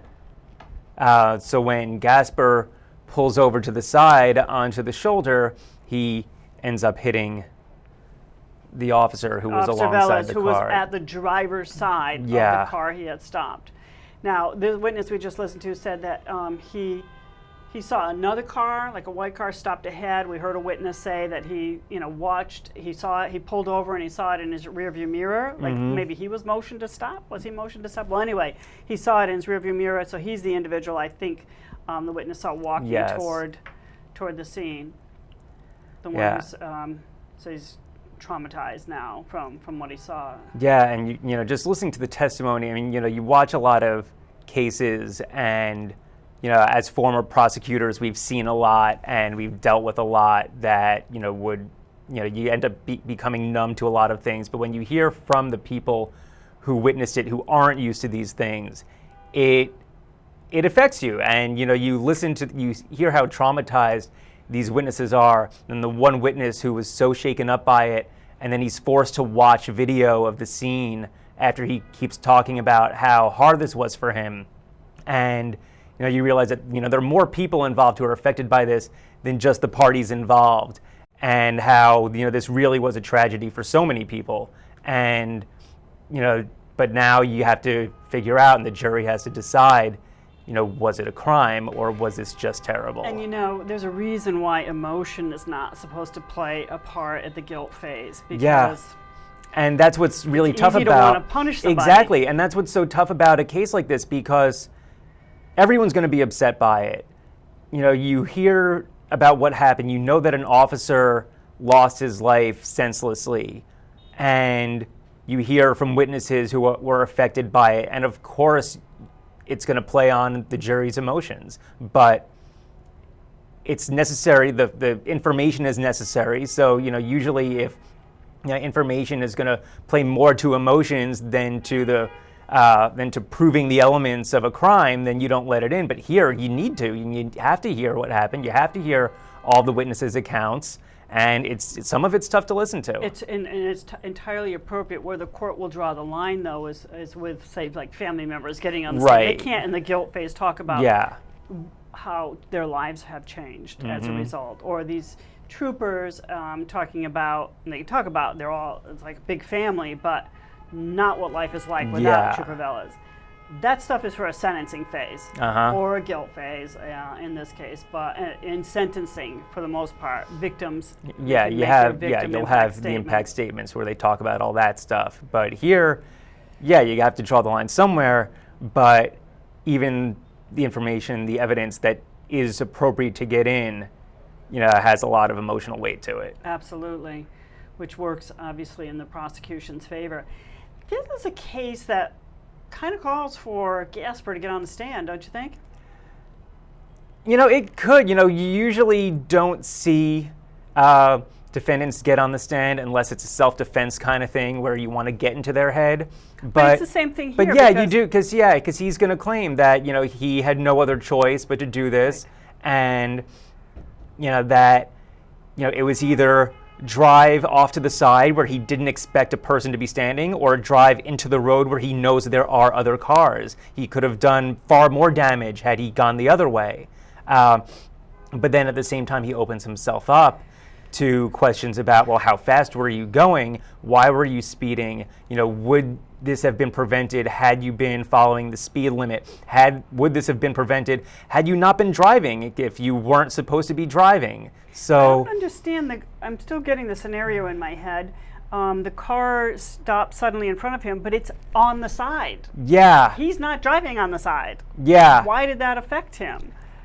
And that's a good question, because if he sees the car in front of him slowing down as it's moving to the side, then he's thrown off. But if he's speeding, if he's not paying attention, if he is impaired, then that could affect his judgment. Exactly. Yeah, the more I think about it, I mean, I'm trying to get this scenario in my head. I don't think it looks too good for Gasper. But just to follow up on what you said, typically in self-defense cases, we see a defendant testify because they're saying, yeah, I did it, but it's not a crime, and here's why I was defending myself. Please don't label me a criminal. This was, I was defending myself or a third person. Here, it's analogous because he's saying it was an accident. I wasn't impaired, and this was the scenario. Accident reconstruction expert's going to be critical in this case. I wonder if both sides are calling one, or if the cross-examination will satisfy the defense. They won't need to call their own. But the accident reconstruction expert sounds boring. I've seen some fascinating reconstruction cases and or witnesses in cases I've covered. They'll try to estimate based on the impact and the rubber on the road, I guess, the miles. And maybe the speedometer actually gets, at the accident, it stops at the speed they were going, I'm not sure. Anyway, the speed and sort of replicate other traffic conditions. Maybe there are cameras that will show, in the minutes before what the traffic was like. I mean, the witness just said it was regular traffic. He didn't say it was light. He didn't say it was heavy. He just said it was regular. So I don't know what regular is, but it's probably, just a fair amount of traffic, but I don't know, what that means. Yeah, and the more I think about some of the other charges in this case, the more it could hurt Gaspar because, one of the charges is, lying on his application for a driver's license. A few months before this crash, he applied for a driver's license and he lied. He didn't talk about how his license had already been suspended. So even if this was a total fluke accident, and even if he was not at fault, and if someone with a valid license would have ended up doing the same thing, it may be tough for the jury to believe him because this is a person who allegedly shouldn't have been out there to begin with and lied in order to be on the road. So these things just compound against him, even if at that point in time he didn't do anything wrong. Prior bad acts of deception, you're right, can really, really hurt a witness, a defendant, crimes of moral turpitude and lying. So I agree with you. Yeah, it's going to be a tough one. I'm really interested to see where both sides end up going in this trial. I don't know a lot about methadone, but I know that it does sort of replicate some of the effects of heroin, and that's why it's treatment for getting off the drug, getting off heroin. But it seems like if it does do that, then you are impaired and you shouldn't be allowed to leave a methadone clinic and drive for the first hour or two or however long the effects are. Yeah, and this was just 14 minutes after taking methadone, and then he's on the road when he, allegedly shouldn't have been driving at all. And this is someone who, if you get into, well, why was he on methadone? Because he, was he's a recovering addict. He's had problems in the past. This doesn't play into his favor. We'll see how much of that information from his past gets out during trial, but none of it looks good for him. But this is a type of crime, vehicular homicide, because it's not an intentional act. It carries prison time, but it doesn't carry the kind of prison time of, an intentional murder. Yeah, I mean, it's escalated, if they find that he was impaired. It's also escalated, I believe, because it was an officer who was killed. But yeah, it's not the same as, a murder it's or not decades in prison. Exactly. It'd be some years, but not decades. Yeah. And it could be a probationary sentence. This is not somebody who, I was always tough on drunk drivers. Yeah, me too. They are a threat to all of us. Anyone who is on the highway as a passenger or another driver on any streets or a pedestrian is a potential victim of a drunk driver. I have no patience. No. I've sent a drunk driver to state prison once in the misdemeanors because you could elevate it to a felony after so many in New York State, and I was so upset with this person who just kept getting arrested. But methadone is, I don't know how they're going to treat methadone. We'll see what the experts say. So interesting case, and obviously something that has the law enforcement community in Cleveland all eyes, on that courtroom. So let's look at a little more testimony. So my computer's been acting up, and I actually don't have I don't have the bites in front of me, but I think it's the next one up. I think it may be 7. Can we play the next bite from what we just played? Because it's my computer's acting up here. I don't have it. Yes. There, and he seemed to be somewhat in a daze, and by that I mean, you know, I don't know if he was in shock or anything else. So, Ever seen this person before in your no. life? All right, so you have nothing, all right? Yes. We were heading west, and the traffic started to slow. And I was my daughter was driving. I was the passenger. And we were in the lane next to the berm, where, you know, there's the concrete barrier, the berm part, and then that lane. We were in that lane. Okay, so you're in the leftmost, what people sometimes call the Passing lane, yes. Okay. Yes. And we came upon, the cars start slowing down and stopping, and we came upon Trooper Velez laying in the road, injured very badly. What did your daughter do with your vehicle? We stopped to try to assist him if we could, and his injuries were very substantial. And by the time I got up to him, there was another woman that had come up and started to work on him before Lakewood paramedics arrived.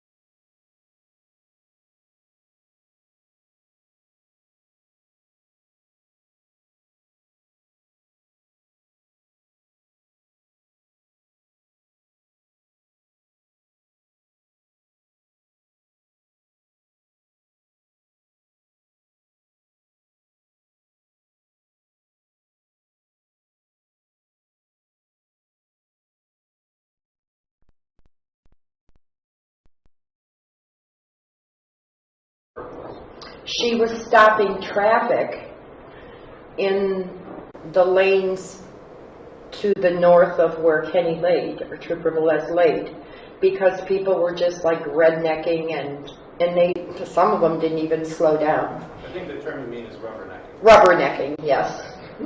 I'm sorry. Would that be correct? Yes. So you never had words with the person that you believe to be the driver of the black car truck? I did ask him if he was okay. Did you receive a response? He said something about his hand, but there was no visible. Were you ever interviewed by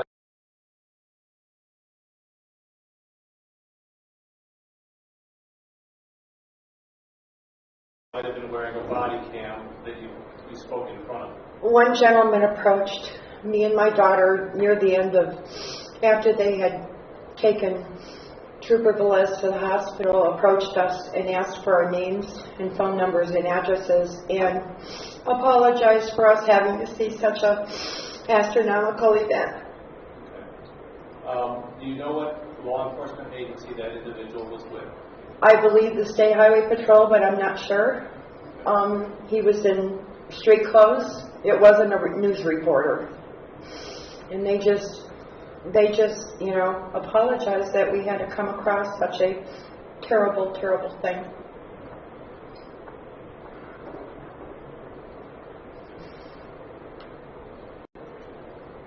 Did you see the event that caused the trooper to be lying on the pavement? No, I did not see Trooper Velez get hit. He had already been hit. I just wanted to help. Once you were there at roadside, did you look around for the vehicle, you know, to put together the scene in your mind and say, what just happened here? It was the black car, and it was quite damaged. And then there was a gold car that I do believe was about maybe 10 feet forward of the black car. That's who was getting pulled over by Trooper Velez. And that car was up near the concrete barrier, but a little bit on an angle. And I did not see Trooper Velez walking up to that car. Like I said, when I got there, he was already on the ground. In terms of your overall time on the roadside that day, how long did you remain at that location? Well, they put crime scene tape around my car, and we had to stay there pretty much. They had taken Kenny to the hospital, or Trooper Velez to the hospital, but everything that he owned on his body was laying on my car. His hat, his gun, all that was on my car. So I had to wait till they cleaned the scene before we could leave. During that period of time, There, and he seemed to be somewhat in a daze, and by that I mean, I don't know if he was in shock or anything else. So, ever seen this person before? no, All right, so you have nothing to compare what you saw that day with any prior experience? no. He appeared very shook up. Did you talk to any other witnesses on the scene? No. While you were doing the things that you described, do you know where your daughter was? She was stopping traffic in the lanes to the north of where Kenny laid, or Trooper Velez laid, because people were just like rednecking, and some of them didn't even slow down. I think the term you mean is rubbernecking. Rubbernecking, yes. I'm sorry. Would that be correct? Yes. So you never had words with the person that you believe to be the driver of the black car instructed? I did ask him if he was okay. Did you receive a response? He said something about his hand, but there was no visible marks on him that I could see. Any marks on his face or head? No. No, you don't know, or no, there were none? No, there were not.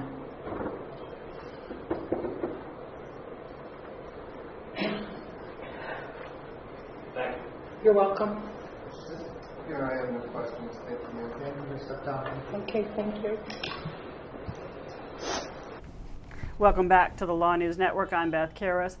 So, what we have played for you today, it's everything we have in the Gasper case. So you've seen all of the testimony, but for one small bit of one witness, at least what we have archived here. So court is supposed to resume from the lunch break in just a few minutes, like in a minute from now, but courts are typically not punctual. Some judges were always like, after our hearts at Court TV, like Belvin Perry at Casey Anthony, when he said 8:30, he was on the bench at 8:30, and he wanted the lawyers there. He said, the train leaves at 8:30, you better be on it. So that was great for people in television trying to keep to a schedule, but for the most part, you got to give them a little wiggle room. So, when you have a lot of jurors coming back, wandering in, as you know. Did you try a lot of cases? Not a lot. I was a prosecutor for just about 3 years or so. So I was handling mostly low-level cases. A lot of those don't go to trial. I had some that were about to go to trial. I had my openings, closings, direct, cross, everything in my file ready to go. And then the way it works is for those who don't know. On one particular case, I remember it was a domestic abuse, type of situation, but the defendant had violated an order of protection multiple times, and it was a really sad story, and I wasn't offering any deal, and then the judge decided to undercut me and offered him something, and it was still to the top charge, so he was allowed to do that, but instead of the maximum, he cut it in half, about the sentence in half, because there was so much congestion on the docket and the judge needed to just get things taken care of, and the defendant took the deal, and that was that. So, that one hurt a little bit, one, because of the nature of the case, which was very sad, but also I put all the work, was all ready to do it, and it didn't. Right. That so, often happened. You're ready for trial, and they take a plea. Yeah, so occasionally, I would have some hearings or trials or what have you, but, not a whole lot. I was just reading an article the other day, I think it's in the latest issue of the New Yorker, and maybe it's focusing more on federal cases, but that there are fewer and fewer trials being held today. But I don't know that we're seeing that on the state level, because we're mining the courtrooms for interesting trials where cameras are allowed. But that in the federal system, at least, there are fewer and fewer trials. I mean, so many plead out. In Manhattan, 95% of our cases pled out. I mean, we had 45 courtrooms going at any given time, but when you have tens of thousands of cases annually, I mean, those courtrooms are busy, but you have to give offers. Oh, absolutely. I mean, we would have 250, 300 cases at a time per ADA, right? And so for you have to manage your cases, manage your priorities. So for cases where there wasn't a victim, or if it was a minor case and the victim was okay with it, you make an offer and you see what happens, and you focus on the ones that are really serious or where the defendants have really serious records, and then you can kind of pick your battles and say, okay, this is the one I'm gonna go harder on, and others, if you can cut a deal, then you do it.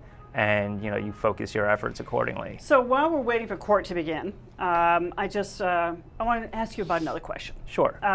Distracted driving is one of my pet peeves, and I have been saying for years that there ought to be laws, and there are now, that just like you can't drink and drive, you shouldn't be speeding and driving. That texting or using your phone at all should be also a traffic offense, and actually it is now in some states. I don't think everywhere.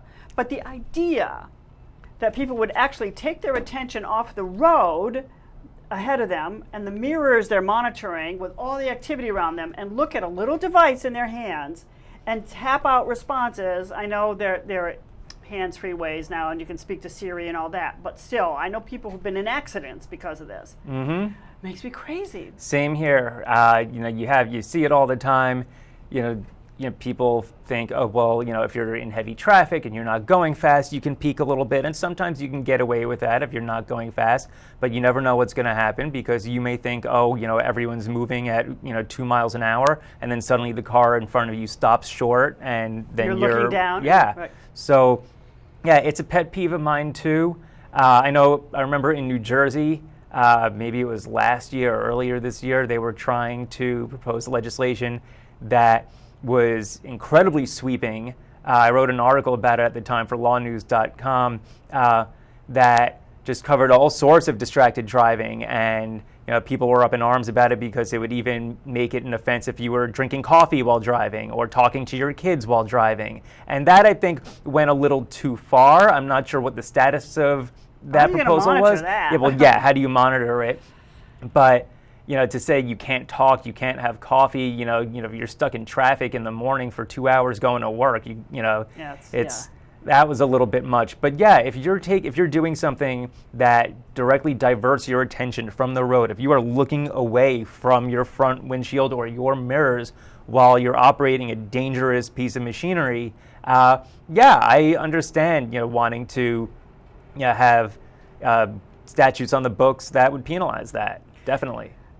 Also, I mean, I live in Manhattan, and it's crowded, and I'm walking everywhere, and people on their phones crossing the street make me crazy too, because they're holding the rest of us up. Yeah. And cars are being held up. Anyway, well, it's a mess in Manhattan, because you have people who are walking who hate the drivers, and people who are driving who hate the pedestrians, and then they kind of all agree that they all hate the people on bicycles. But everyone is trying to get through, and everyone's in each other's way. All right, so we're still waiting for court to come back in Cleveland, Ohio, in the case of Joshua Gasper, who is facing a multitude of charges for hitting and killing a trooper in September of 2016. 14 minutes before the crash, he had received a methadone treatment. He is charged with being under the influence, but he also has a host of charges, various theories of aggravated vehicular homicide, driving under the influence, other motor vehicle offenses. Some are misdemeanors, tampering with records, as you mentioned, a felony and a misdemeanor, because he lied on his application for a temporary Ohio driver's license. So we are seeing some witnesses opt out. They're invoking an Ohio rule that a lot of states that allow cameras in their courtrooms don't have. Ohio has this opt-out provision, which gives a witness the right to ask that the cameras be turned off, and you can just hear the witness, or have the video and audio turned off, and sometimes you see nothing. That has been invoked in this case. For the most part, for those witnesses who are opting out, they opt out of video, not audio, so we're at least hearing what they have to say. But it does make it a little more difficult to cover the case and know and try to monitor exactly what's going on in the courtroom. Do we have any news from the courtroom? Okay, no news from the courtroom. So we are still gonna, we can go back to the Campbell case, which, by the way, for those of you who may be just joining us, is recessed now until 9:30 Monday morning, where the jury will come back to hopefully resume deliberations. But we learned this morning that one of the jurors, a female juror, wants to be excused. She has anxiety, and she feels she can't really deliberate anymore. But we really don't have any more information on that. So there has to be a hearing if this juror still feels that way on Monday morning. Yeah, it's all been vague terms as far as what the issue is here. You have a juror who says that she has anxiety and can't deliberate. I don't know what that means. The judge right now doesn't know what that means. The attorneys don't know what that means. So yeah, we got to hear from, or the judge rather has to hear from the juror. The attorneys and the judge have to make a decision about what's going on, if in fact this juror really can't go forward, if she does have a legitimate reason for not being able to continue. And she might, but if not, then what do? Do you let her go anyway? And have everyone agree to go forward with 11 jurors? As we said, that is tricky because this is a capital case. If you end up convicting this person and then he ends up getting the death penalty, do you then want to look back at this and say, oh, well, if we had a full jury, maybe this wouldn't have happened and this person wouldn't be sentenced to death? I think that, if the defense agrees to go forward with 11, they can. Yes. But what if they find out afterwards that this woman who left with the anxiety was a holdout for acquittal on some of the counts, or for second-degree murder, not first-degree murder, which would have made it non-capital? Right. Then what do? Do you say, well, I agreed to it, so I waived my right to challenge it? I don't know. You can't waive a fundamental constitutional right. However, I don't know how the courts would look at this. Yeah, but I go back to something you said before about how this could be a case of this juror facing bullying from the other jurors. If she's the lone holdout or one of a couple holdouts who don't want to convict, and everyone else saying, no, we got to get this guy, and she says, wait a second, no, and they're trying to pressure her into it, then I would understand why she may be feeling anxiety, but stay strong. Say, no, this person's not guilty, and just hold out until there's a mistrial for a hung jury. Then, because if you're so upset about what's going on here, if that is the situation, we don't know. If this woman does not want to convict, by leaving, she might make it more likely that there is a conviction. So, but again, that's all speculation on my part. I don't know what the issue is. We have no idea, but we're just trying to imagine, what could be happening here. So, I hope that's not the case, because then asking to be excused would be completely counterproductive. But maybe she has a family emergency. Maybe she has a personal crisis that she's dealing with, and it's causing problems. One would think. So we'll see what happens. We'll see if she can elaborate. Give the judge some more insight into what her situation is, and then they could take it from there. But it is unfortunate that we're in this situation to begin with because the judge sent the alternate jurors home. And why would you do that? I can't tell you the cases I've covered where alternates had to replace jurors during deliberations. It happened. I'm reviewing a lot of the Scott Peterson case right now because I have several interviews lined up. It's the 15th anniversary of Lacey Peterson's death this year, this Christmas Eve. And so a lot of networks are doing shows on Scott Peterson. And there's going to be a big 6-part on A&E that's with the Peterson family, that it takes the position that he's innocent, I guess, or didn't get a fair trial or something. So anyway, I've been doing a lot of reading and reviewing of the evidence in the case. And it happened a couple times in that case. A couple times jurors were replaced during deliberations. I remember it happening in another big case. It was not Phil Spector. I mean, I can see the juror in my head, but I can't remember the trial right now. Anyway, it happens, and no alternates, in my opinion, should ever be excused until there's a verdict in the case. And they just are isolated in another room in the courthouse, and they just, stay together and are there every day until the jury has a verdict. Yeah, I mean, the judge, may assume, oh, we made it this far through the trial and nothing happened and we didn't need the alternates. So now that we're in the home stretch, we don't need them anymore. But that's like, someone driving home from work and saying, oh, well, I'm 2 minutes from my house. I don't need to pay attention as much because I know where I'm going and I'm so close. But where do so many accidents take place? Within a couple minutes of your house. So. Right. You can't count on just because nothing happened until now that nothing's going to happen. Right. But this judge must have been lucky throughout his career. I don't know how long he's been a judge, but if the practice has been to excuse alternates. Yeah, because he said this is new for him, and they must. We'll see. I don't know what kind of cases he's used to trying, but if he's used to quick verdicts or he's just been lucky, then he didn't anticipate this. But this is something that judges should have in the back of their mind. So this is not related to anything except where the Campbell case is taking place. I mean, it's in Oxford, North Carolina, and I just finished reading a book that's all about a guy's memoir and life in Oxford, North Carolina. It's called Blood Done Sign My Name by Tim Tyson. Anyway, he's an Afro-American studies professor at the University of Wisconsin in Madison, and he lived part of his life in Oxford when there was a killing of a black man by some racist white people, and there was a big trial, and he wrote about the Wilmington race riots in another book. He wrote a recent book about Emmett Till, new information in the Emmett Till case. He was a young man who was murdered. Like the civil rights movement really got started after Emmett Till, right? The Woolworth sit-ins and all that. So anyway, good book, and it takes place here in Granville County, where this case is. This case has nothing to do with race, but if you want to understand race relations in America, one of the blurbs on the book says this is the book to read. If you only have time for one book, you want to read Blood Done Sign My Name by Tim Tyson. Okay, so any news about the courtroom? All right, so I think, we're just going to go, we're going to play some Campbell because we have, Campbell, because we played all of Gasper. Let's go into the Campbell case. We've told you all about what happened today, so we don't really need to review that again from the courtroom because we've talked about it ad nauseum.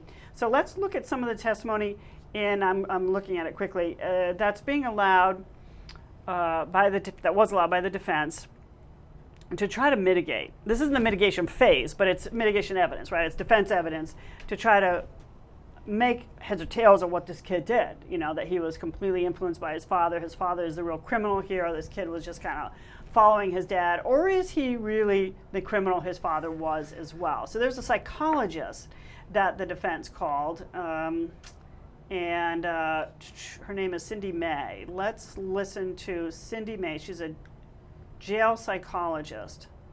It's EC59.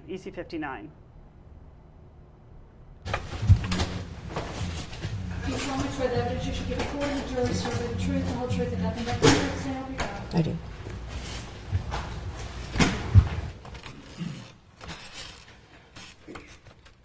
Good morning, Ms. May. Good morning. If you would state and spell your name for the court. Cindy May, M-A-Y. And if you would tell us how you know Eric.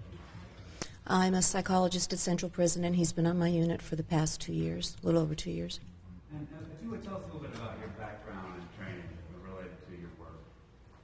I have a bachelor degree in psychology from the University of Pittsburgh and a Master of Education in counseling psychology from the University of Houston.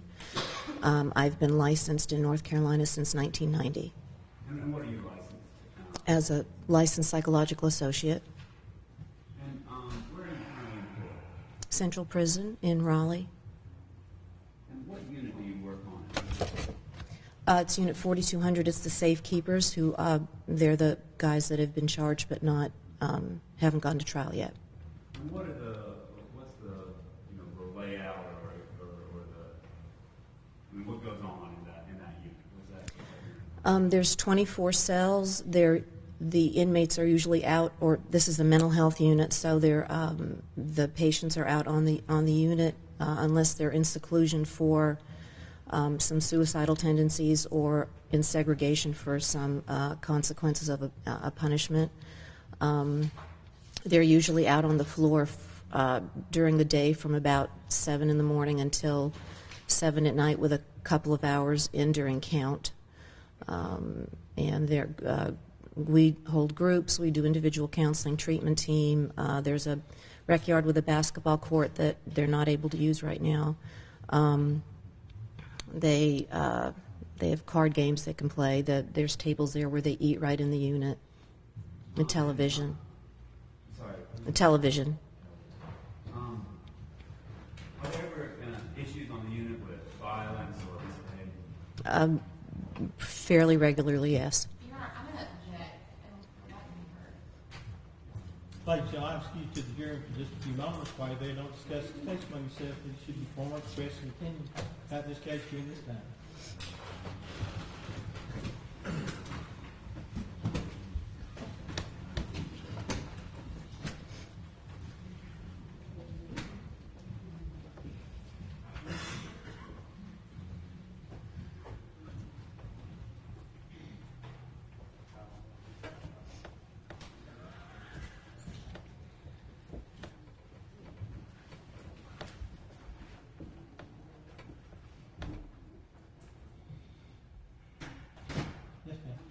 Your Honor, from what I understand, all of this testimony would be about anything that has happened since Eric Campbell has been at the Department of Corrections. That it's not at all relevant to what's happened on January the 1st of 2015.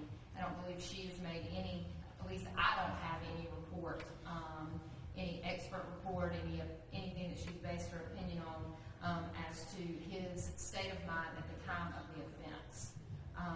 What has happened after January the 1st of 2015 is not relevant. We disagree. Ms. May treated Eric Campbell for 2 years with post-traumatic stress disorder, something the state says he does not have. I certainly think that's relevant in this case.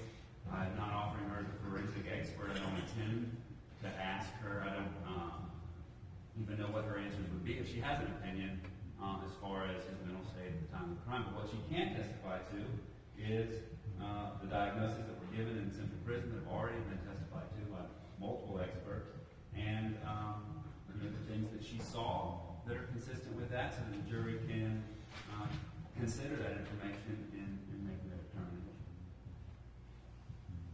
Dr. Shabry testified that there has been a diagnosis of post-traumatic stress disorder at Central Prison.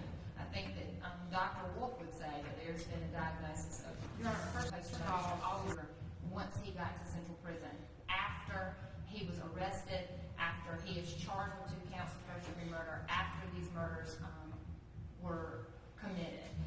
Your Honor, that is not relevant to the central issue that we have here, and that's exactly what relevance is supposed to be under 401. Means evidence tending to make a fact of consequence more probable or less probable. And her testifying as to what has happened on the unit is just not relevant to the issue at hand. I would have testified to whatever her opinion is and what she did in order to perform like that. So we need to get to that and bring it to you. Yes. Well, before we do that, I would assume I'm allowed to lay a foundation of what she does and who she is before. Absolutely. Yes, sir. You bring the greeting. Maybe share.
Now, Ms. May, what was your role, or what is your role at Central Prison? I'm a psychologist in the mental health unit. And what is your job, and what are your job functions? Treatment team, seeing the patients on a regular basis, individual therapy with patients, some group therapy, monitoring what's going on in the unit. And how did you meet Eric Campbell? Originally when he was on the admissions unit, and we knew that we were going to get him, so the psychiatrist that I work with on the unit, she and I went down to the admissions unit to meet him and talk to him a little bit about, he had been on the admissions unit for a very long time, I think up to 3 months, and that was he was locked up for 23 hours a day, and the safekeepers unit he would be out. So we. And what do you mean by that? Sometimes PTSD patients are able to dissociate from what's going on around them in order to protect themselves. It's a coping mechanism. And Eric started talking to us early on about not feeling like he was really there. And the more he talked about it, we realized he was dissociating. And do you know how many doctors or mental health professionals besides yourself at Central Prison diagnosed him with post-traumatic stress disorder? I believe there were 5. And what was, in your opinion, what was the basis for that post-traumatic stress? And what was the traumatic event or events that were the basis of that diagnosis? For the most part, childhood abuse. Is she an expert? For the most part, the childhood abuse that he experienced. And did you see symptoms of post-traumatic stress disorder during your treatment with Mr. Campbell? Yes, he talked almost, well, at least weekly in sessions about the dreams that he was having, and that's very common with PTSD patients. There was also a time where there was an older man on the floor, and Eric, for about a month's time, rarely came out of his room because this man reminded him of his father. There was some anxiety, there was some depression. He was resistant to therapy in that he didn't want to talk about childhood memories, which is common with PTSD patients. Now, when Mr. Campbell's under your care, did he participate in the therapy session? Yes. And what was that like? As I said, he was resistant in the beginning, but I'd say after about 6 to 9 months, he started opening up more and talking about what was going on with him, mostly about his dreams, sometimes what was going on in the unit. He admitted to things that happened in his childhood. He started talking more about that. Now, when you say he was resistant at the beginning, what do you mean by that? He was quiet, which he was taught to be quiet. He was taught not to talk. He was taught not to feel. Go on. You may answer again. I'm sorry, I didn't try to hear all your answer. What do you mean by he was resistant? He was taught not to feel and not to experience emotions. He was taught to stay quiet. So he was doing what he was taught, which was staying quiet. And he also, if he had talked to me about childhood memories, in his mind that was him disobeying his father. So he was very resistant to that, even though his father had committed suicide? Yes, very. Is that, were you confused by that, or did you find that odd? No, not at all. His father had total control over him for his whole life. So just because now the father is gone, the training was still there. And what was Eric like on the unit? What kind of things did he do? He was quiet at first. He was very mannerly, never caused any problems with anybody. As he got more comfortable on the unit, and as we talked more in therapy, and he talked more about his life and how he nurtured the younger children in his family, we then, if we had a patient who didn't know how to read, we would ask Eric to help him with reading, and Eric would.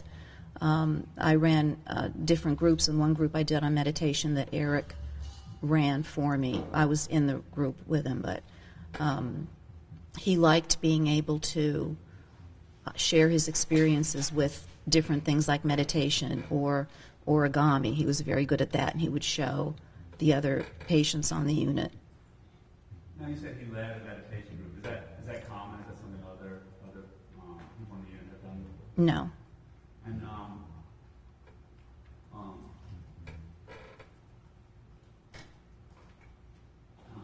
did you ever witness when you were on the unit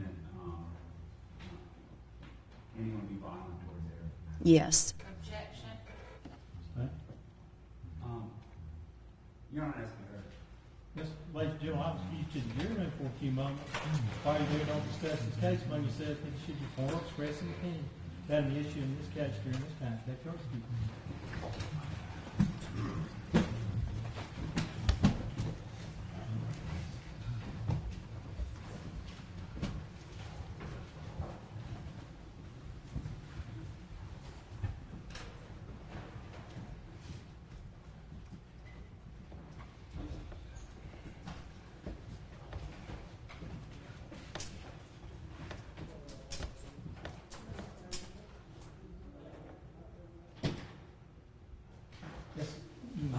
Ms. May, if you would describe the violent incident you saw related to Mr.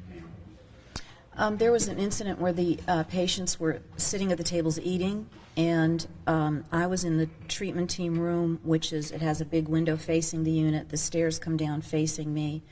A patient ran down the steps and just started hitting and punching and pushing, and every other patient either stood up and moved away, or some went towards this man to get him.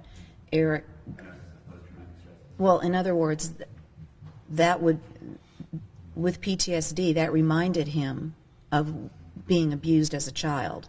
So his reaction was to protect himself. And did you find that consistent with his life? Yes, yes.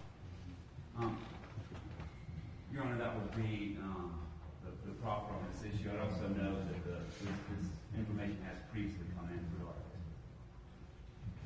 Your Honor, she said it didn't at all go to her opinion, to her diagnosis or her treatment. I don't believe it's relevant at all. I think for her to say why, what was in Eric's mind is certainly speculation. She can't say, why he acted a certain way, that it was in conformity with anything. I don't think it's relevant. Well, Your Honor, I do think it's relevant, and she did say that it was consistent with his PTSD and the way he reacted to it,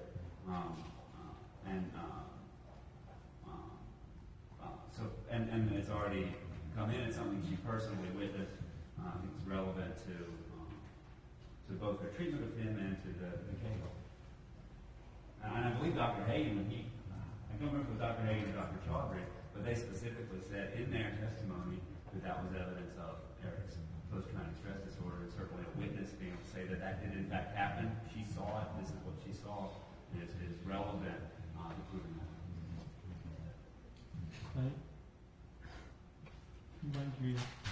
I'm sorry, Your Honor. Sustain.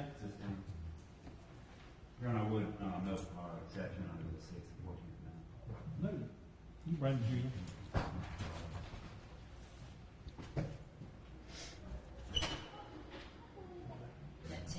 Is that correct? Right. So you weren't involved in any sort of forensic exam of him, isn't that correct? Right.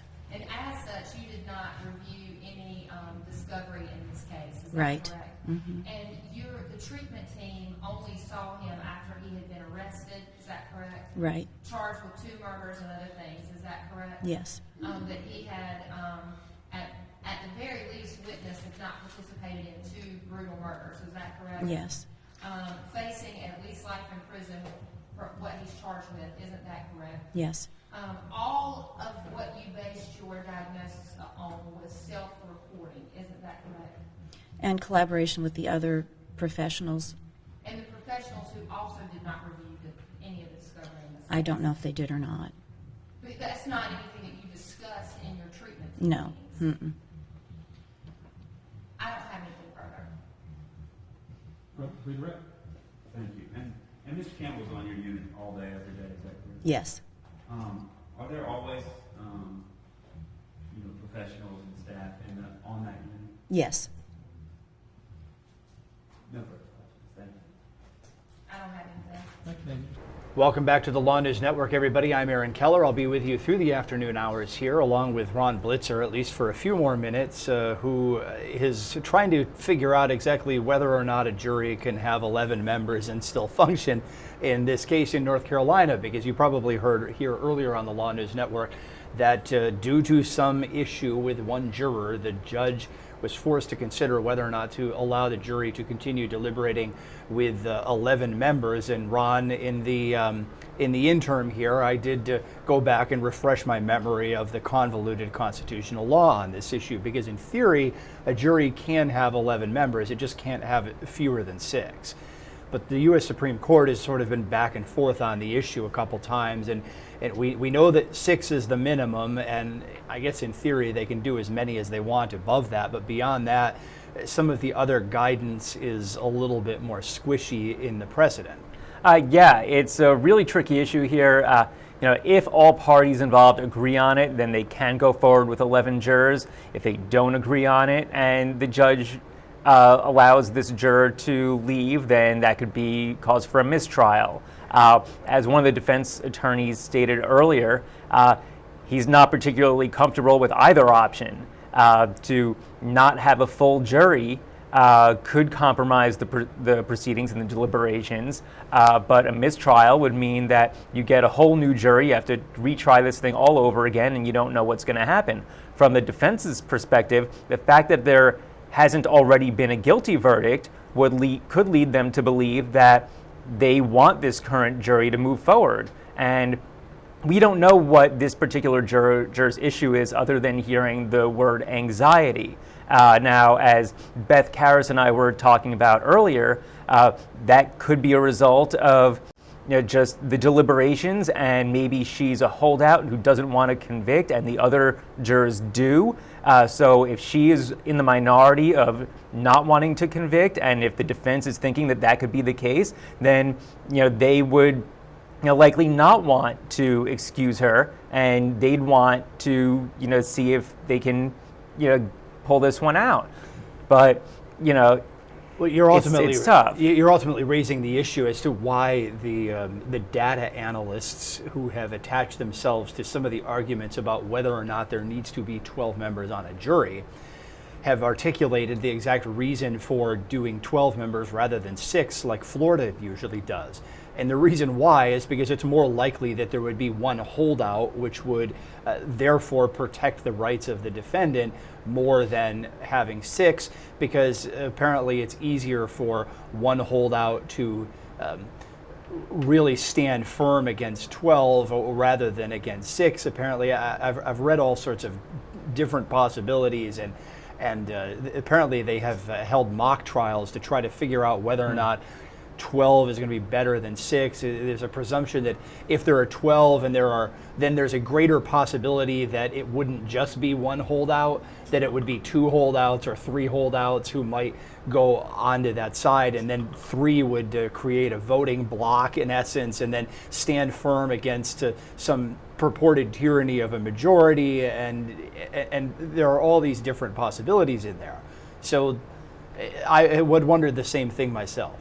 Yeah, of course. At the same time, if it is a case of one holdout who does stand strong and doesn't switch to voting for a conviction, then that in itself would cause a hung jury and a mistrial. So you could have a mistrial that way, or a mistrial if they excuse the juror and not everyone involved agrees to it. So, it's really interesting to see what's going to happen with this. Maybe the judge will be able to listen to the juror and decide, no, you're staying here. I also did some looking into, or reminding myself into, the whole notion of 12 members of a jury. And the U.S. Supreme Court has said it's, and I'm forgetting the exact words, but in the cases where they've considered it, they've said it's ultimately almost like a fluke that the 12-member jury has existed throughout European and American history as long as it has. But there's some evidence that it actually is biblical, that there were 12 apostles, and there is language in some ancient case in England that says that as Christ had 12 disciples, so the king will also have 12 members sitting in judgment of other human beings. There's also some evidence that it sort of came into England from the Scandinavian countries who had 12. So as a historical precedent, apparently the Supreme Court didn't want to go that far into figuring out why it exists, but it's an interesting historical note. It wouldn't be the only area of American law where some religious principle has gotten into it. I mean, the right against self-incrimination is has similar roots in that the old presumption used to be in medieval England that the religious authorities had dominion over what goes on in someone's mind, and the civil authorities had dominion over what they did. And that led to what ultimately is the Fifth Amendment right, or pleading the Fifth in the United States. In other words, that you cannot be convicted for what is going on inside your own mind. So anyway, there's the history lesson for the day. It's the right time to bring it up, because now we have to consider whether or not there should be 11 or 12. Yeah, and we'll see what happens here. And if the defense agrees to go forward with 11, should that be necessary, and the prosecution agrees, then we'll go forward from there. But it also raises the issue. Do you think that they would go that way and not play things entirely, by the book, the way that, it's meant to happen in a case like this where the death penalty is a potential factor? Do you want to risk someone dying as a result of one juror wanting to go home?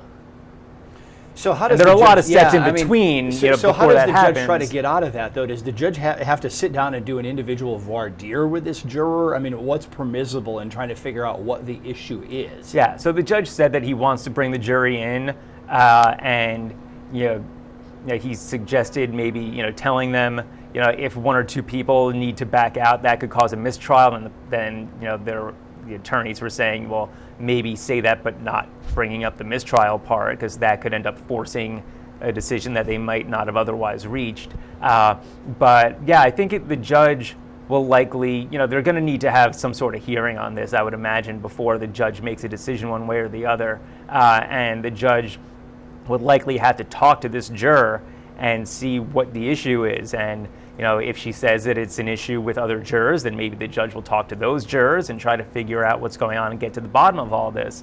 And if the judge decides that there's a good reason to excuse this juror and move forward, then that's perhaps what he'll have to do.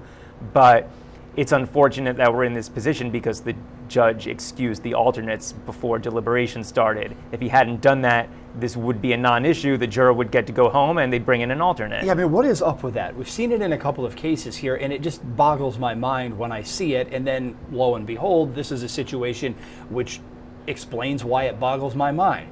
If you've got other people on the hook who have listened to everything, why do they get to go home just because they weren't lucky or unlucky enough to be picked to sit on the final panel? The whole point of having the alternates is to make sure that these witnesses don't have to testify again, that everything gets seen all the way through to finality. And here, they just got to go home and party for the weekend. Yeah, and now, you can't even call them back in because, they may have spoken about the case with other people and, they could be tainted now.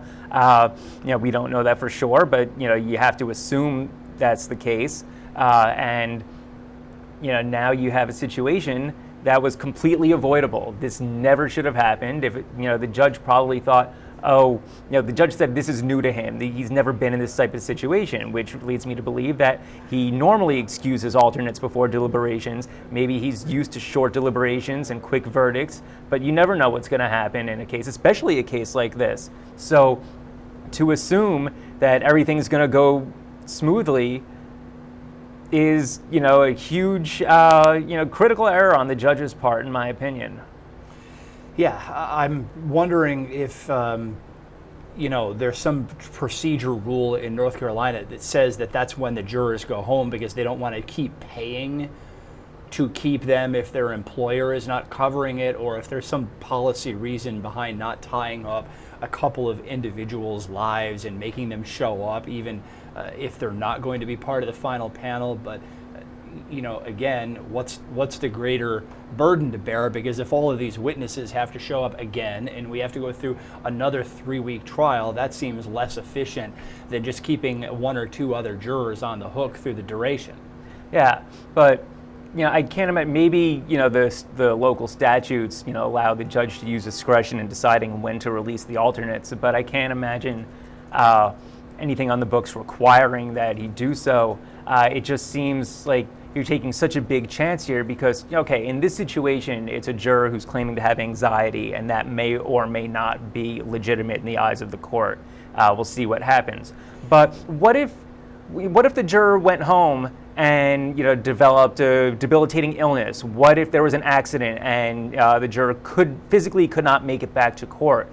What do you do then? You have to have these things in mind. So, this would be, it would be, putting them in a position where they're forced to move forward with 11 jurors or declare a mistrial when they could have just had an alternate. You never know what's going to happen, and you have to be prepared. It makes me wonder what the penalties might be for the juror if the judge doesn't buy the excuse, but we can get into that a little bit later. Yeah. We want to continue listening to some of the testimony in the Campbell case. We were expecting the Gaspar case in Cleveland, Ohio to come back any minute, but apparently the judge is doing what look like some arraignments or something. We're not going to show those because they don't have anything to do with the case that we have permission to show. So that's where things are with that. As soon as we get live testimony in the Gaspar case out of Cleveland, Ohio, we will take you there. In the meantime, we will continue reviewing testimony from the Campbell case. We're going to look back at the testimony of the defendant's brother now. Yes, ma'am.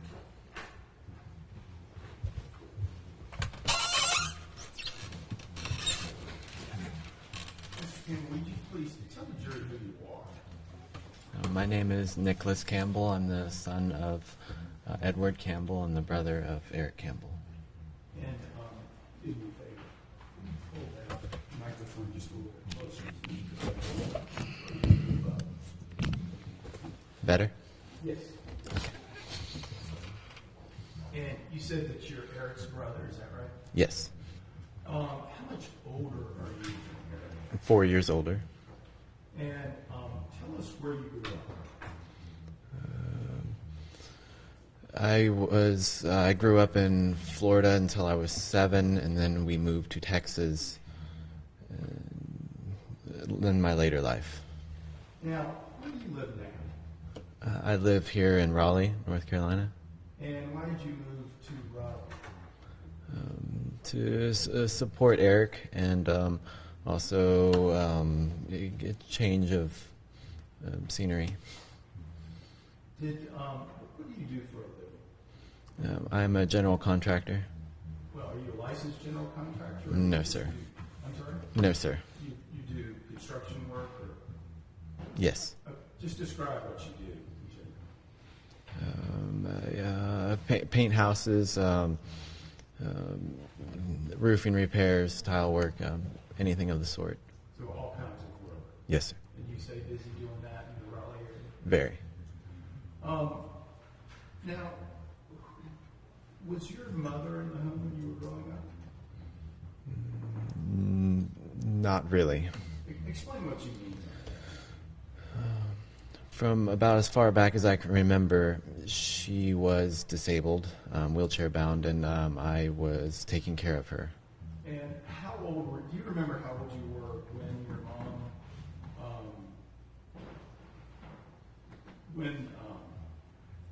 was there a time in your life when you remember your mother before she had an aneurysm? Hardly. So you don't remember a lot before that. Most of your memories are after that. Yes. Do you know about when that was? When what was? When the aneurysm. I remember the day it happened. You remember when it happened? Yes. But you don't know how old you were? I do remember. How old were you? 8 years old. Okay. Now, after that, who took care of you? Who was responsible for your primary care after that? My father.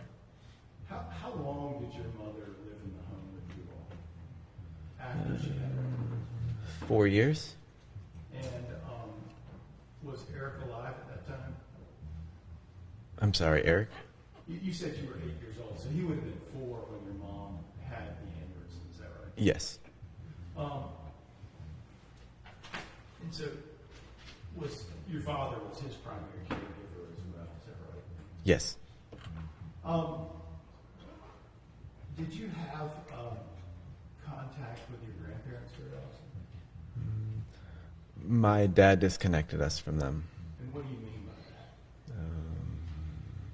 He did not like my mother's parents.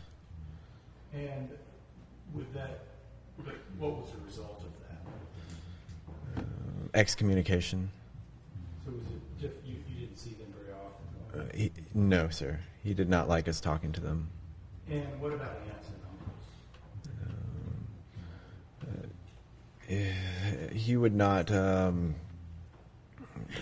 really condone us talking to anyone else.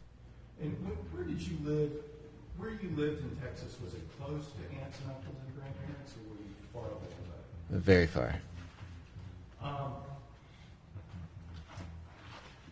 So in your home as a child, immediately after your mom had her aneurysm for the 4 years, who was in the home?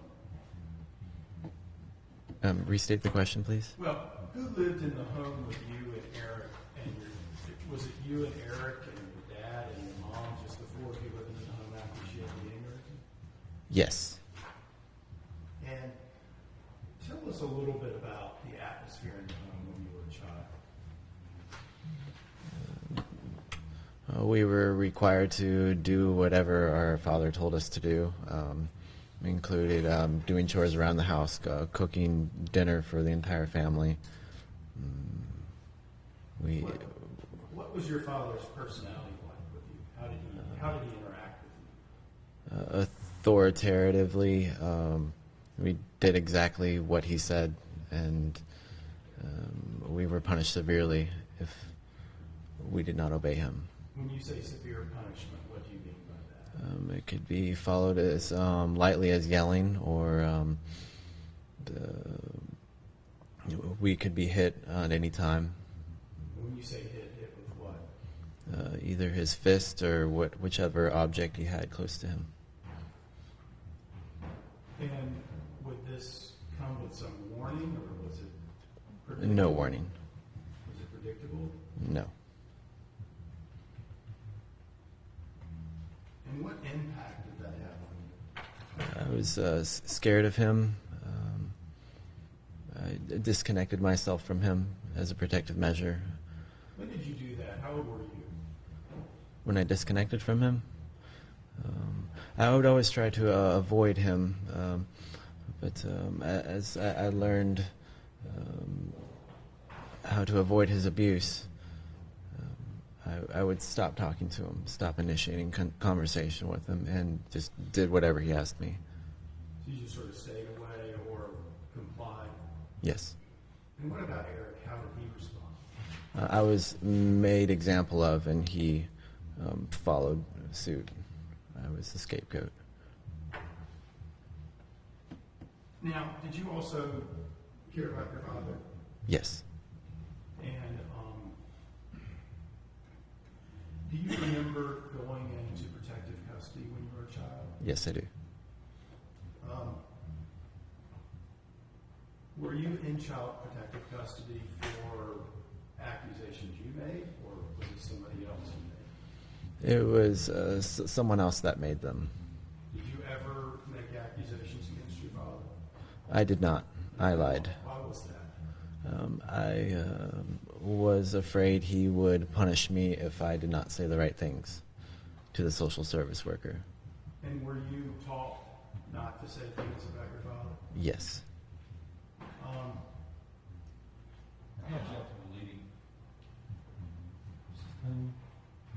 Oh, be careful about that. I'm supplying with the answers. Okay. How did your father treat Eric?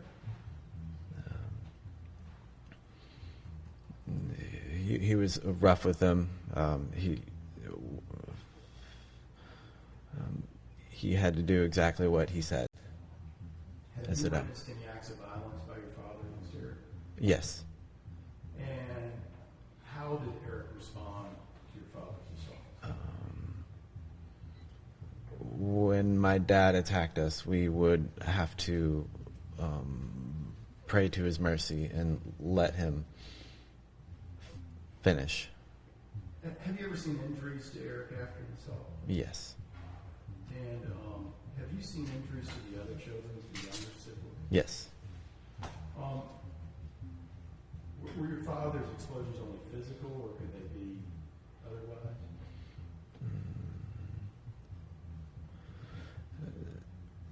Mainly physical. What did you decide at some point was your best defense against your father? I would disconnect myself from him. You stay away? Yes. And at some point, did you leave the home? Yes.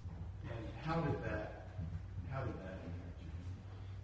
I felt that as I have become an individual, I had my own personality. Now, did you try to maintain a relationship with your family members as well? Yes, I did.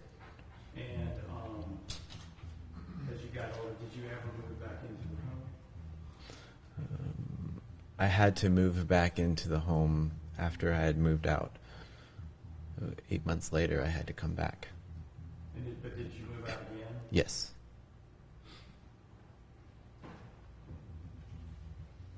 Now, there's been some evidence in this case about a camping trip or discussions of a camping trip.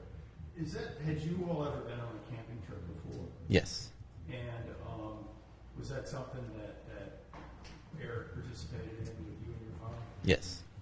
And when you went on those camping trips, would you take all kinds of different items to hunt with and camp with? Object to the sustain.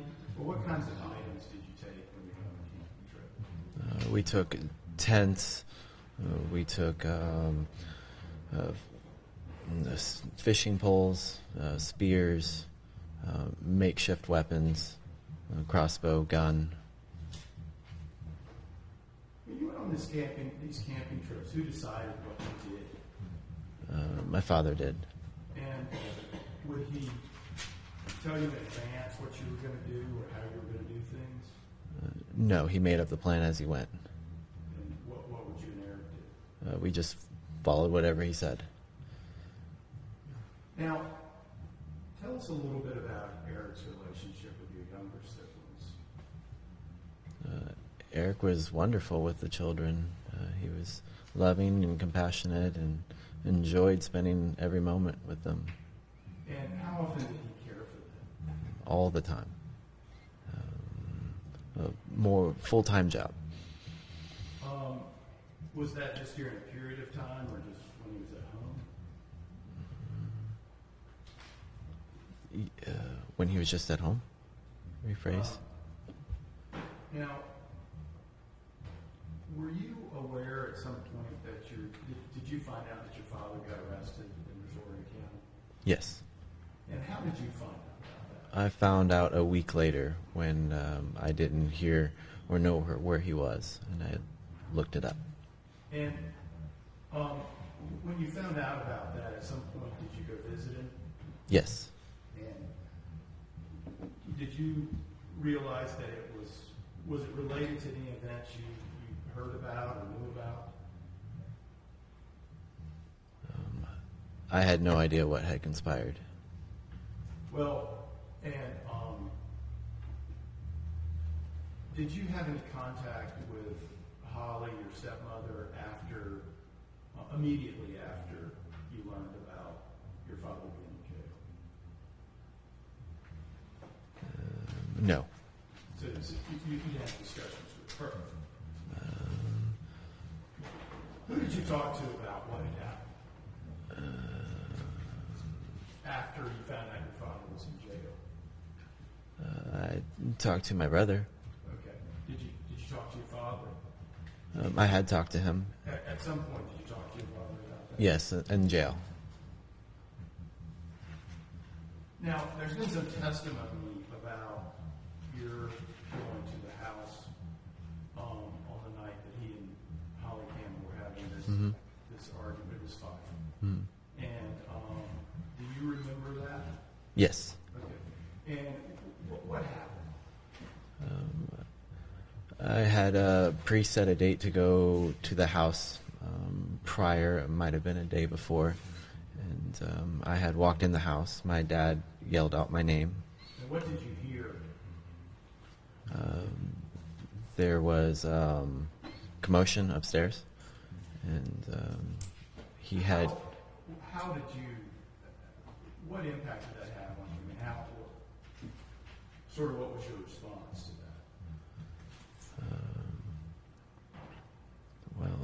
My dad was ordinarily violent, and I thought nothing of it. It was just another day. And was that something you had heard before the commotion upstairs? Yes.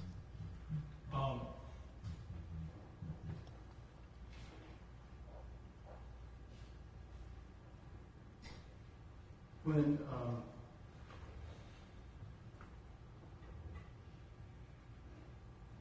and did you know the extent of the violence that night when you left the home? No. When and why did you leave? I did not want to get involved.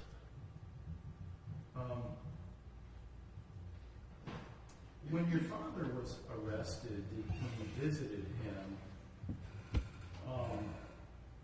what were... I objected. Well, did you visit your dad? Did you have visits with your dad while he was in jail? Yes. And why did you consider getting him out? He had threatened to kill himself. And were you concerned about other things? I was, if I did not get him out, he might come after me. Now, when you did you ultimately help bond your father out? Yes. And what was your expectation when you bonded him out? What did you expect him to do? He stated he had evidence to Holly's infidelity, and he could get his children. Your father's father? $6,500. And was that a lot of money to you? Yes.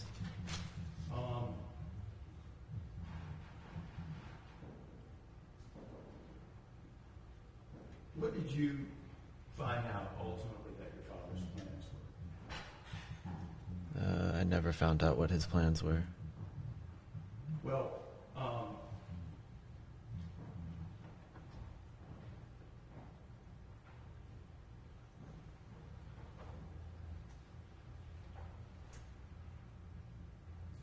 Why did you not go on a trip with your father? I knew my dad was not emotionally right, and I was frightened of him. I don't have further questions. Ms. Witt, please go. Thank you, Your Honor. Mr. Campbell, with respect to the abuse that you testified to a counselor, No, sir. did you ever report to the principal? No, sir.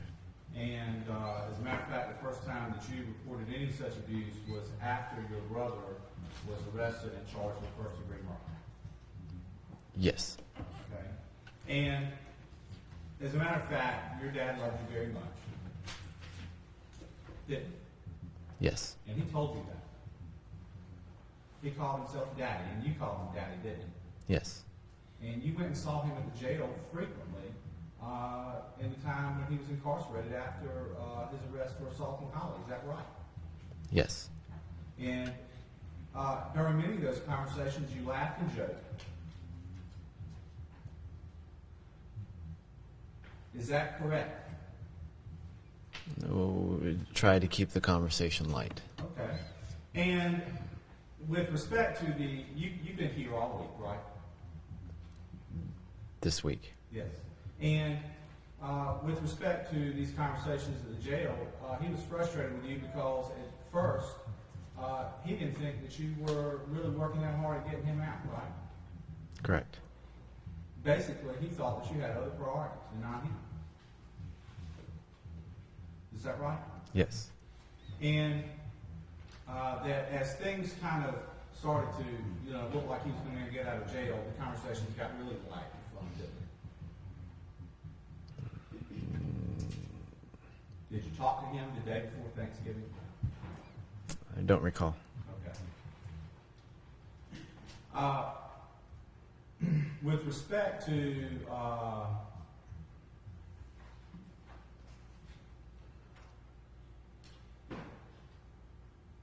were you and your brother holding Holly's cell phone during the time while your dad was in custody? No. You and your dad, where was the cell phone? I do not know. Now that's not true, is it? Did you and your brother have a cell phone wrapped in a Tupperware container in aluminum foil? No.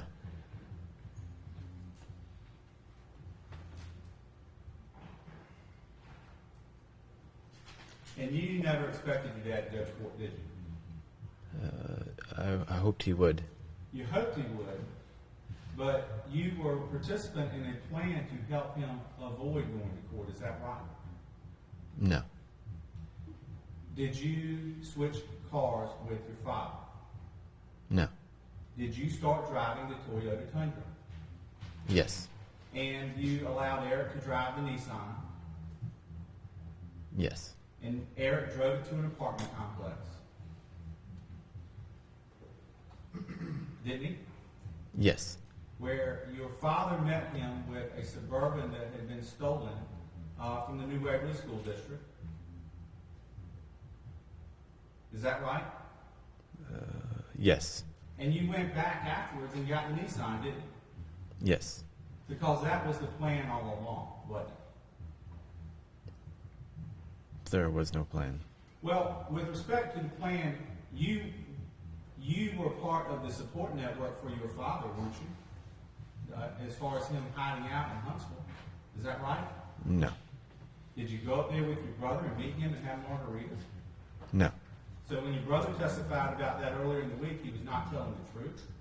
I did not go with my dad to Huntsville. Did you ever meet your dad in a field or a park near an airport? I did. And where was that? In Manville.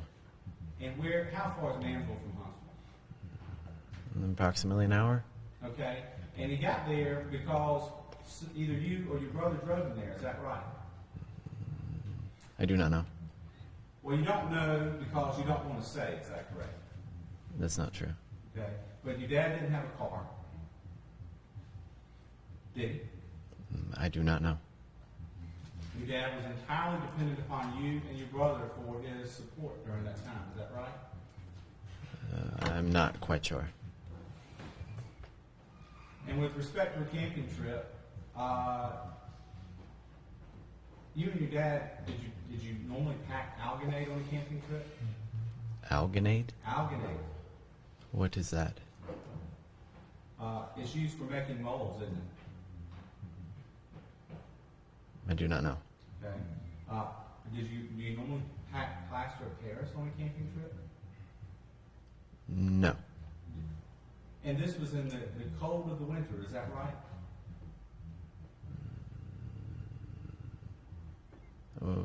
Please rephrase.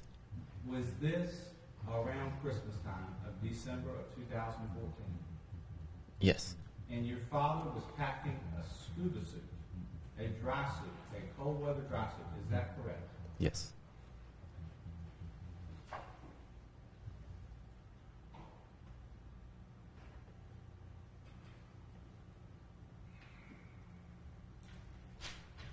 So with respect to whether or not he was going to court, you hoped he would, but you knew he wasn't. Is that a fair statement? I had pushed him to go to court. But you aided him in not going to court. That is not true. You just said that you went and picked up the Nissan afterwards. Is that right? Yes. And did you ever do anything to alert the authorities as to what your brother and your dad were planning? I did not know of a plan.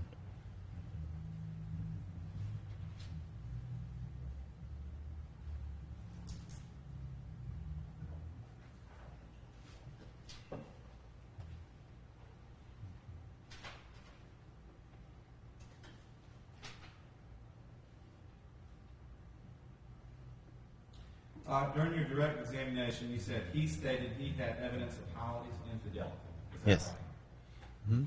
And you had a conversation with him that was a telephone, didn't you? Yes.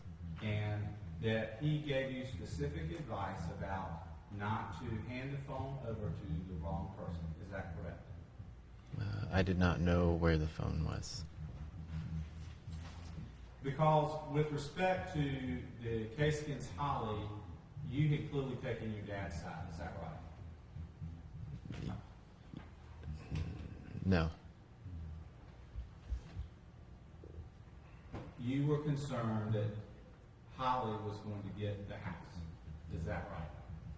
Yes.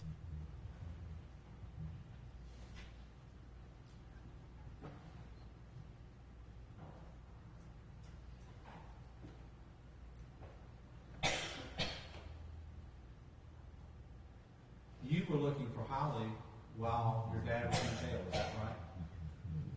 Yes. You were looking on her so you could find her whereabouts and know where she was in case your dad or any of you or your brother needed to run into her. Is that correct? But you couldn't find her ever, could you? No. And you and your brother and your dad suspected that she had taken flight to Hillsborough, North Carolina to get away from you, didn't you? No. And you knew that when your brother and your dad left out from Texas, that was where they were going. No. Did you ever visit the medical center in Texas to go look for them? No.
Be ready. Thank you. Mr. Campbell, you said that you were raised by your father, Edward Campbell. Was it you and Eric were, is that right? Yes. Who set the tone? Mr. Waters asked you about the tone of the meetings in the jail. Who determined what the tone of the atmosphere was throughout your life? My father did. And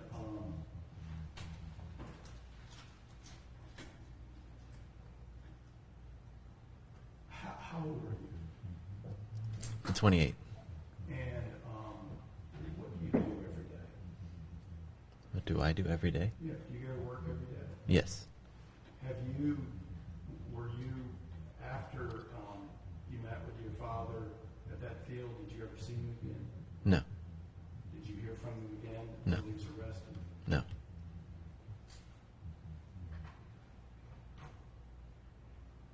When he asked you to talk to Holly, what was his specific request that he asked you for? He wanted to know her whereabouts and to give her a letter. And did he ask her for money? Or to help with his bail? Yes.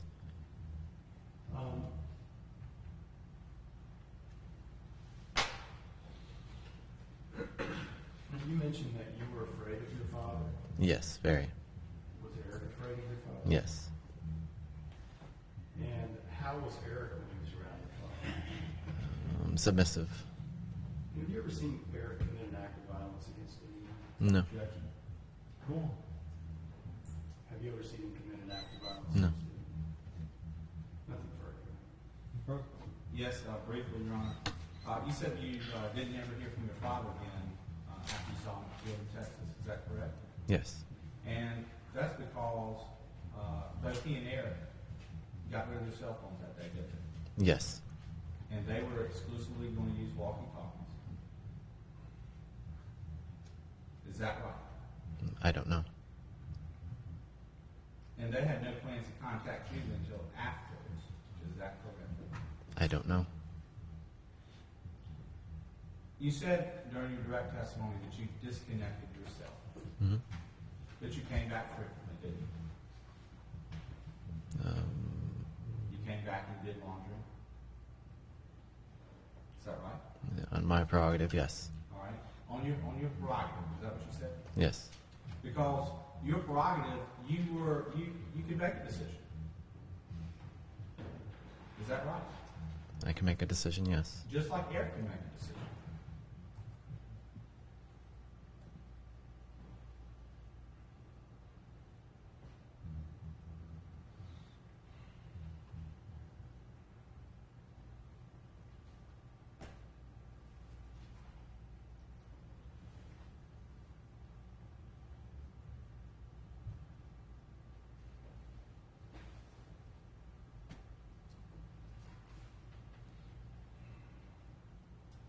You went and saw your dad 6 times with your brother. Is that right? In jail. I believe so. Yes. And during that time, you began plans for him to get out of jail.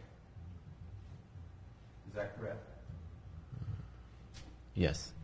You discussed the evidence that you had of Holly's infidelity. Is that right? I don't know. And you discussed the equitable distribution case, the case where Holly was trying to get part of the house from your father. Is that right? Yes. You discussed the custody case. Yes.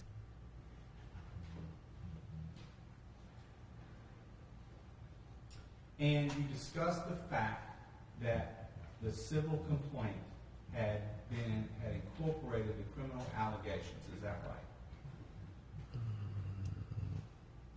Could you please dumb that down for me? Well, you knew that when your dad got out, he was facing going to prison for 5 years. I did not.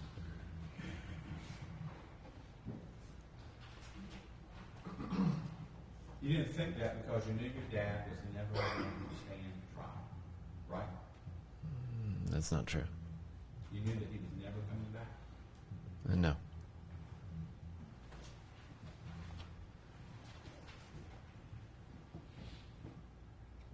I don't have any other questions. Mr. Campbell, has this been a very difficult situation for you? Yes. And have you done your best to support Eric through this? Yes. Why'd you do that? Because he's the only family I ever had.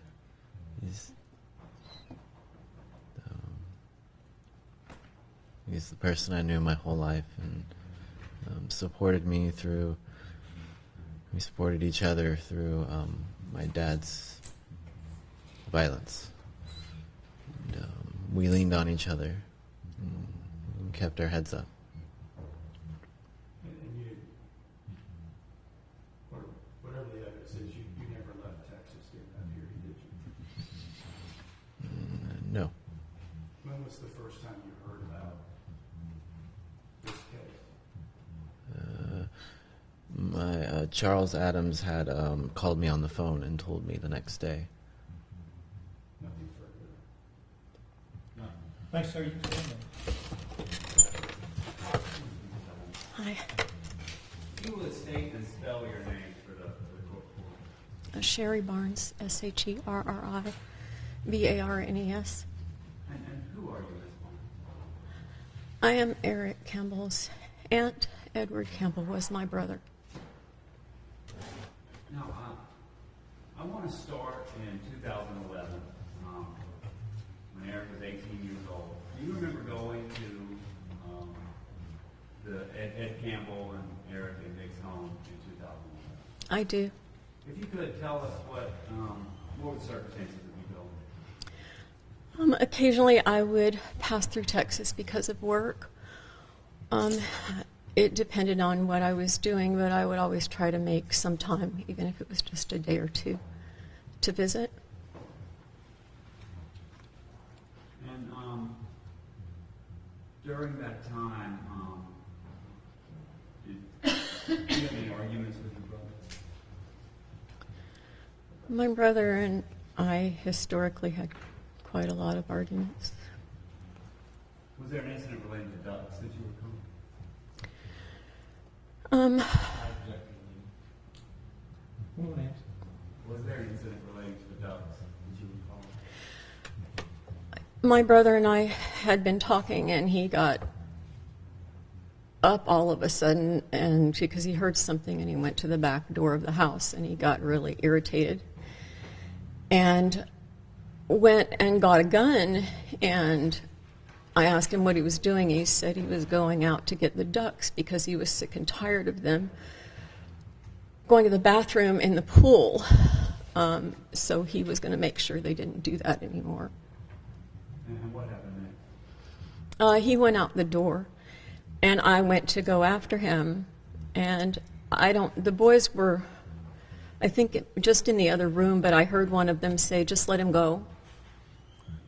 And so I just stepped back into the house, and he came back in later. Do you know what he did while he was outside? I'm assuming he shot ducks because I heard the gun. Did you hear gunshots? I did. Did that bother you? I'm an animal lover, whether it's ducks or dogs or cats, so yeah, it bothered me. I think there's other ways you can deal with things like that besides killing something. Now, did you see Eric while you were on that visit? I did. And do you know if Eric was living in the home at that time?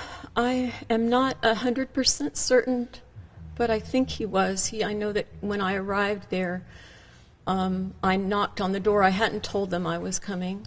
I had been trying to call my brother for quite some time, and he didn't answer the phone. So I just showed up. And when I knocked on the door, it was Eric that actually came to the door and let me in. And what was Eric like during that visit? He was around 18 or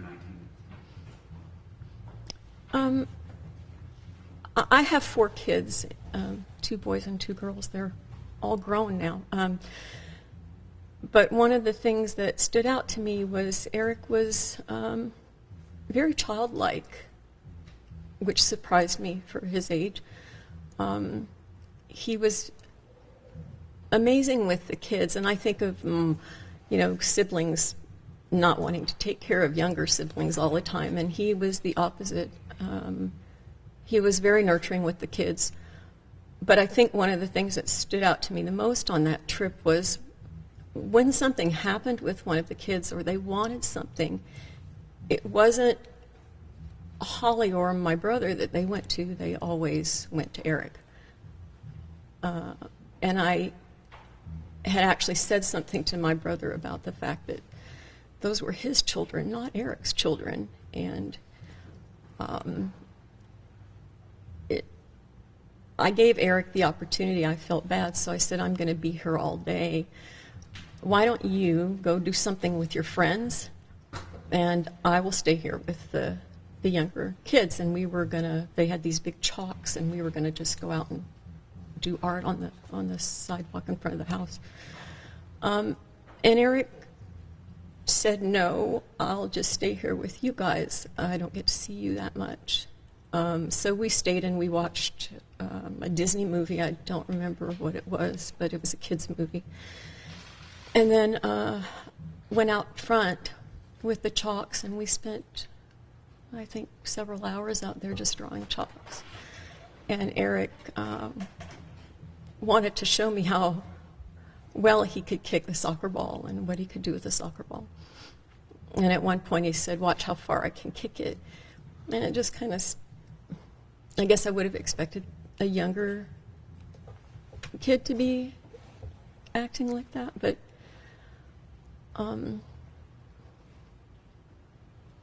Eric's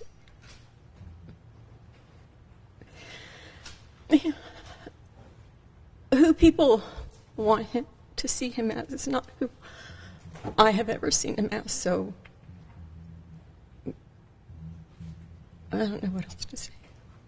The state has been marked as Defense Exhibit 55.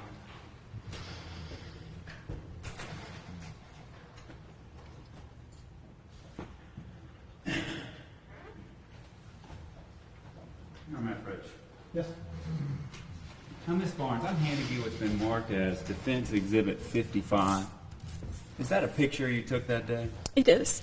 And is it a fair and accurate picture of what you saw that day? It is. And would it help illustrate your testimony? It would. Your Honor, this time I would move to admit Defense Exhibit 55. No objection. Well, And what's in that picture? It's Eric in front of the house in Texas holding the soccer ball. And was that when he was playing with the ball and showing you how far he could kick it? Yeah. And he's 18 or 19 in that picture? I think he might have been 19. Your Honor, I would ask to publish this to the jury through the sheriff.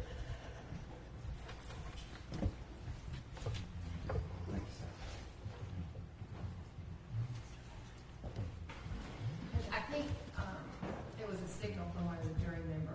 I don't know. We just couldn't hear the response to the age. I think he was about 19. thank you so much for doing that. Anytime that you cannot hear what you're supposed to hear, let us know. You have to hear what you're supposed to hear. You have to see what you're supposed to see. And the only way I know if you're not is if you make that known. So please don't sit silent.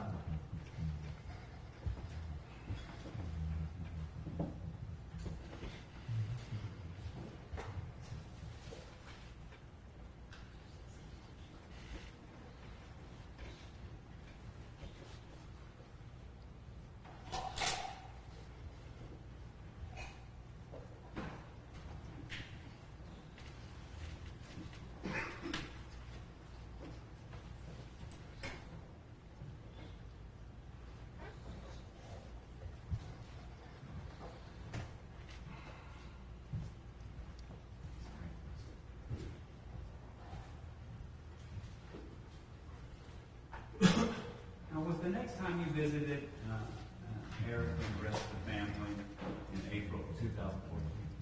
Yes, it was. And was Eric 21 years old? Yes, he would have been 21 at that time. Now, what were the circumstances of that visit to the It was a similar thing. At that time, I was working for an athletic racing company, and they held events all over eastern Canada. And I was going from, I had been out in Arizona and California, and I was going back to Canada for that event, those events. And so I stopped. I took the southern route so that I could stop again and spend a couple days. Now, on either of those visits, did Ed Campbell ever talk to you about making that? He did. We were, I think, in the backyard. He was doing something. I don't remember. I think it had something to do with metal things that he made or something like that. But he had some bucket, and he was doing something in the bucket. And we were talking, and he just randomly said something about. And after that conversation, did Mr. Ed Campbell ever ask you to purchase Sudafed? He did. And what were the circumstances of that? He was complaining that he had these sore-like things on his arms, and he was complaining that they were really itchy and that they were bothering him, and he needed to get some medicine, and did I mind to stop? And I said no. So we stopped, and when we got inside the store, he said, "Oh, I left my wallet in the car. Do you mind getting it, and I'll pay you back?" And I said, "No problem." So we went back to this counter at the back, and I don't take even over-the-counter drugs. I'm more of a holistic kind of person. So he said, I said, "Why do you have to go to the back?" And he said, "Oh, because you have to get it from the pharmacist." And I said, "Is it a prescription?" And he said, No, it's over-the-counter." So I went back and I got, with him, he walked with me, but I went back and got some Sudafed for him. He said it would help with the itching and the kind of allergic kinds of things he had going on his body. Did you know, did either you or him have to show identification for him? I think I actually had to sign a paper or something. And did he tell you why he wanted you to sign the paper and not him? Not that I recall, no. Now, during that visit in April of 2014, did you talk with Eric Campbell about your work? I did. I had told him that with the work that I do, there's a lot of kids his age there, mostly boys, but some girls, and they are part of the crew. So we go from city to city in Canada, and mostly on ski mountains, and we set up these race courses, and then thousands of people come to race those events. So we're there sometimes for a couple weeks at a time, setting up, and then the crew that's doing all of that are typically younger boys, probably, I think the youngest we've ever had was 17, and the older ones are more in the mid-20s to late 20s. And I said, you know, it would be a good experience for you, get you out of Texas, because he'd never really been out of Texas very much in his teen years or anything. And I thought it would give him a chance to, I don't know, I guess see something different in what he was in at the time. Sorry, I thought it would give him a chance to see something different. And did he ultimately come with you for a summer in Canada? Well, he didn't come with me when I left right then, but he did come later, yes. And was this during school time, or was this during the summer? Well, when I was there, it would have been during school time, but when he came, it was in the summer. And do you know, during that visit, was he in school? I'm not 100% certain, but I think he may have been. Did you talk to him at all about school? On that visit, I don't know if we talked a lot about school. I know I had asked him what he thought he wanted to do, and what did he think he was good at. And he didn't seem overly confident about, I guess, his skill set, but we had discussion later. It's just during the summer. The weather up there doesn't allow you to hold events during the winter. And who, did y'all hire folks to come help set up those races? Yes. And what kind of folks would you hire? A lot of students, some of them from, Europe, some of them from within Canada, quite a few from the UK, because the UK has this program called Gap Year, where when someone graduates from high school, it's normal procedure that they take a year off, and their family encourages it for them to go and, I guess, explore the world before they start college or university. So would someone have to drop out of school to come work with y'all for the summer? I guess if they had summer school, they would have to. Now, when Mr. Campbell came and joined y'all, was he paid for his work? They gave him a small stipend. I think they did it more as a favor for me than out of a real need. I really wanted to try and connect with Eric. I wanted to spend time with him. I wanted to try and get to know my brother's kids a little more than I did at that point in time. And how did he perform at Spartan Rights when he was working with you? I had some concerns when he first came because he was kind of passive, and most of the boys are more type A. They're jocks who are used to doing competitive sports, and they're doing Spartan Race because it's, I guess it's exciting for them. It's an experience for them. A lot of them are runners, so they get to be able to run the races too, and that's sort of an added plus. And when Eric came, it's a group environment. Everybody's on top of each other 24/7. We're working really long hours. You're working outdoors in inclement weather, so there's snow sometimes still, even in May. And they get a little rowdy, and some of the boys are a bit rougher than others. And initially I had some concerns about whether it was the right thing for me to have invited Eric to come up there, because he was more reserved.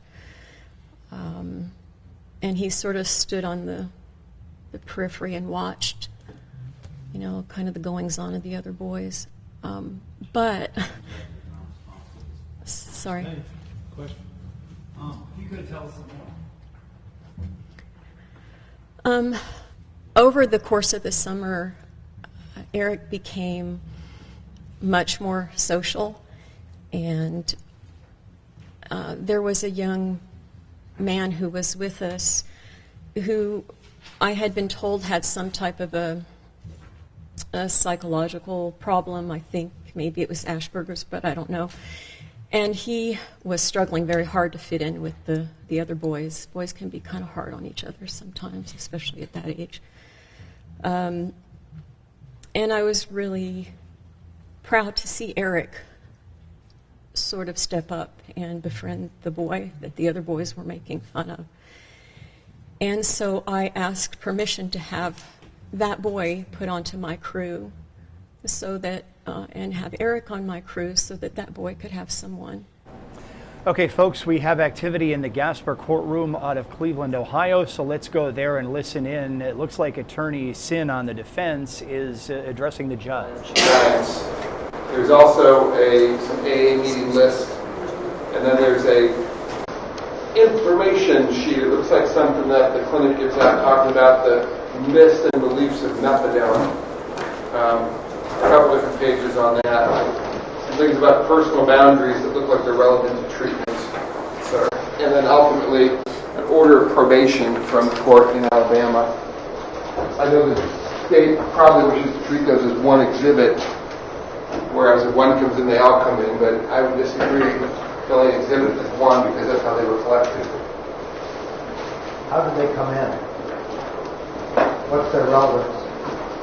Judge, if the The issue papers is, didn't cause the accident. I understand that, Judge, but Unless he was looking at them while he was driving. if we found an empty bottle of oxycodone with a script on it, and the allegation was impairment, I would submit that it's relevant evidence. This is relevant evidence to our claim.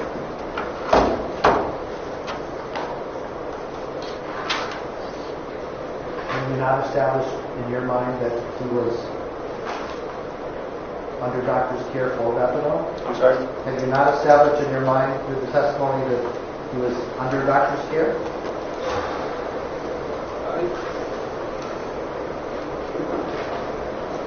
We have not offered that yet, Judge. Those are statements by Mr. Sin.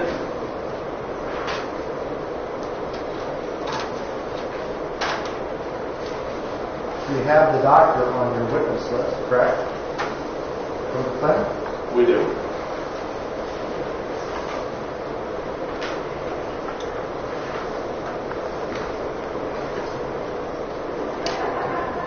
Judge, I'm just going to address the objection. Yes. The objection's untimely. These items were listed in discovery. This should have been a subject for a motion to suppress. Well, I still get to determine whether they're more prejudicial than probative, or whether they're even relevant.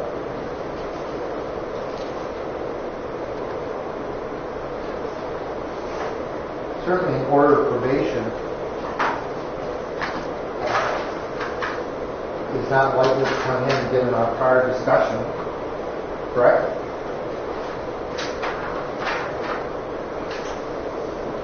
In what regard specifically? How does it come in your case in chief? There was going to be a stipulation about that issue, that he was on probation from Alabama, but you look at the equivocal. I'm sorry? Well, you were going to handle it carefully, delicately, properly. Yes. But that, to the extent that that related to the Alabama document discussion, that is about proving of his status in Alabama. This is evidence from his car. All right, then let me make it easy for you. The pink sheet that order of probation from Alabama doesn't come in.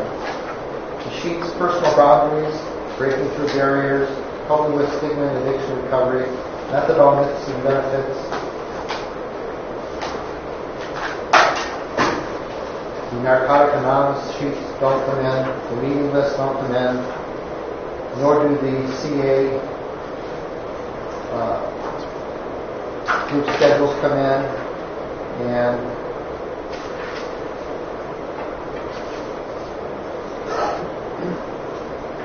the behavioral treatment contract, I think, can come in. Would you segregate them, please, as you just... You're getting one in. Okay, that's what I'm asking. Over here. Over here. I also want the record to reflect that the original evidence bag, 1515, as labeled by the patrol, lists the documents on the barcode scan printed list. And just so we're all aware of it, on there it says probation on that label. Just making you aware of that. Then I think we need to change the evidence label. Although you could also put a sticker on this and just... I get that. I get that. I'm just making a record here so that... Then the papers that I've disallowed, you pick them right up off the bench, put them back in that bag, preserve that for any appeal issue you might have. The one that I'm allowing in can be labeled. Thank you, Judge. Sam, do you have any objection based on that? No, Your Honor. Thank Please you. note our objection, Judge. Thank you.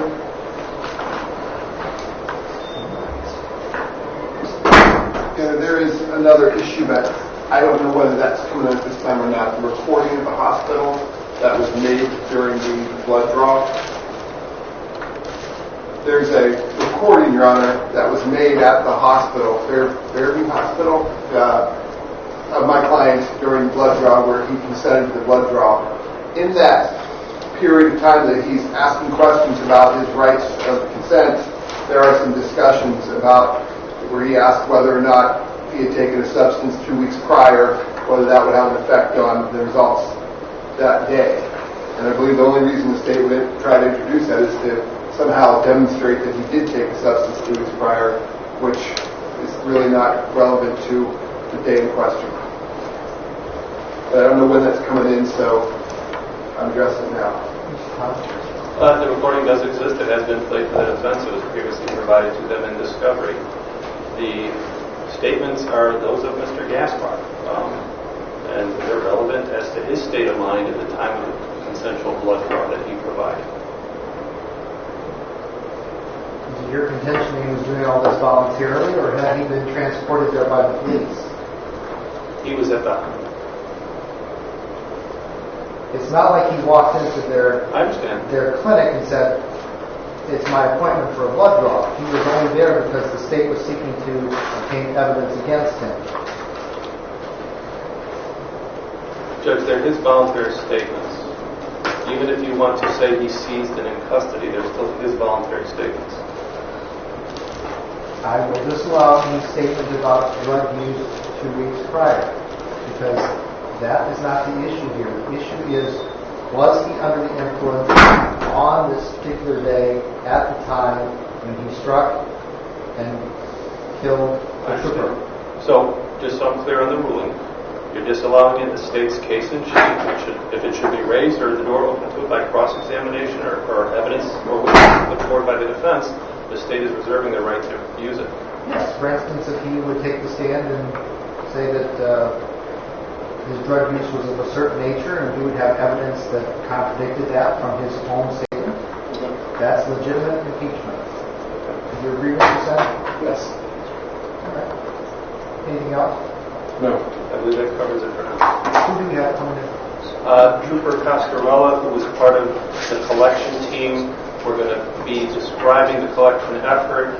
We're going to reference the physical exhibits from the scene, mostly associated with Trooper Velez, in bulk. We're not going through each one individually in a slow manner. I think that's going to be stipulated to by the defense. Correct. So that I'll reference a series of exhibits, for example, 1516 through 1519, 1522 through 1525, 1527 through 1573, and that they're all going to be stipulated in. And you will announce that to the jury? Yes. And then after that, we have one remaining witness for the day, I believe. And you think that's a long witness? No, Your Honor, because again, with that witness, there's going to be a bulk of stipulations to the photos, so we'll show them approximately 20 of the photos, but about 1,500 photos will be stipulated to for this witness. Are any of the photos of difficult nature? If so, just let us know. I think all the photos are difficult nature, so that's kind of hard for me to answer. But there's only one photo of a body part that covers.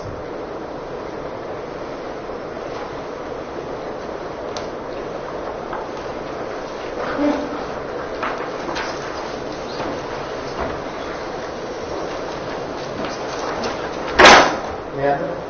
So at some point in the next week or so, you'll walk me through that. On the line? Exhibits? Yes, Your It doesn't have to be done daily, but just... Your Honor, while they're coming in, we have a firearm of Trooper Velez's that will be introduced into evidence that's been stipulated to. I have a gun lock for it. Yeah, nothing comes in here in firearm unless there's a gun lock on it. When do you want us, is it okay if we open the evidence back here? It's been stipulated to open the evidence back here and have Sergeant Elliott put that lock on it?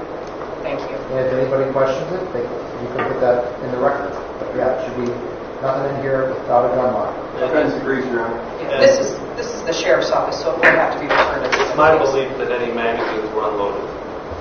There's magazines and evidence, but when they were unloaded, there should not be I would live just rounds. ask you to check it for safety. So just to be clear, Your Honor, the long gun box is going to be open too, because according to Sergeant Elliott, that doesn't actually contain a long gun, but I want him to verify that before we send it back. Is that okay? Right. And you understand that I don't allow any firearms back in the jury room. If you want to show them to the jury, they can see them as introduced. They can see them through your presentation in closing that they do not go back to the jury room, and at no time should they be in here without the gun lock. Yes, Your Honor. Should we put the gun lock on it now? Immediately. We'll take it outside, Your Honor. Thank you. Defense has no problem whatsoever with that procedure, Your Honor. Good job. Chris, could I get a file?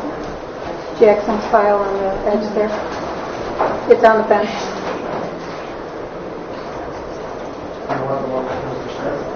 Yeah, I'll take them all. Just leave them.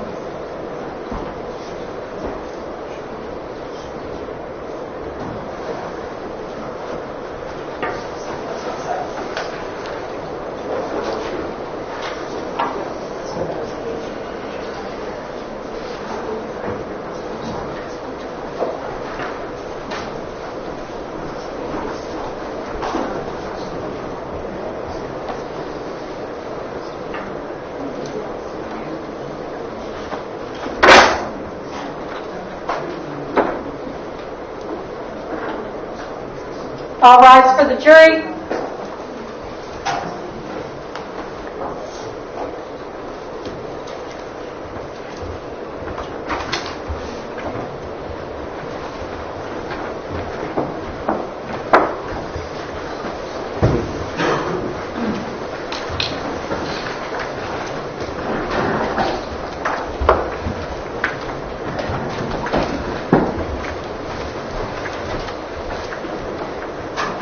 Court is in session. Please be seated. Welcome back, ladies and gentlemen. Who went outside? Anyone? Yes. And is it beautiful? Yes. Well, while you were outside, and then after, we have been talking more between the parties and the court about presentation of evidence and how it might be expedited a little bit. And then I was doing more hearings, so I would have rather been outside in some circumstances. But we're going to go ahead now with additional witnesses, and it should take us to the end of our normal day. Thanks. Thank you, Judge. State calls Trooper Coscarella.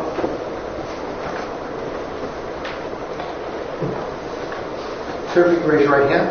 You solemnly swear or affirm, subject to the penalties of perjury, that the testimony you're about to give here will be the truth, the whole truth, and nothing but the truth. Yes, sir. Please be seated.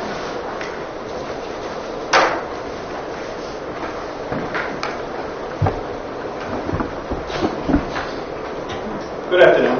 Good afternoon. Please state and spell your full name. Sergeant Joseph Costarella, C-O-S-T-A-R-E-L-L-A. Where are you employed? The Ohio State Highway Patrol. I see that you're in plain clothes. That's correct. Is that your normal business attire? Yes, sir. Why is that? I'm with the Office of Criminal Investigations. We typically wear plain clothes. Okay, please keep your voice up. Maybe move the mic a little closer. Thank you. What are your duties as a plainclothes investigator for the patrol? We investigate crimes on state-owned or leased property.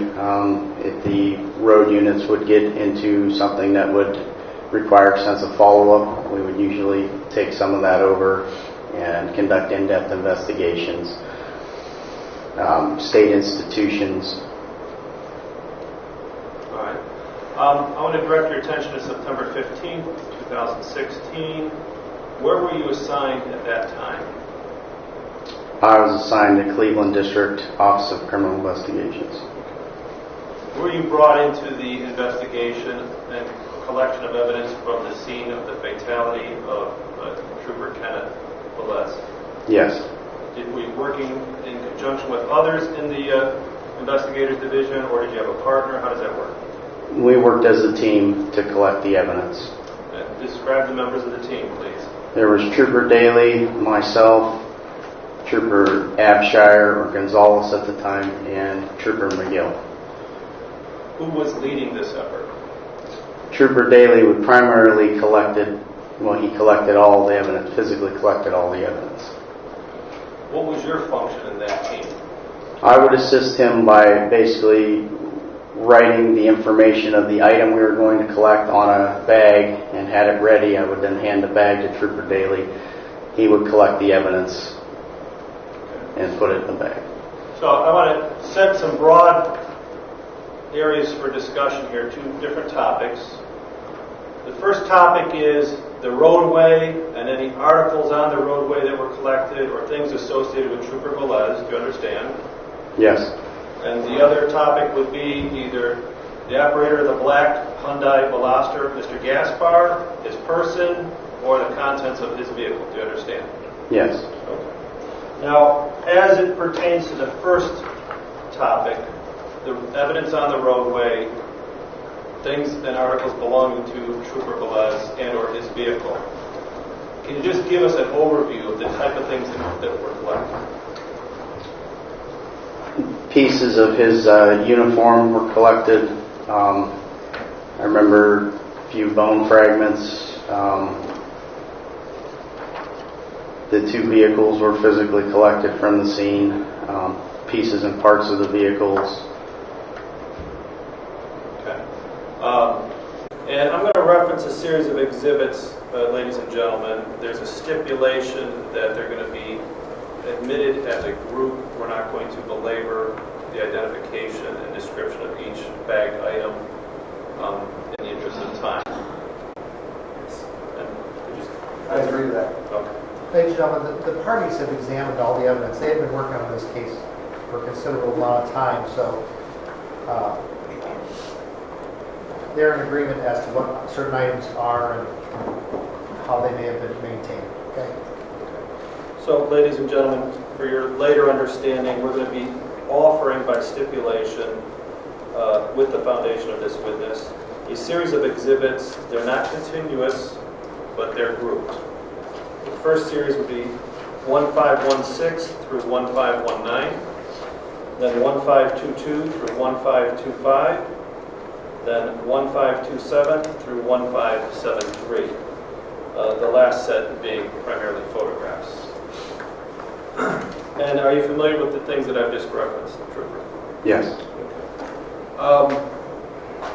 In addition to that, did there come a point in time, some days afterwards, when you attended to the interior of the black Hyundai Veloster driven by Mr. Gaspar at the time of this incident?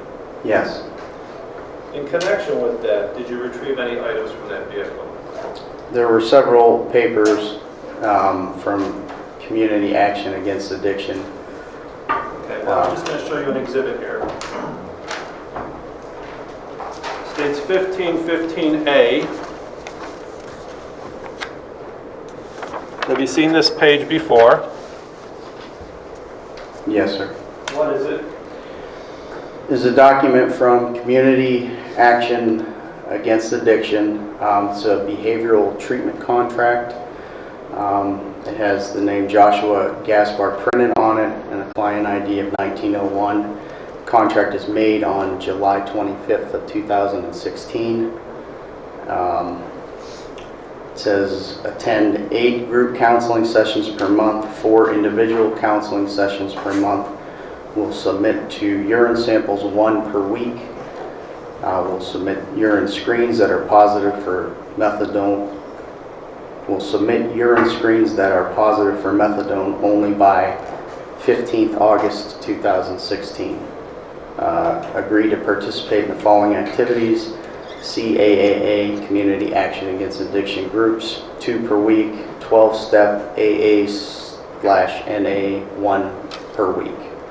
It says, per Dr. DeFranco, if unable to adhere to the aforementioned Community Action Against Addiction guidelines for this MMTP, Mr. Gaspar's administrative taper will resume.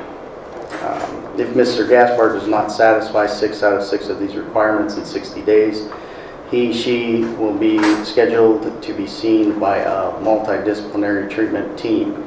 Parties involved have signed this contract on the date specified above. No modifications of the contract will be effective unless it is in writing and is signed by all parties involved. There appears to be 4 signatures, counselor's name printed, counselor's signature. Looks like the counselor is Rona Huckabee, PhD, and client's name printed Josh Gasper, and client's signature. Okay. Is the signature legible No, not to me. for Gaspar? No, sir. Okay. And as far as these things that were collected from the vehicle, what did you do with them? When we put them, I put these paperwork in a plastic bag, sealed it, and we put it in our Cleveland District evidence locker. Did you do anything by way of attending any things that transpired at the hospital with Mr. Gaspar? No.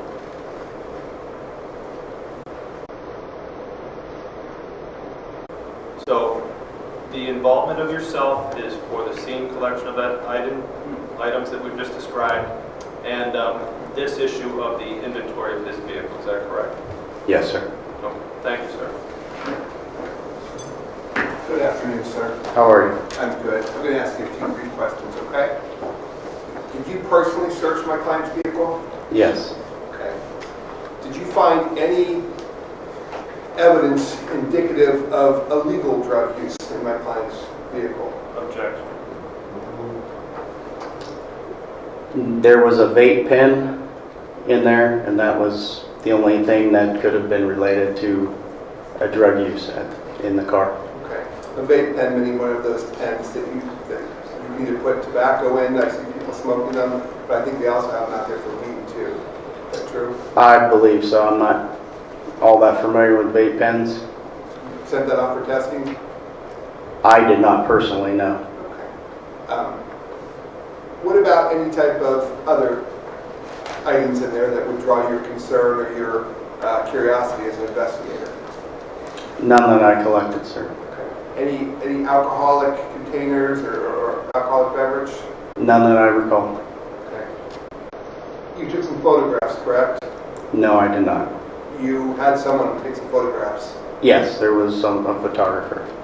And if those photographs were taken at the scene before that car was tampered with in any way, it would probably reflect the same things you saw. Yes. I recall some Rockstar energy drinks in there.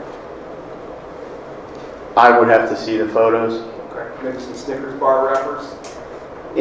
From my recollection, the interior of the vehicle, when I looked through it, was rather disheveled, if you will. It was papers scattered about, and I believe he had some stuff from his work in there. Okay. Yes. But no needles or burnt spoons or any of that kind of garbage. We did not find any, no. Thank you, sir. Can we approach it? Yes.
Do you recall collect? Oh, I'm sorry.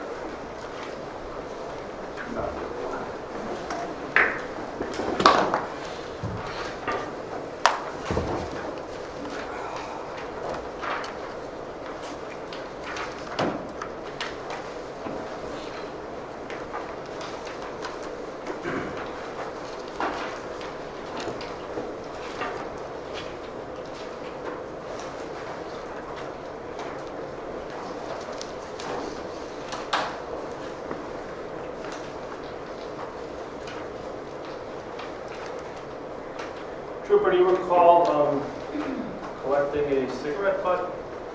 No, sir.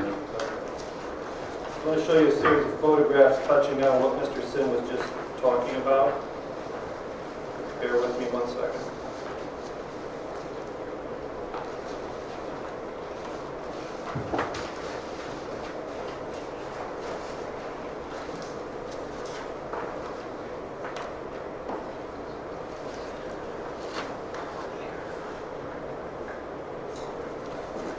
I want to show you a series of photos, 1,400. They're not necessarily sequential, but this stack ends with 1422. In a narrative fashion, take us through these. Tell us if you've seen what's depicted in the photo before, reference each exhibit by number, and tell us what you see in the photograph.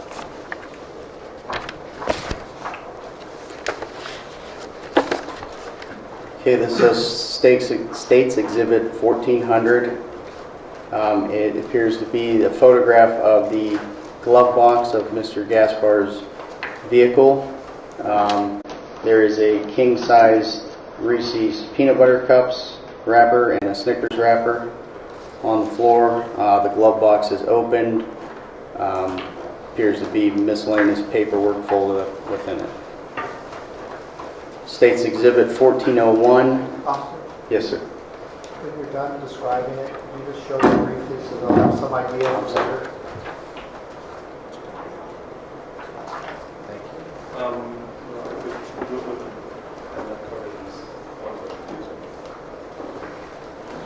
Next one, sir. Okay, States Exhibit 1401 is another picture of the glove box showing, and as in the previous, there's looks like a can of something and again miscellaneous paperwork.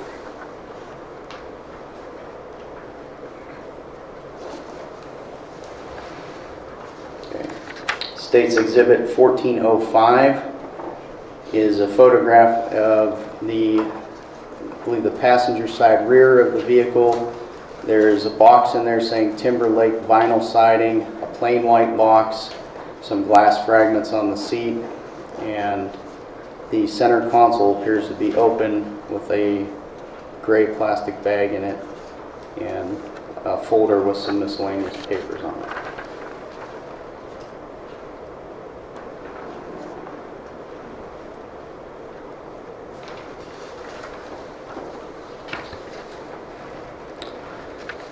States Exhibit 1406 is a photograph of the same rear passenger seat.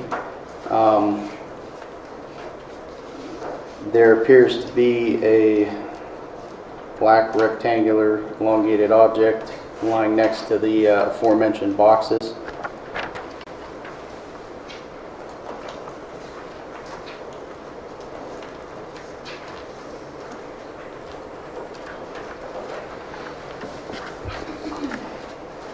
States Exhibit 1407 is another picture taken from the passenger side rear door. This shows a little bit more of the ceiling. You can see it is caved in a little bit. You can also see the steering wheel and the front windshield a little bit in the corner, and it is cracked.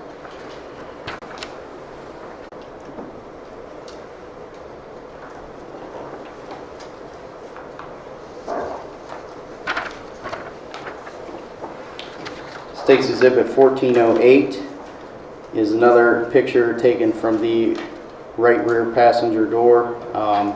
It shows the aforementioned black rectangular item and a more closer up view of the roof coming in.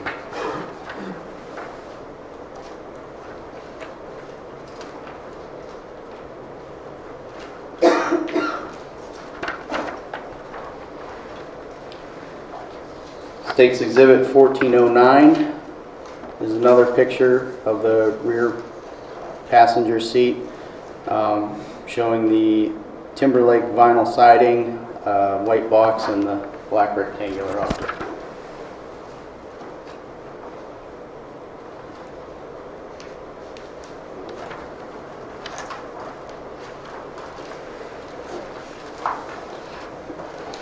States Exhibit 1410 is another photo taken from the passenger side rear doorway. There's a little bit more close-up of the Timberlake vinyl siding and the white box.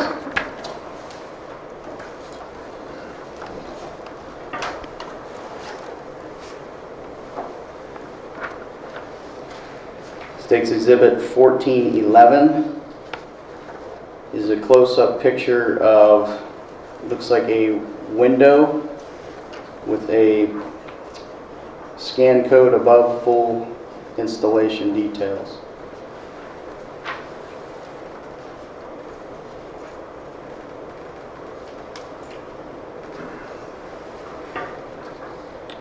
State's Exhibit 1412 is a photograph taken, this would be on the floor of our evidence room. Appears to be the aforementioned black window in a black vinyl case, Timberlake vinyl siding, and a white box again.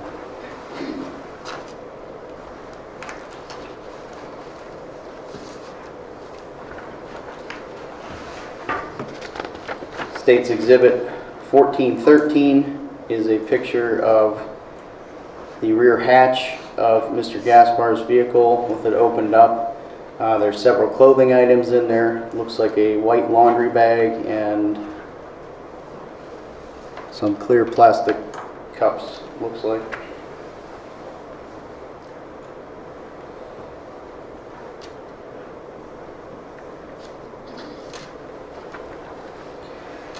State's Exhibit 1414 is another picture of Mr. Gaspar's Hyundai's trunk. It shows the aforementioned white laundry bag. Looks like plastic lids or cups. A brown box, and looks like more of the vinyl siding booklets in there.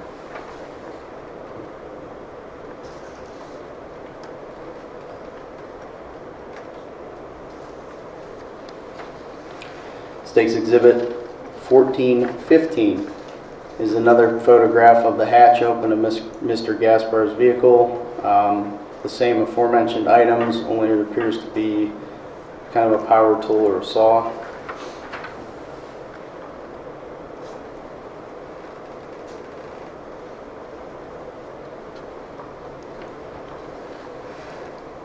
State's Exhibit 1416 is another photo of the rear trunk of Mr. Gaspar's vehicle.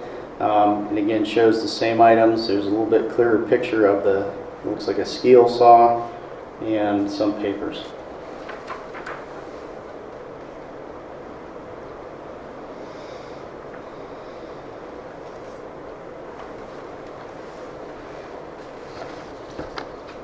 State's Exhibit 1417 is a close-up picture of the aforementioned items. You can see perhaps some clothing items in the laundry bag.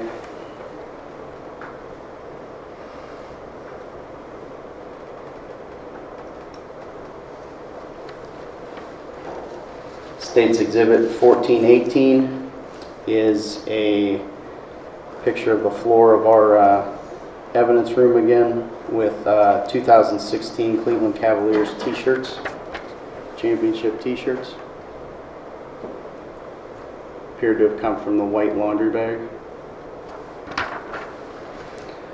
State's Exhibit 1419 is a picture of an Ohio dealer plate 005A1FD with an expiration of or a sticker, it says 318 on it.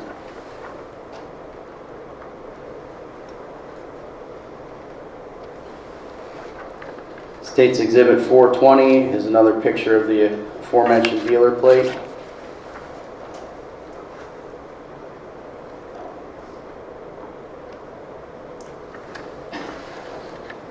State's Exhibit 1421 shows again the inside of Mr. Gaspar's vehicle. There appears to be a cement block shaped in the state of Ohio. The brown paper, or the brown cardboard box, says Corporate Express on it, and other miscellaneous items.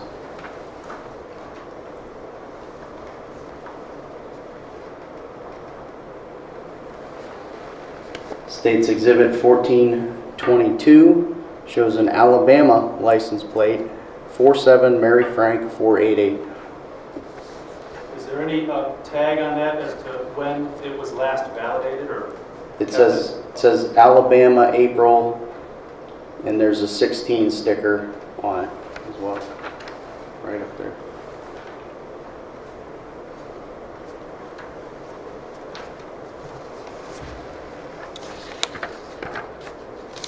Three more, 1300, 1301, 1302.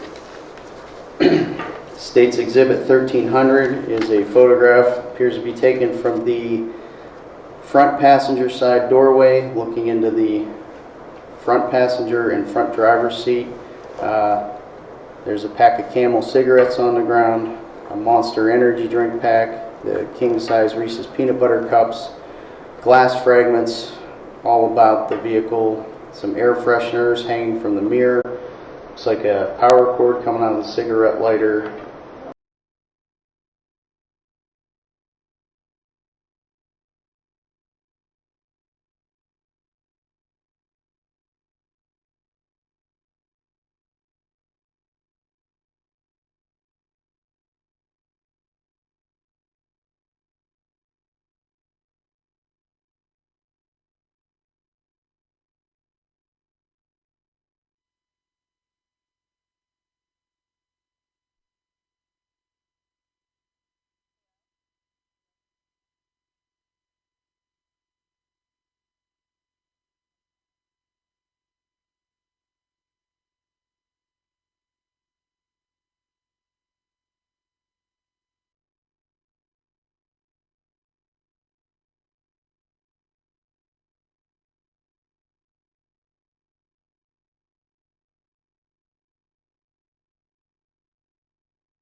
The vehicle, have the chance to look or transfer evidence from Trooper Velez on the vehicle.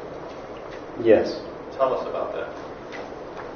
On the vehicle, there was blood spatter which is blood droplets, basically, that spanned from the right rear passenger side of the vehicle over the top of the roof down to the hood of the vehicle. There were numbers on the license plate that had been smeared off, the blue numbering. There was a piece of dark Your voice is trailing off. I'm sorry. There's a piece of dark colored black cloth, dark colored, that was wedged in between the license plate and the screw used to fasten the license plate. There was also, I believe, a piece of white cloth that was found near the windshield area. Did you have an opportunity to compare the clothing that Trooper Velez had worn the day of his death with the fragments of the fabric that you just described being on the Hyundai? Yes, we looked at them. Were you able to make any comparisons as to a sock? Trooper Velez's socks were black in color, which appeared to be consistent with the dark colored fabric from the license plate screw. And was there damage to either of the socks? Yes. Was it consistent with having been torn by a screw? Yes. So although we don't know how the rest of his body was positioned, where this license plate is the typical front center of the bumper? Yes, sir. So one of his feet or ankles contacted that center area of the bumper where the license plate was. Is that your conclusion? Yes.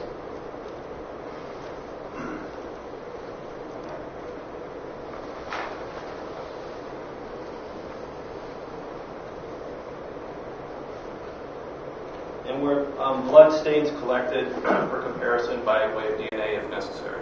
Yes, Trooper Daly had collected blood samples off the vehicle.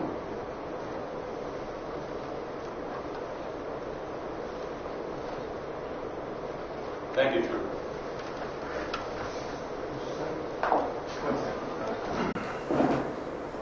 No question, Your Honor. Thank you, sir. So you need to step down. Sure. Just put those.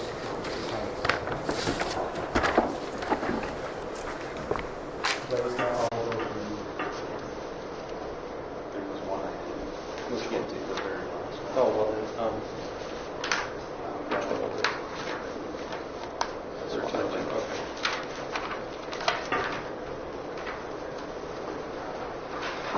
That was 1302, Judge, which I'm segregating.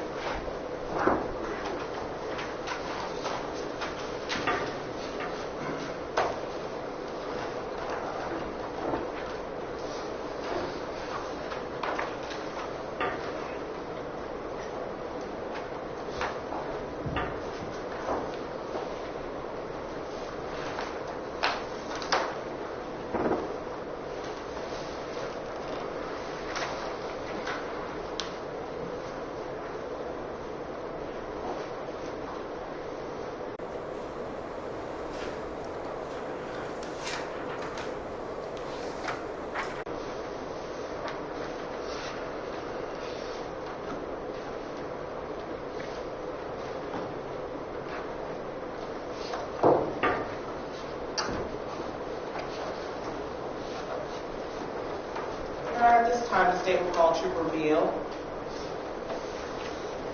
Sir, you raise your right hand.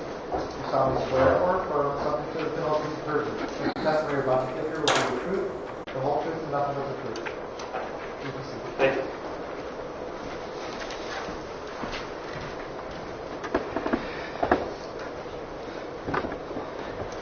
Good afternoon, sir. Can you please state your full name and spell it for the record? Sure. My name is Trooper Brian J. Beal, B-R-I-A-N, middle initial J, B-E-A-L. And sir, are you employed? Yes. By whom? The Ohio State Highway Patrol. And how long have you been employed by the Ohio State Highway Patrol? This September will be 15 years. And what is your position there? I'm a trooper, state trooper. And what are your daily assignments as a state trooper? As a state trooper, generally we're assigned to enforce traffic and criminal law on state-owned and leased properties, including highways. Me, personally, for the last approximately 2 years, I've been part of the Cleveland Investigation Services. And what does being part of the Cleveland Investigative Services Unit include? So what we do is we would investigate crimes on state properties, rest areas, things like that. During this case, when this incident occurred, I was assigned to the Cuyahoga Hills Juvenile Correctional Facility. So if there was a felony status case that would occur in that facility, since it was a state property, I would be the investigating officer. And Trooper Beal, were you employed with this unit on September 15th of 2016? Yes. Did you have occasion to respond to the fatal crash on I-90 westbound? Yes. How did you receive that assignment? I believe it was a phone call. I was having lunch with 3 other troopers in our office, and we received a phone call saying that there was a fatal crash that occurred with Trooper Kenny Velez. And did you respond to the scene? Yes. And what were your assignments or duties once you responded to the scene? My initial general duty while I was at the scene was just to take direction from higher command, whatever needed to be done. You know, I'm a trooper, so we'll get it done. Primarily, it boiled down to me taking photographs at the scene. And as part of you taking photographs at the scene, was there a team of you all taking photographs? Yes, I was part of the Office of Investigative Services, the Cleveland portion, taking the evidentiary photographs. There were also members of the crash reconstruction team who would also take photographs at the scene. And if you recall, who were the members of both of those teams taking photographs on September 15th of 2016? So myself, I took them for our section, and then the other 2 who took them for the crash reconstruction team were Sergeant at the time, John Thorne, and then Trooper Todd Jester. Your Honor, I believe at this time we have a stipulation to state's exhibits, and they're going to be in walking groups 1 through 161, 162 through 484, 485 through 568, 569 through 594, 595 through 645, and then 800 through 1,452. Is that correct? That's correct, Your Honor. We have that stipulation. And the stipulation is that they are authentic and admissible. Authentic and admissible, Your Honor. Trooper Bill, in regards to the number of photos that were just named off, did you review all of these photos prior to you testifying today? Yeah. And were these photos inclusive of the group of photos that you took part in taking? Yes. I want to walk you through some of the photos.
Trooper Bill, beginning with State's Exhibit number 33.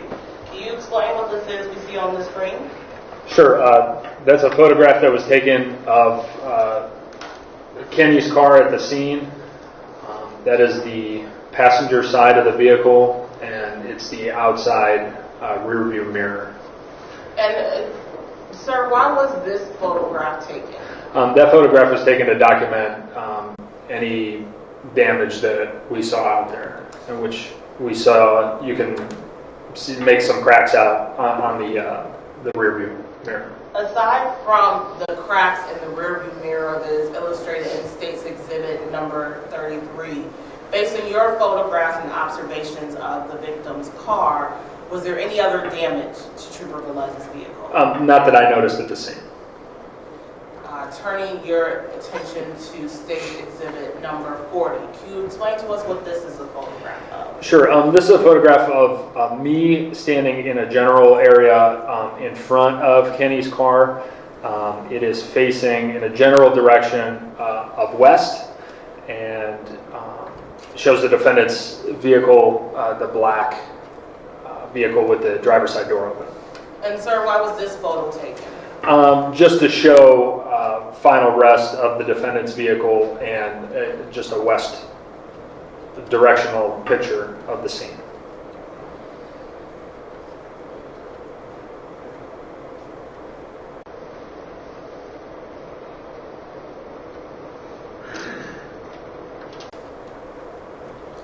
And State's Exhibit 90, can you explain to us what we see in this photo? Sure.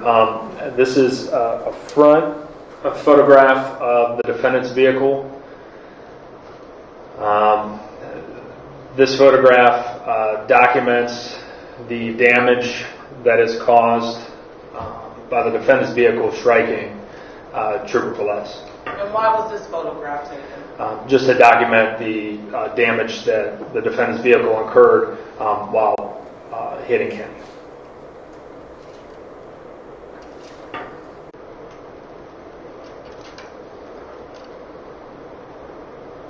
And State's Exhibit 121, can you explain to us what's shown in this photograph? Sure. This is the top portion of the hood, the windshield, and the sunroof area of the defendant's vehicle. And why was this photograph taken? This was again to document the impact of Kenny onto the defendant's vehicle.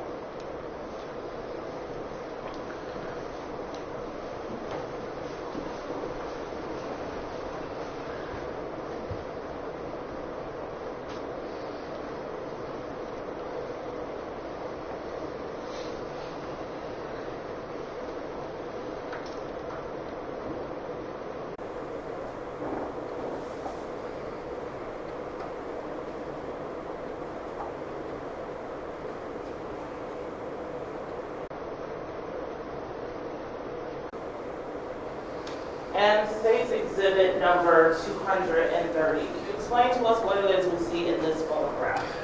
Sure, this is another west-facing photograph. I'm generally standing in it would be the high-speed lane of travel, and this is a photograph of a blood area in the berm and the defendant's vehicle with the driver's side door open.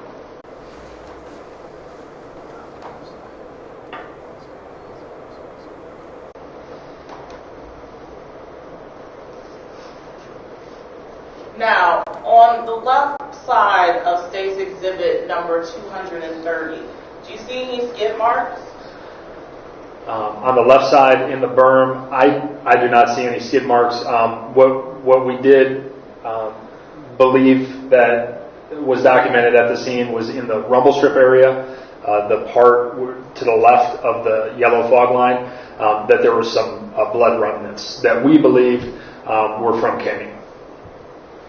And turning your attention to State's Exhibit number 233, can you tell us what this is? Yeah, I documented that through a photograph. We believe that that was part of Kenny's bone that we documented from him.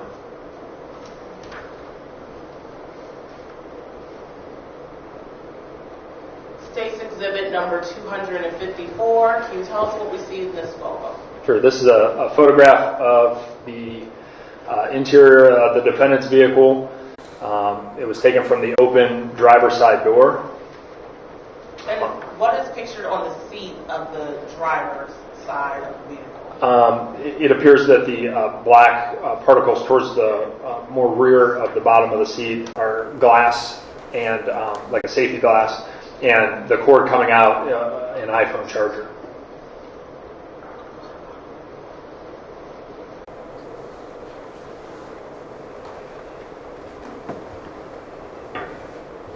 State's Exhibit number 267. Can you tell us what we see in this photograph? Yeah, this is the front license plate of the defendant's vehicle. It shows the damage that occurred when Kenny was struck. On the right side, if you're looking at the vehicle, you can see the right license plate bolt that has fiber in it, which would be the driver's side if you're sitting in the vehicle. The top of the 5, the 6, and the 8 in the numbers of the letters, or in the numbers of the plate, have the blue color washed away, and you see the bend at the bottom of the plate from the impact with Kenny.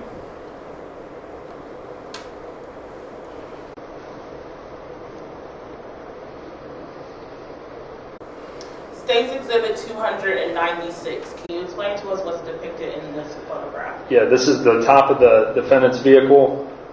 In the photograph, this is taken from the driver's side, as I'm more than likely standing on my tippy toes to try to get a photograph of it, or holding the camera up. In the broken glass, so the front of the vehicle would be to the left as you're looking at the photo, and the rear of the vehicle would be to the right. So in the photo, you see Kenny's cell phone, one of the eyepieces of his sunglasses, and the case is actually, it appears that it's 2 cell phones, but it's the one phone with the case on it, or coming off of it, I'm sorry. State's Exhibit 306. Can you tell us what's depicted in this photograph? This is Kenny's protective vest. The sunglass frame is badge. And for State's Exhibit number 306, where was this item located in relation to the other vehicles on the scene? This one was going to be between the cruiser, I believe, and then the defendant's vehicle.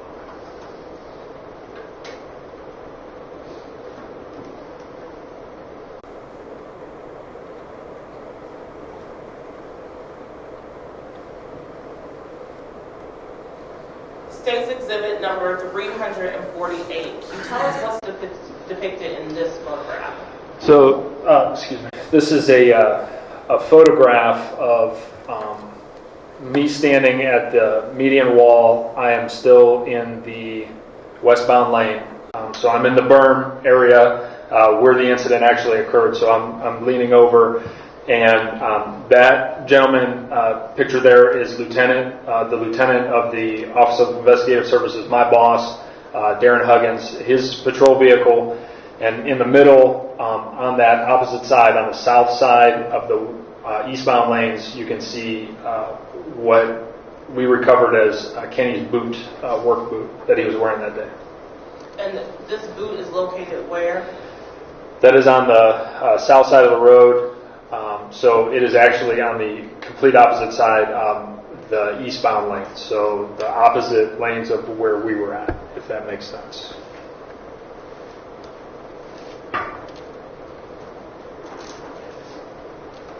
State's Exhibit 367. Can you tell us what is depicted in this photograph?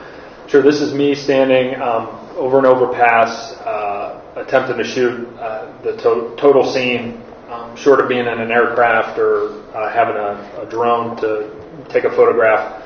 I got up on the bridge of the overpass to try to get a general photograph of the scene, just to show the westbound lanes and the general berm area where the incident occurred. Now, Trooper Bill, why are you taking the photograph from this angle?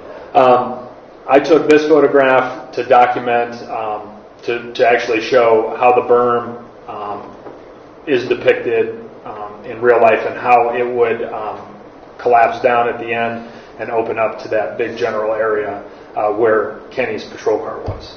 And Trooper Bill, from your observations of the scene and based on this photograph, is there a significant portion of this stretch where the berm is in fact wider than a typical berm? Yes. And based on your observations of the scene, about how long of a length is it that this berm is in fact wider than a typical berm? I mean, if you're talking about how long of a stretch it is, a typical berm. I worked in the Toledo area, and some of the berms over there are extremely small. If anyone drives up 77, the berm on the left side is virtually non-existent up by the Grant area. So to say that this is a lot bigger than the other berm, or than those berms, yeah, you can fit 2 to 2.5 vehicles in there. The length, the distance, I couldn't tell you. From here to there, I'd say it's probably approximately about a football field, I would say.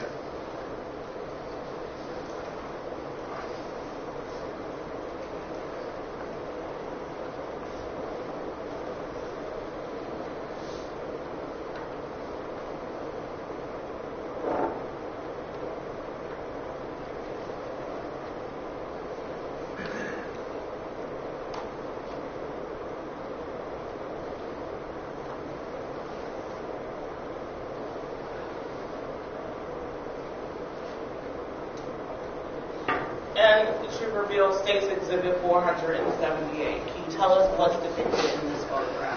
Yeah, that photograph shows Kenny's gun belt, which was manually cut by what we believe was one of the first responders at the scene.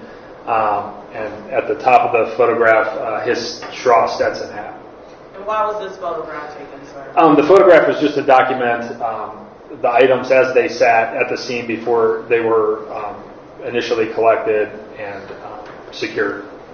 One moment, please, Your Honor. Yeah.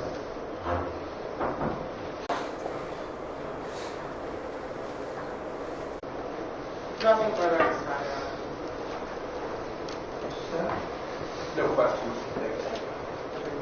Thank you.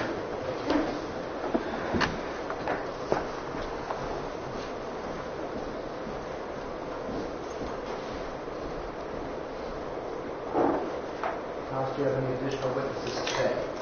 That exhausts our available witnesses for the day, Your Honor.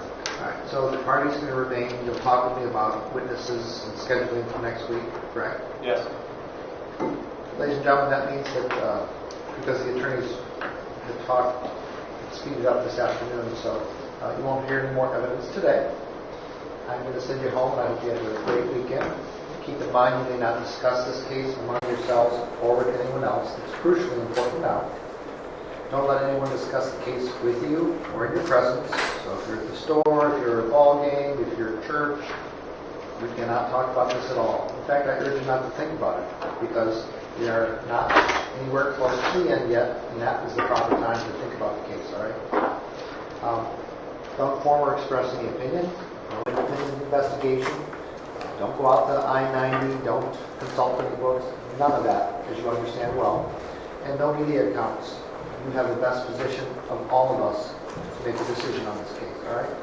So have a great weekend. We'll be back downstairs at 9 on Monday. As you know, other people are going to be doing the video and all that. We'll try and get you upstairs while they're still engaged. All right, so thanks.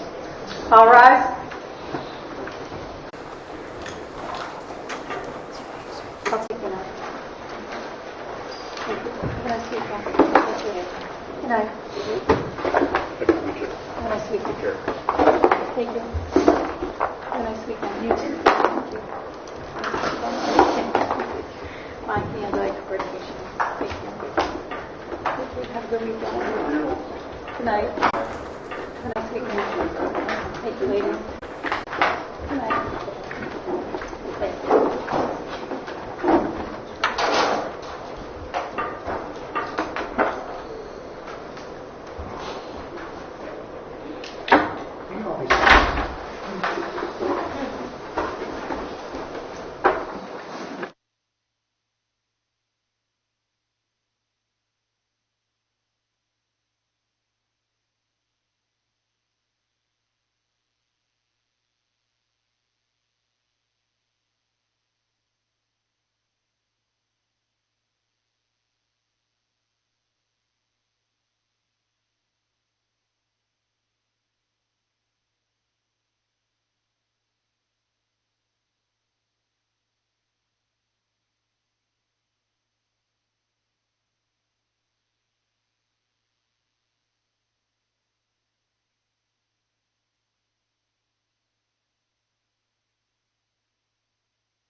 Okay, folks, it looks like they've cut the audio from the courtroom, even though the attorneys appear to be conversing with the judge about presumably some scheduling issues. At least that's what I'm guessing. I hope it's nothing important that'll affect the evidence in the case. But we're going to be here this afternoon with Julie Rendelman, a criminal defense attorney, LawNewz trial analyst here. So we finally started to see some photos of the crime scene, Julie, as it's been alleged, and it looks like the defendant's car went quite a ways after striking the trooper. That's the accusation on the table here. So the distance between the back bumper of the trooper's car and then the defendant's car being, it looks like, at least at a minimum, several car lengths ahead of it, would probably be indicative of some kind of speed there. And I'm guessing that they're going to dial this back when testimony resumes on Monday and say, look, that's how far up the car stopped, and that indicates he was going really fast when the collision happened. I'm confused.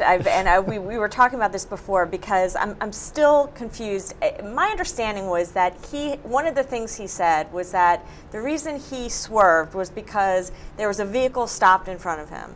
And so I'm not understanding, the vehicle that was stopped in front of him, was the vehicle stopped in the berm area or was it stopped on the actual highway?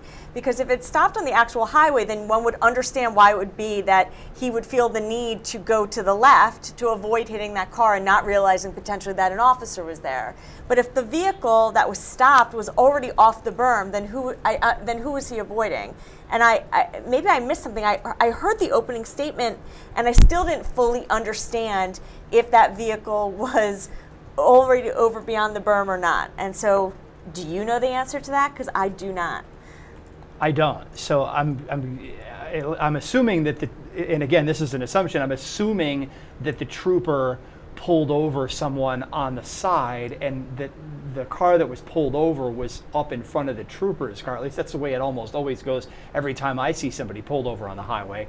But the photos, I don't know, did the vehicle that was pulled over, was that vehicle allowed to leave before the photo was taken? I don't know. I'm just confused because obviously the defense to me made sense. If someone's on the street stopped in the middle of a highway, on the actual highway, and hasn't pulled over to the berm yet, and this guy's trying to avoid him, then that makes sense. And I think that's a big issue regarding whether there was real recklessness. But if the guy that was initially pulled over was already on the berm, then who the heck was Gaspar avoiding? Yeah, you know okay, what I mean? so Kathy Russin chimed in the That's chat room why I've been here, hoping and she she said would. that apparently somewhere the defense has said, and maybe this was earlier today before I arrived here, apparently the defense said that the vehicle that had been pulled over was partially sticking out onto the highway, which would explain why everybody was slamming on the brakes and then why the defendant swerved over into the berm, because all of a sudden if a car gets pulled over and then everybody else is going 60 some miles an hour behind it, then,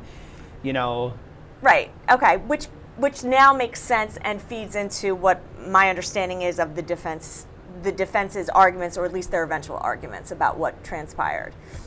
So now it makes sense to me. It makes some sense. Well, it makes more sense than it did before. I mean, again, I don't really know why it matters how big the berm is if the car, let's call it car number one, which is the car that was initially stopped by the patrol officer, the one who died, if that vehicle is somehow in the street of which everyone's driving and they have to swerve to avoid it, then someone's either going to swerve to the right to avoid it or they're going to swerve to the left to avoid it.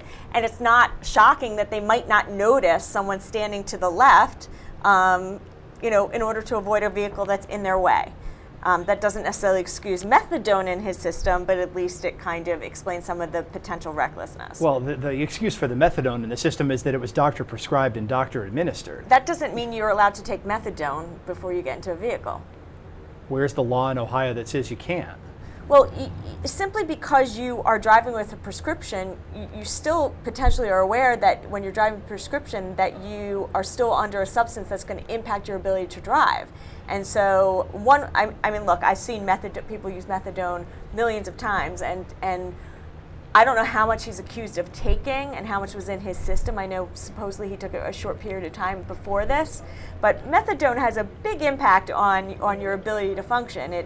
It's comparable to some of the drugs that are used, and that's why people use methadone, to try to slowly get off of the main substances. So I don't think that simply because he was prescribed that medication gets him off the hook for taking that medication.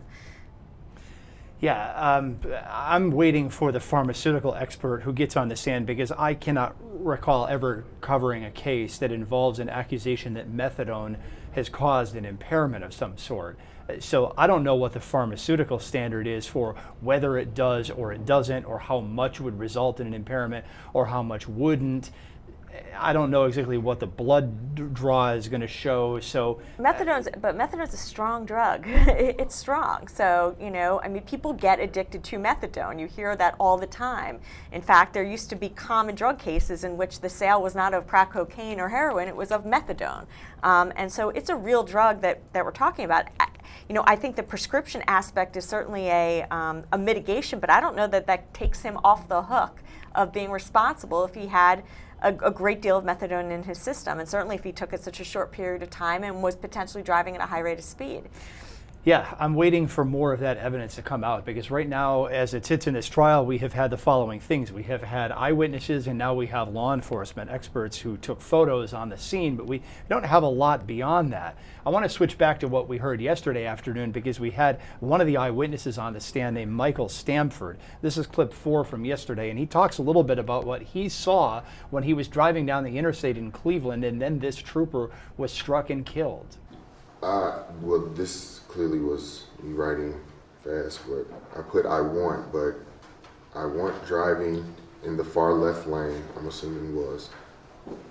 I observed the state trooper flagging down a car, in parentheses, unsure if he was flagging me down, in parentheses. I slowed down and got into the left shoulder of the freeway past the rumble strips. Moments after, in my rear view, I saw a black car with a shattered window. I jumped out the car and called 911. Keep reading the whole document.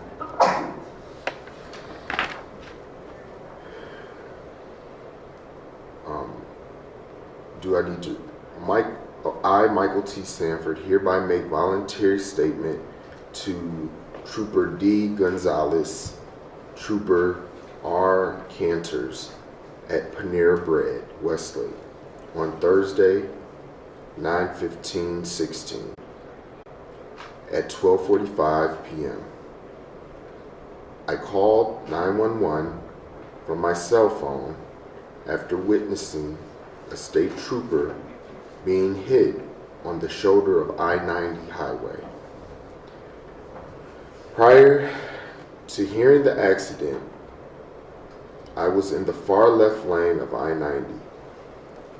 I observed a state trooper signaling for, parentheses, what I assumed, in parentheses, me to pull over. I wasn't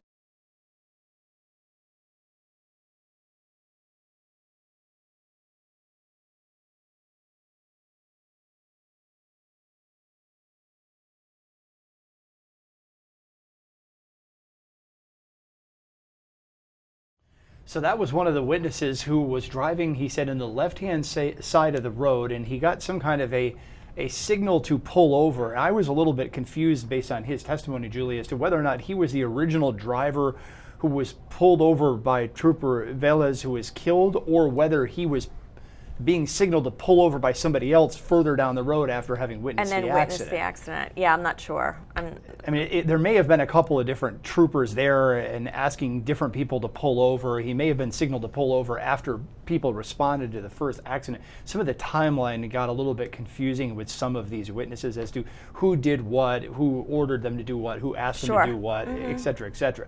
But the prosecution's technique seems to have been to call witness after witness after witness. They had every eyewitness they could possibly get on the stand yesterday, just bolster one another and corroborate one another on the stand. Right. You used to wear the prosecutor's hat, so was that a good tactic? It depends. I mean, sometimes, you know, I mean, it sounds funny, but sometimes when you have too many witnesses seeing the same thing, and we've seen this in even I think it was the Stephen Jones case, people's testimony starts to step on other people's testimony because no two people are going to see things the same way. So sometimes less is more. I don't know if you need every single solitary witness that saw everything, because then there's going to have some discrepancies, and a jury can hold on to those discrepancies in order to kind of question whether or not the prosecutor is making out their case. And you're previewing ultimately exactly what the defense did with one of them. So exactly. You know. And so, but then again, as a prosecutor, sometimes one says, you know what, if I'm doing a good job, I'm going to make sure the jury hears everything, and I'm trying to show them everything. I just don't know that tactically that's always the best decision. Well, I mean, one thing that I was always told, and you tell me if you agree with this, is that it's a good idea for the prosecution to call as many people as possible that would fit the state's narrative in whole part or in large part or at least in some part, because it allows the prosecutor to wear the white hat in front of the jury and say, hey, look, I got everybody out there, and okay, they might have been confused about this one detail, but I wasn't hiding a witness from you, because it deflates any attempt by the defense to say, hey, look, they could have called these 5 people and we had to call them because they were trying to hide from you that this person didn't think he was on drugs or something. It depends on who the witnesses are, and it depends on what the case is. I mean, if you're dealing with, God forbid, a murder case that happens where there's only 2 eyewitnesses and you only call one and you decide not to call the other as a prosecutor, then yeah, the defense is going to have a field day that you chose not to call one of the witnesses because obviously they weren't going to testify to what you wanted them to. When you're talking about a highway crash of which you may have 10 to 100 witnesses, there comes a point where a jury isn't going to want to hear from 100 witnesses. And also keep in mind that some jurors may actually just look at the smallest inconsistency and think, well, if that inconsistency exists, we're not going to believe any of them. So yeah, you want to try to give them a broad range of kind of the testimony, but you don't want to go crazy. Yeah, let's continue our review of some of the testimony from yesterday in this case. There was another eyewitness on the stand. This is about an 8-minute clip. I want to listen to this because it's a little bit more detailed as to exactly what transpired when this accident happened. Tires. What did you look over and see? I saw within a second or so the impact of what I later understood was the defendant's vehicle and Trooper Velez. Did you see the color of the car that hit Trooper Velez? I didn't process it immediately at the time, but when I later pulled back and looked, back down the highway, I did see the color of the vehicle. Do you remember it now? I believe it was a black vehicle. Did you see any of the actions of those vehicles prior to the accident? I did not. What did you do once you saw the impact? I pulled over probably 50 yards ahead at McKinley, which is the next exit from the highway, and I called 911. And when you called 911, were you able to get through? I did, and people had already called. The dispatcher was already aware of the accident. Did you remain on scene? I did not. There were people who were already in the berm, and I think there were some people crossing the highway as well to assist the trooper. So I exited at McKinley and then later reported the accident to the Cleveland Police Department. Why did you choose the Cleveland Police Department? I have a friend who is a detective in the Cleveland Police Force. I called him and I said, who's going to be leading this investigation? He said he wasn't sure at the time, and we're talking within 20 minutes of the accident, and he said just call Cleveland Traffic, and he gave me the number. Did you contact the Highway Patrol or did they contact you? I contacted Cleveland, and then the Highway Patrol came out to see me at my home. And did you provide a written statement at that time? I did. Is there any written statement other than the one you provided to the Highway Patrol? No. How are the troopers with you? Nice, civil, professional. There's one trooper, it was not troopers. Very professional, very civil, polite. Did you feel any type of pressure to make a statement? I did not.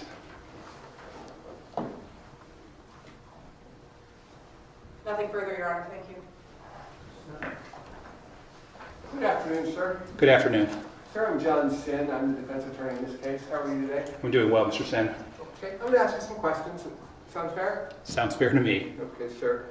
You were coming back from lunch and you were on 90. I was.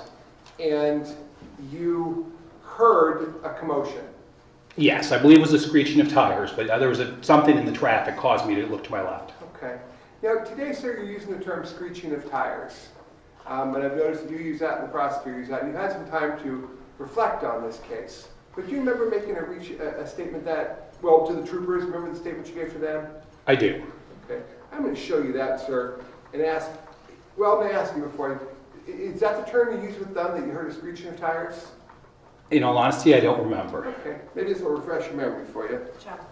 I'll use Let me show you State's Exhibit 1453, sir. And since I imagine that the prosecutor is going to have you read the whole thing, perhaps I could have you read the whole thing. Is that no? Okay, I won't do that, Your Honor. Did you use the term screeching tires to describe the noise that you heard prior to the trooper being hit? I did not use the term screeching tires. What term did you use to describe the noise that drew your attention to the area prior to the trooper being hit? I used the term screeching brakes. Okay. So you heard brakes screeching. Yes. I will tell you, I'm not sure I could recognize the difference between screeching brakes and screeching tires, but I heard a screeching. At that time, when you first talked to the police officers involved in this, you chose the term brakes. I did. I wrote screeching brakes. And that was prior to actually witnessing the trooper get hit. Yes, second before. Okay, so we can assume that either that one of the cars involved there was making the screeching sound and the seconds before the trooper got hit. I believe the screeching came from the area where the accident took place. Do you know if that sound of screeching brakes or screeching tires came from the blue Honda or whether it came from the black Veloster? I do not. When you saw the black Veloster, was it still moving? It was still moving when it struck the trooper, yes. Did it appear to be braking at that time? I have no way to don't know. Okay. How about the blue Honda? Do you remember anything about the blue Honda? I do not. What was the traffic like that day, sir? I would say it was a normal weekday I-90 westbound traffic. And I don't take 90 a lot. What's normal weekday I-90 traffic like? I haven't done a traffic count, but I would say that there was, traffic was moving normally. There were, I can't say anything more than just that. Okay. And what's the speed limit there? Do we know? It's either 60 or 65. Do most people travel 60 or 65 on I-90 at that time? I'm not in a position to say most people. I don't know the answer to that question. Is it unusual that people are traveling a little faster than that? People probably do travel a little faster than that. Okay. Hence the highway patrol out there writing tickets. I assume that's the reason, yes. Okay. Thank you, sir. Thank you. Your Honor, permission to approach the witness? Yes. Thank you, Your Honor. Mr. Michalski, Mr. Sim, Attorney Sim is very correct. I'm going to ask you to read your statement into the record. You want me to read the entire statement? Please, sir. Okay. I was driving westbound in the right lane of I-90. I had entered the highway at West Boulevard after having lunch with a colleague. I remember leaving the restaurant at approximately 12:35 p.m. You're reading faster than I can hear. Well, I'm sorry. He's taking everything down. I understand. I totally understand that. I do that in depositions all the time. Thank you. I was driving westbound in the right lane of I-90. I had entered the highway at West Boulevard after having lunch with a colleague. I remember leaving the restaurant at approximately 12:35 p.m. I believe I stayed in the far right lane past West 117. Shortly after passing West 117, I caught the accident to my left out of my peripheral vision. I was directly parallel to the accident in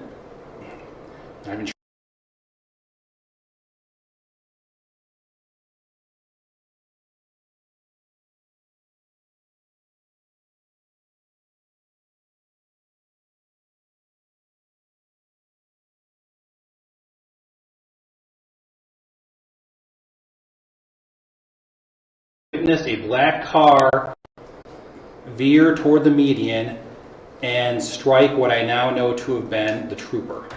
I immediately pulled over to the right and called 911. The dispatcher took a while to answer, and she was already aware of the accident. And she said an ambulance was en route. I saw a white car parked about 50 yards ahead of the accident in the left lane, and I meant to say there was a man walking back towards the scene on his cell phone. So in that statement, do you say that you heard screeching brakes or do you believe you heard screeching brakes? I believe I heard screeching brakes. So is it safe to say that at that time you actually didn't know what that sound was? I think that's fair to say. And is it fair to say that that's still in your memory today? That is still my memory today. Thank you, sir. I have nothing further, Your Honor. No, sir. Thank you. Thank you.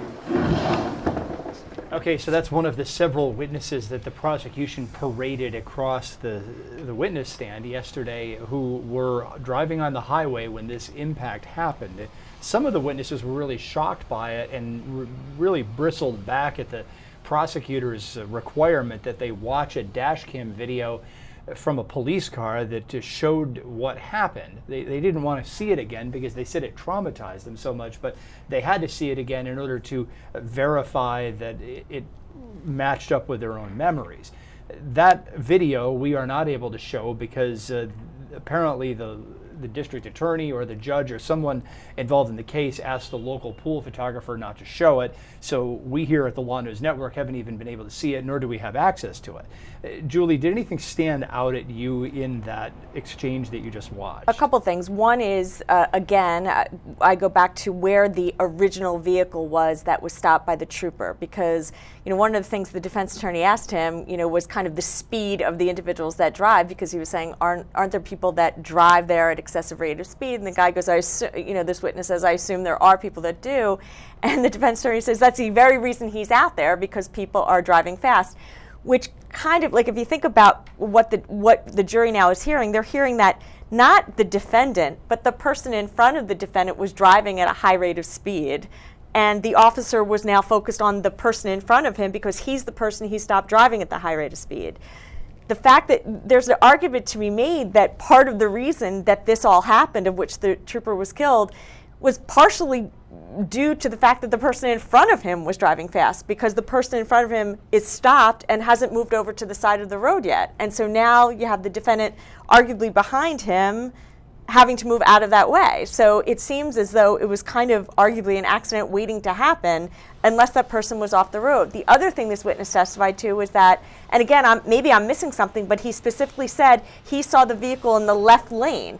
Well, the left lane is not the berm, meaning the vehicle of the person who had been pulled over. He doesn't say he's beyond the berm, he says he's in the left lane, which indicates again to me that now you have the defendant again in a situation where he's trying to avoid a vehicle and not get in an accident, so he goes off to the berm instead of going to the right where he could have hit other vehicles. Well, you can say that, but look, I mean, the onus is on each driver to keep his or her vehicle under control. So if a car slams on the brakes in front of you, you're supposed to be far enough back and going at a reasonable enough speed to not collide with it if that vehicle suddenly stops. But the question whether it's criminal or whether it's just simply a civil liability. And so, accidents happen all the time of which people are too close behind someone who puts on the brakes suddenly when something's in front of them. Okay, so that doesn't mean it's a criminal responsibility. So the charge in New York is what? I'm trying to remember the name of it. Following too closely or something, failing to operate a vehicle with prudent speed. I'm trying to remember. I believe it's a violation. Okay, so,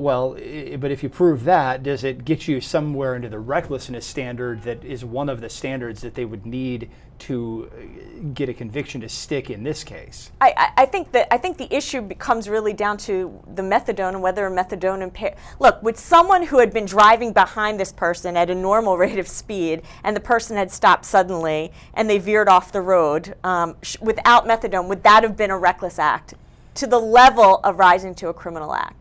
Well, if I'm to believe the way Ohio law reads based on Dr. Urich's trial that we covered here, recklessness has to be Dukes of Hazzard style driving. At least that's how it seemed in that case, because there was no recklessness for driving a boat 2.5 times down the speed limit down a dark lake at night. So if that's not reckless, then I can't say, and again, we're in the same exact state, I can't say that what this guy did is reckless. But I think and again, it's the same statute. I haven't seen all the testimony, but I want to know how much traffic there was. Was there cars to the right of him and cars to the left of him and cars behind him? Because all those things are factors in making a determination as to whether or not it was reckless for him to swerve over to the left versus swerving over to the right. I mean, obviously, I'm guessing that there's going to be evidence that he was driving at a high rate of speed. I don't know if there's going to be yaw marks or what, but there's going to be something.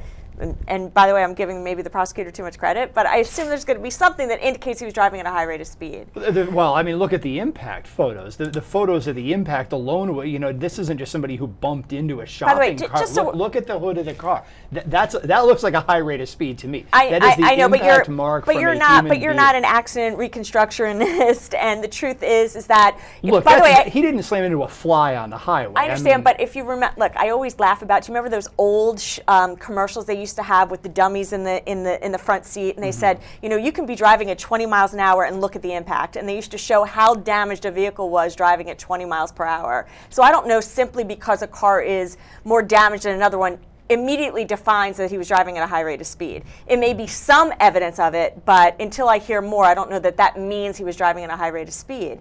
But again, was driving at a high rate of speed in and of itself enough to rise to the level of criminal conduct? It may be if you argue that he's driving at a high rate of speed, and because he's on methadone, he doesn't have the wherewithal to recognize that he could have turned to the right, which would have been a safer move than turning to the left. So I don't know. I personally think methadone, if it's taken at a decent quantity, a short period of time, is going to impair your judgment, because that's what methadone is known to do. But we'll see what the witnesses have to say. Well, they've got to get a couple different things to make these charges stick. They have to get either recklessness or they have to get the methadone impairment. Okay. They got to get one or the other, Sure. or it doesn't stick. If it's not reckless or it's not methadone impairment, then aggravated vehicular homicide does not stick in Ohio. It could be a lesser included. Right. Okay, that's a negligence standard, and that's exactly what we saw happen in Dr. Urich's trial. But in this case, they've got to get one of those two things or the big charges don't stick. And the big charge is the methadone-related charge. If they get Absolutely. that, then you've got a peace officer enhancer, and if the license thing, because apparently there's some issue as to whether or not the license was valid, if that sticks, then it's a felony 1. Right. But in order to get there, the jury's got to believe the methadone was causing an impairment, that the peace officer was struck. Well, that's really not contested here. But then the whole license thing, there's a he said, she said there as to whether or not the license was valid. Well, because didn't he have wasn't his license not valid in another state, but then he went to apply for a license here without telling them that, at least that's what the argument was. But he had a license in Ohio previously, I think, and it's just like, I don't know how that Right. all works. I know that when I moved away from one state and then lived in a couple other states and then moved back to the original state, journalists have to move around a lot. The original state just said, oh, we're not even going to transfer in your old license, we're just going to reactivate your old But one. a lot of states will say that if you have a license that's suspended or expired in one state, and you apply, specifically suspended, if you go to another state, you cannot apply for a new license because you're basically restricted by whatever the old state says. I don't think every state is like that, but I don't know what the law is here. I seem to recall reading a statute somewhere about an interstate license compact or something, but it's been probably 10 years since I've read. I mean, I would assume if someone, for example, commits some type of driving while intoxicated in one state and their license is suspended, the last thing the other state wants is for them to now come to their state with a suspended license from the other state and apply for a new license and think it's okay. So I would imagine that there would be some statute in regards to that. Yeah, I want to go to clip 7 from yesterday. This, I think, it's a short clip, but this is exactly the kind of stuff that the defense needed to get out of at least one of these eyewitnesses. Let's see if you pick up on what I picked up on here. And he seemed to be somewhat in a daze. And by that I mean, I don't know if he was in shock or anything else. So, Ever seen this person before? no. All right, so you have nothing to compare what you saw that day with any prior experience? No. He appeared very shook up. Did you talk to any other witnesses on the scene? No. While you were doing the things that you described, do you know where your daughter was? She was stopping traffic in the lanes to the north of where Kenny laid, or Trooper Velez laid, because people were just rednecking and some of them didn't even slow down. I think the term you mean is rubbernecking. Rubbernecking, yes. I'm sorry. Would that be correct? Yes. So you never had words with the person that you believe to be the driver of the black car instructor? I did ask him if he was okay. Did you receive a response? He said something about his hand, but there was no visible marks on him that I could see. Any marks on his face or head? No. No, you don't know, or no, there were none? No, there were none.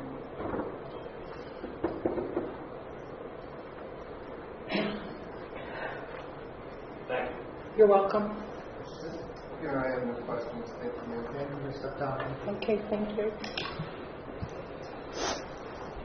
Okay, a couple of critical things that came out of that particular witness. That was Jean Marie Fitch. She was an eyewitness who was driving on the interstate when this crash happened. She said that it appeared the defendant was in a haze, but she couldn't tell what was causing it. She thought he just looked shook up.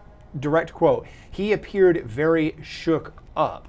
She didn't think it was anything other than that. So, Julie, we keep hearing from the prosecution that he failed all these sobriety tests, this, that, and the other thing. And yet out of this one witness, she just said she didn't say anything about assuming that it was drug related. She assumed that he was in a serious state of shock. It seems to me that a defense attorney really needs to exploit that. Yes, but I mean, I don't know if the word was haze or daze, although they both sound kind of the same. But remember, she's never met this person before, so the prosecutor could argue that her interpretation of what haze and daze is for this guy may be her interpretation, that he simply shook up because normal people would be shook up after having an accident, but a prosecutor can say she's misinterpreting what he looks like as being shock instead of it being what it really was, which was the haze or daze of methadone. And so, yes, if we're going with the idea of the prosecutor proving their case beyond a reasonable doubt, obviously, if I'm the defense attorney, I'm going to hang on to the fact that her viewpoint is that he's just simply surprised about and kind of shocked about what happened. I don't know that that's the be-all, end-all for the defense.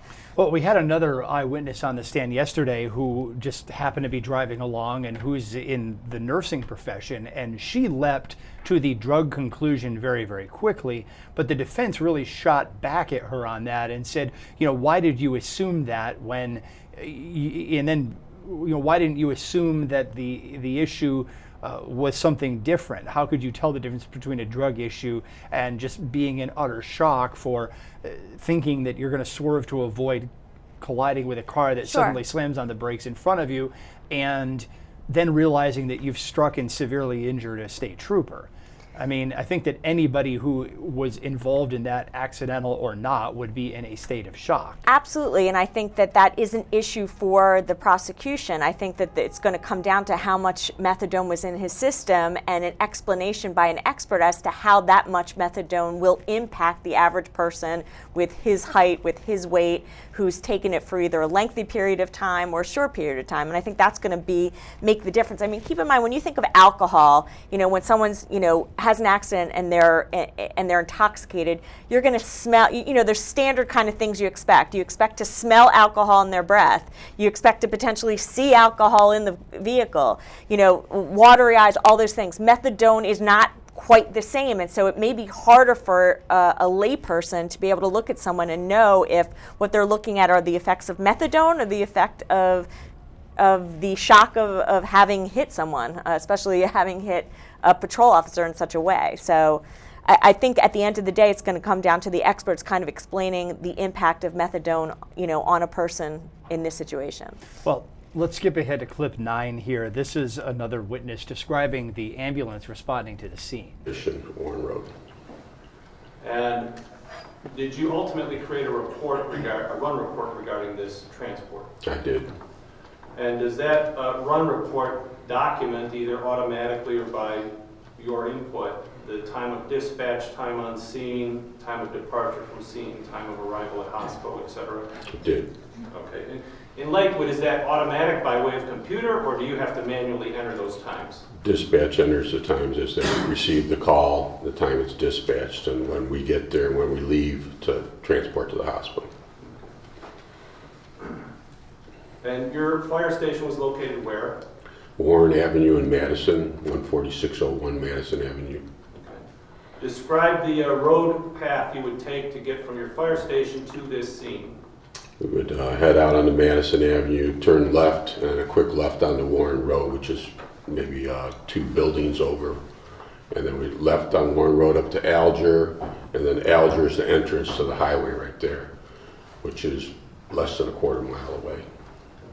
Can you estimate the drive time once the call was made? Within 2 minutes. How many other units of law enforcement did you see when you first arrived? Well, when we first arrived on the scene on I-90 itself, There was one officer treating the victim already down on the ground, a female officer from Lakewood Police. There was someone doing compressions on the victim. Stated that he was a Cleveland EMS personnel. We took over the scene at that time. My partner started doing compressions, and also the truck had responded with us due to the call. On the truck, we also had 4 paramedics. By the truck, you're referring to the fire engine? Fire engine, yes. Fire engine truck, and also car 2, which had a paramedic and a driver on it. So altogether, there was 7 of us that were paramedics initially right on the scene. So we did an assessment of the scene and then started doing our treatment. Any difficulty getting your ambulance where you wanted it to be? Just as we came down the ramp, where the position of the victim was actually going back east instead of going down west of the ramp, so we had to circle around and then block it. And there was bystanders that were holding up their arms, blocking traffic coming westbound from that point. All right, so your ambulance comes to a stop, what do you do?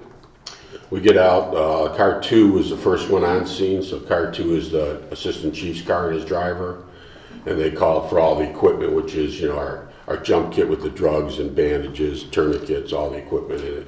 Our Lucas device, which is an automatic compressor of the chest, an airway bag. So we had all our equipment with us as we arrived on the scene, along with a backboard collar. Brought the cot over with all that equipment on it, and then started treatment of the patient. Describe the trooper's condition when you first reached him. Trooper's condition was unresponsive, so he had no response to anything. The Cleveland EMS person was doing compressions on the scene. We stopped him. We initially took a pulse, and there was a pulse. There was a radial pulse, which is in the wrist, and a carotid pulse. So we stopped doing compressions at that time and started treating the victim as we seen. The officer had already put a tourniquet from her kit on his arm, his left arm. His shirt and vest had already been ripped off, so there wasn't anything that we had to remove at that time. So she had put a tourniquet there, but it was still actively bleeding. We applied another tourniquet. We rechecked the pulses. There wasn't a pulse at that time. He was also bleeding from the occipital area, the back of his head. And, you know, you could see that he was actually had some deformity in his lower legs and, you know, was in pretty bad shape. So we applied those tourniquets, reassessed the pulses, and there wasn't a pulse at that time. It was within 30 seconds to a minute later. And we started doing compressions and taking care of the airway. So one of the medics was working with a bag valve mask and doing the ventilations. Another one was doing compressions on the victim. We had the 2 tourniquets on, and then we started packaging them up as best we could. We applied the Lucas device, which does the automatic compression, so we're able to move victims and continue to keep compressions going as we do that. Was there difficulty establishing an airway? There was difficulty, according to the medic that was doing it. Is this ending, Cedric? Oh, okay. So, didn't get a cue there. Sorry, didn't realize we were jumping back on camera very quickly. So, you know, now we're getting into some of the first responders who showed up on the scene, and they really started their testimony in earnest today. Again, it seems that the tactic here is just paint as full a picture as possible. Everybody's stopping, everybody's showing up to respond to what happened, and everybody's testifying. Right, which again, I think, look, I mean, I think the jury's getting a real picture of what happened. As to whether or not the jury is getting a picture that this rises to the level of a criminal act, I'm not so sure yet, but I think there's much more to come that will definitely adhere, I believe, to the prosecution's benefit. But I think, you know, there's certainly much more evidence to come in regarding, you know, his incapacity. Yeah, let's continue on here with clip 10. This is yet another person. This is from the Ohio State Highway Patrol, another responding officer to the scene. Have you seen this page before? Yes, sir. What is it? This is a document from Community Action Against Addiction. It's a behavioral treatment contract. It has the name Joshua Gaspar printed on it and a client ID of 1901. contract is made on July 25th of 2016. It says attend 8 group counseling sessions per month, 4 individual counseling sessions per month. We'll submit to urine samples 1 per week. We'll submit urine screens that are positive for methadone. We'll submit urine screens that are positive for methadone only by 15th August 2016. Agree to participate in the following activities: CAAA, Community Action Against Addiction groups, 2 per week, 12-step AA/NA, 1 per week. It says, per Dr. DeFranco, if unable to adhere to the aforementioned Community Action Against Addiction guidelines for this MMTP, Mr. Gaspar's administrative taper will resume. If Mr. Gaspar does not satisfy 6 out of 6 of these requirements in 60 days, she will be scheduled to be seen by a multidisciplinary treatment team. Parties involved have signed this contract on the date specified above. No modifications of the contract will be effective unless it is in writing and is signed by all parties involved. There appears to be 4 signatures, counselor's name printed, counselor's signature. Looks like the counselor is Rona Huckabee, PhD, and client's name printed Josh Gasper, and client's signature. Okay. Is the signature legible? No, not to me. For Gaspar? No, sir. Okay. And as far as these things that were collected from the vehicle, what did you do with them? Well, I put these paperwork in a plastic bag, sealed it, and we put it in our Cleveland District evidence locker. Did you do anything by way of attending any things that transpired at the hospital with Mr. Gaspar? No.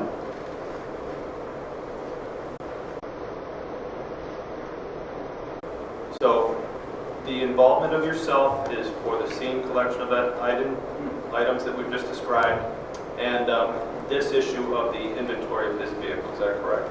Yes, sir. Okay, thank you, sir. Good afternoon, sir. How are you? I'm good. I'm going to ask you a few brief questions, okay?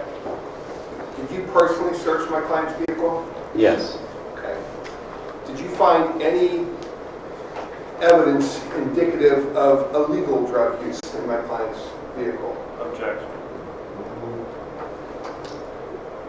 There was a vape pen in there, and that was the only thing that could have been related to a drug use in the car. Okay. A vape pen meaning one of those pens that you either put tobacco in. I see people smoking them, but I think they also have them out there for weed too. Is that true? I believe so. I'm not all that familiar with vape pens. Sent that off for testing? I did not personally know. Okay. What about any type of other items in there that would draw your concern or your curiosity as an investigator? None that I collected, sir. Okay. Any alcoholic containers or alcoholic beverage? None that I recall. Okay. You took some photographs, correct? No, I did not. You had someone take some photographs? Yes, there was a photographer. And if those photographs were taken at the scene before that car was tampered with in any way, it would probably reflect the same things you saw. Yes. I recall some Rockstar energy drinks in there. I would have to see the photos. Okay. Maybe some Snickers bar wrappers. From my recollection, the interior of the vehicle, when I looked through it, was rather disheveled, if you will. It was papers scattered about, and I believe he had some stuff from his work in there. Okay. Yes. But no needles or burnt spoons or any of that kind of garbage. We did not find any, no. Thank you, sir. Can we approach it? So that was more testimony from the trial this afternoon. We are starting to get preliminary statements from the first responders who were at the scene. Nothing really out of the ordinary until we started to get into the photos, which we'll talk about in a minute. And we're sitting here trying to figure out exactly where all the cars were positioned. So we're getting to photos. I'm guessing the next step is going to be the accident reconstructionist. I think so. I assume that I'm going to assume, since they're doing this pretty much in a particular order, that the next thing is going to be something to that effect. Let's switch over now and listen to some of the last testimony from today in the Gaspar trial out of Cleveland, Ohio. This is Trooper Brian Beal, still on the stand, going through the photos that he took on the crime scene, and we'll watch those again and be back in about 15 minutes. My initial general duty while I was at the scene was just to take direction from higher command, whatever needed to be done. You know, I'm a trooper, so we'll get it done. Primarily, it boiled down to me taking photographs at the scene. And as part of you taking photographs at the scene, was there a team of you all taking photographs? Yes, I was part of the Office of Investigative Services, the Cleveland portion, taking the evidentiary photographs. There were also members of the crash reconstruction team who would also take photographs at the scene. And if you recall, who were the members of both of those teams taking photographs on September 15th, 2016? So myself, I took them for our section, and then the other two who took them for the crash reconstruction team were Sergeant at the time, John Thorne, and then Trooper Todd Jester. Your Honor, I believe at this time we have a stipulation to state's exhibits, and they're going to be in walking groups, 1 through 161, 162 through 484, 485 through 568, 569 through 594, 595 through 645, and then 800 through 1,452. Is that correct? That's correct, Your Honor. We have that stipulation. And the stipulation is that they are authentic and admissible. Authentic and admissible, Your Honor. Trooper Bill, in regards to the number of photos that were just named off, did you review all of these photos prior to you testifying today? Yeah. Okay. And were these photos inclusive of the group of photos that you took part in taking? Yes. I want to walk you through some of the photos.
Trooper Bill, beginning with State's Exhibit number 33.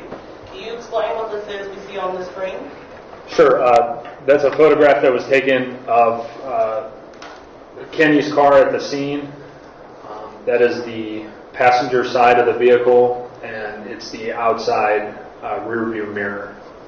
And, sir, why was this photograph taken?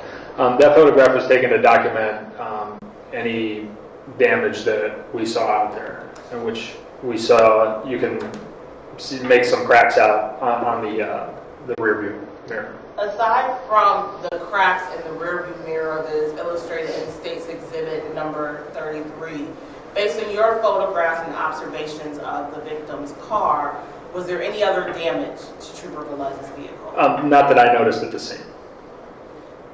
Turning your attention to State Exhibit number 40, can you explain to us what this is a photograph of? Sure. This is a photograph of me standing in a general area in front of Kenny's car. It is facing in a general direction of west, and shows the defendant's vehicle, the black vehicle with the driver's side door open. And sir, why was this photo taken? Just to show final rest of the defendant's vehicle and just a west directional picture of the scene.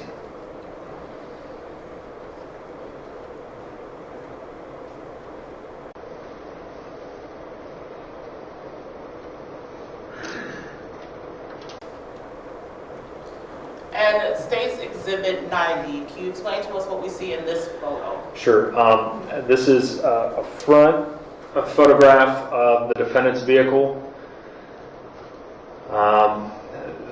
This photograph documents the damage that is caused by the defendant's vehicle striking Trooper Velez. And why was this photograph taken? Just to document the damage that the defendant's vehicle incurred while hitting Kenny.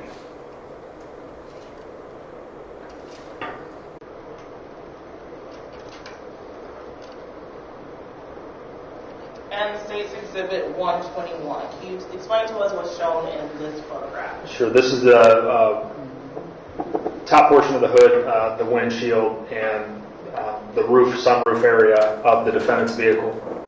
And why was this photograph taken? This was again to document the impact of Kenny onto the defendant's vehicle.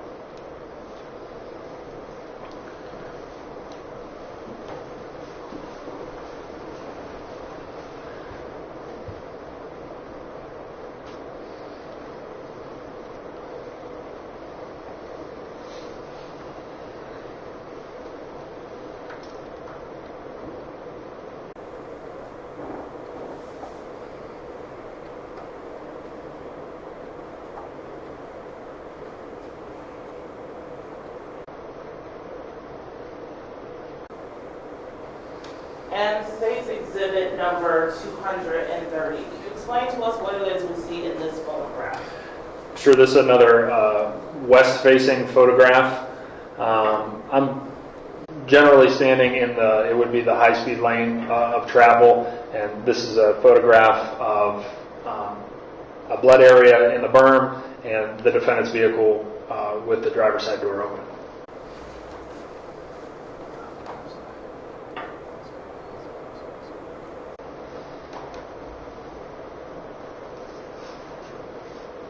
Now, on the left side of State's Exhibit number 230, do you see any skid marks? On the left side in the berm, I do not see any skid marks. What we did believe that was documented at the scene was in the rumble strip area, the part to the left of the yellow fog line, that there was some blood remnants that we believed were from Kenny. And turning your attention to State's Exhibit number 233, can you tell us what this is? Yeah, I documented that through a photograph. We believe that that was part of Kenny's bone that we documented from him.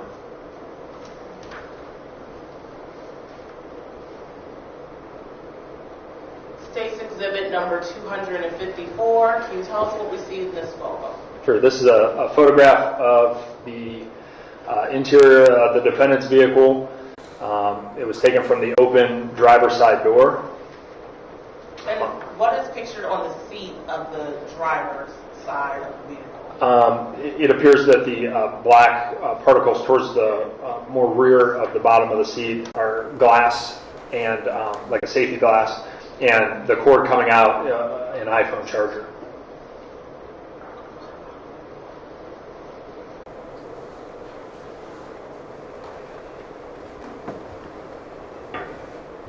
State's Exhibit number 267. Can you tell us what we see in this photograph?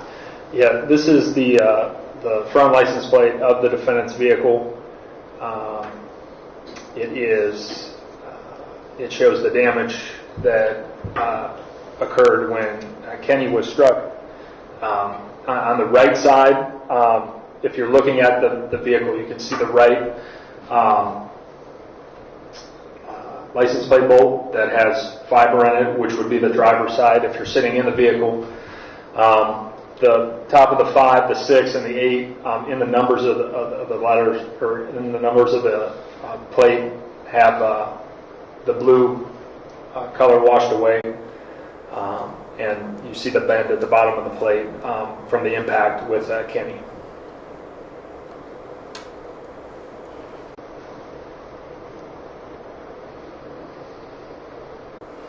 State's Exhibit 296. Can you explain to us what's depicted in this photograph? Yeah, this is the top of the defendant's vehicle.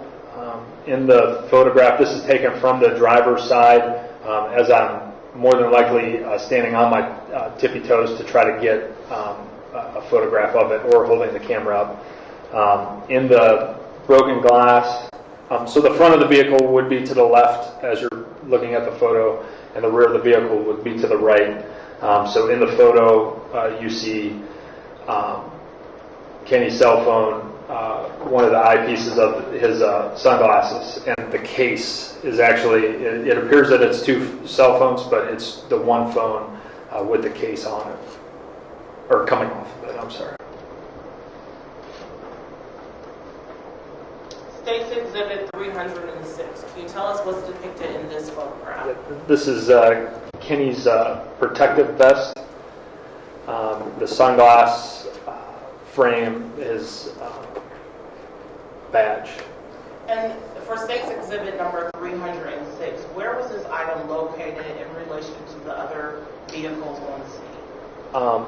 This one was going to be between the cruiser, I believe, and then the defendant's vehicle.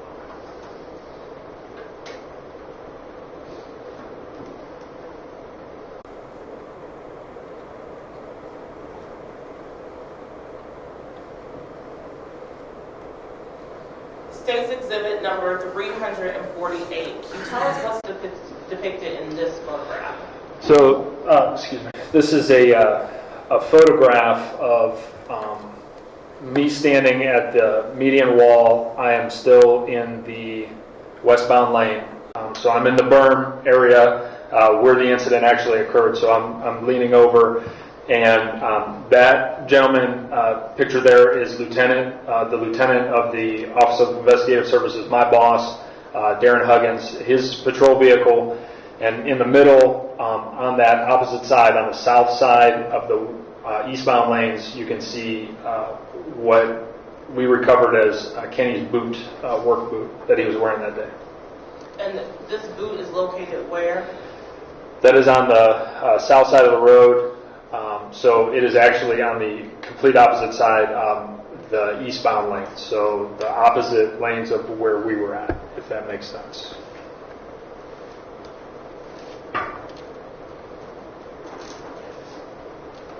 State's Exhibit 367. Can you tell us what is depicted in this photograph? Sure, this is me standing over an overpass, attempting to shoot the total scene, short of being in an aircraft or having a drone to take a photograph. I got up on the bridge of the overpass to try to get a general photograph of the scene, just to show the westbound lanes and the general berm area where the incident occurred. Now, Trooper Bill, why are you taking the photograph from this angle? I took this photograph to document, to actually show how the berm is depicted in real life and how it would collapse down at the end and open up to that big general area where Kenny's patrol car was. And Trooper Bill, from your observations of the scene and based on this photograph, is there a significant portion of this stretch where the berm is in fact wider than a typical berm? Yes. And based on your observations of the scene, about how long of a length is it that this berm is in fact wider than a typical berm? I mean, if you're talking about how long of a stretch it is, a typical berm. I worked in the Toledo area, and some of the berms over there are extremely small. If anyone drives up 77, the berm on the left side is virtually non-existent up by the Grant area.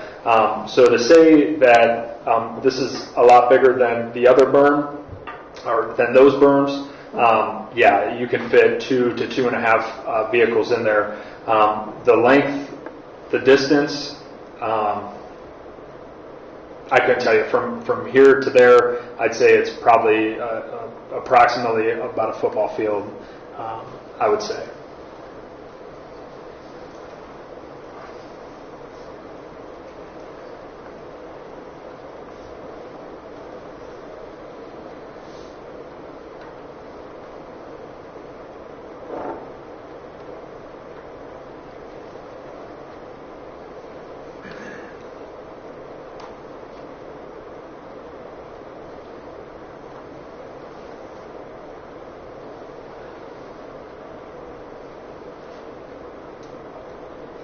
And Trooper Bill states Exhibit 478. Can you tell us what's depicted in this photograph? Yeah, that photograph shows Kinney's gun belt, which was manually cut by what we believe was one of the first responders at the scene. And at the top of the photograph, his straw Stetson hat. And why was this photograph taken, sir? The photograph was just to document the items as they sat at the scene before they were initially collected and secured. One moment, please, Your Honor. Yes.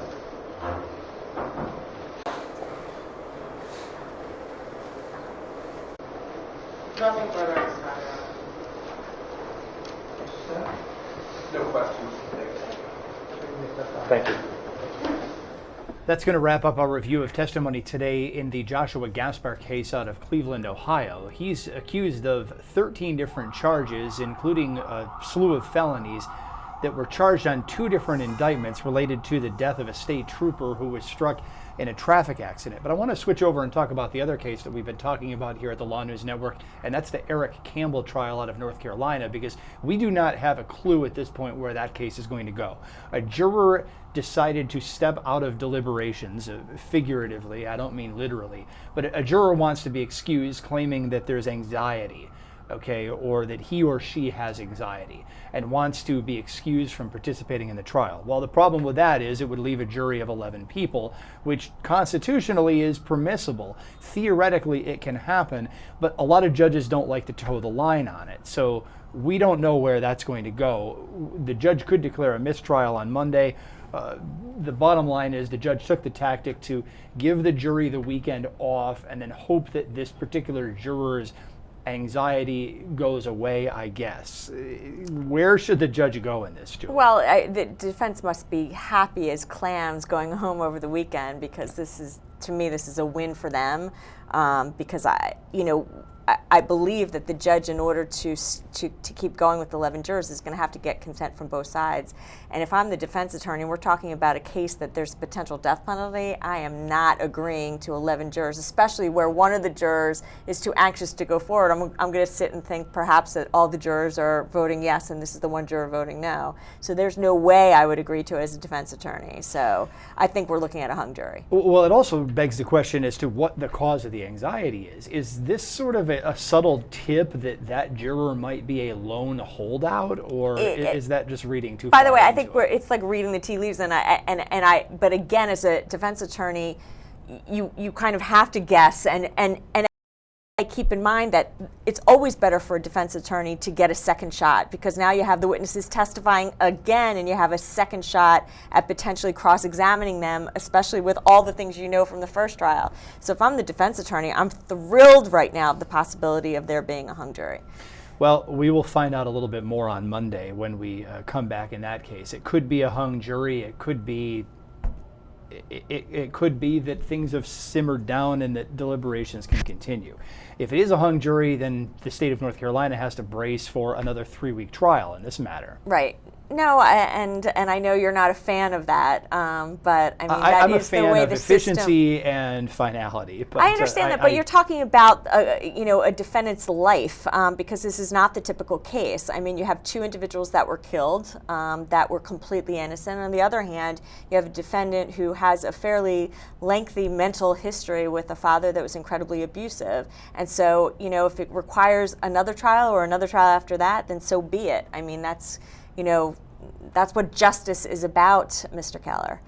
Well, I'm not disagreeing with you, but I know that every time this happens, what I get hit with in message boards and everywhere else is, why is it that the defendant gets all the rights and the victims apparently get none, or the taxpayers get none, or something like that. Now, I understand your position from a constitutional standpoint is correct, but the average person watching it looks and says, why is it that we got to shell out another how many hundreds of thousands of dollars potentially for another? Well, because this is the case. way our system works, and we don't want our system Well, to that's a be... deflection answer. Where does efficiency play into the Well, equation? I guess the real question is, what are the options? What are the options?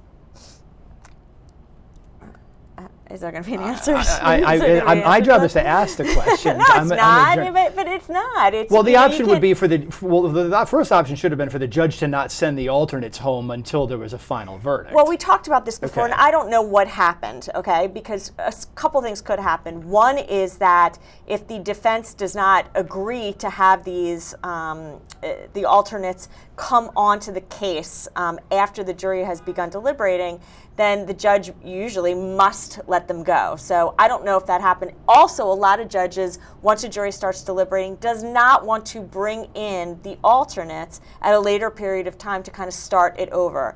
I don't know, because I wasn't aware of kind of what the sidebar or anything was, but that's often the reason that they let the alternates go, before the trial is completed. Yes, you're smiling. Well, the other option could be for the judge to try to see what the true issue is here. Well, by the way, but just so we're clear, I think that you're absolutely right. I think he should be trying to figure out, because look, everybody who sits on a murder case usually doesn't want to be sitting on a murder case, and it's an incredibly emotional thing, but the question becomes, can this person kind of separate their emotion and make a decision just based on the facts? I don't know if they've even explored that, although it sounded like this juror was, extremely upset and indicated that they can't kind of sit on this case. But yes, I do think that juror should, and kind of that juror needs to be questioned and kind of their situation explored. Well, that hopefully will be happening. So we'll wrap things up for the day, though. Julie Rendelman, LawNewz trial analyst, criminal defense attorney, former prosecutor. Do you have a fourth title? I don't yet. Best friend of Aaron Keller. That would be best friend.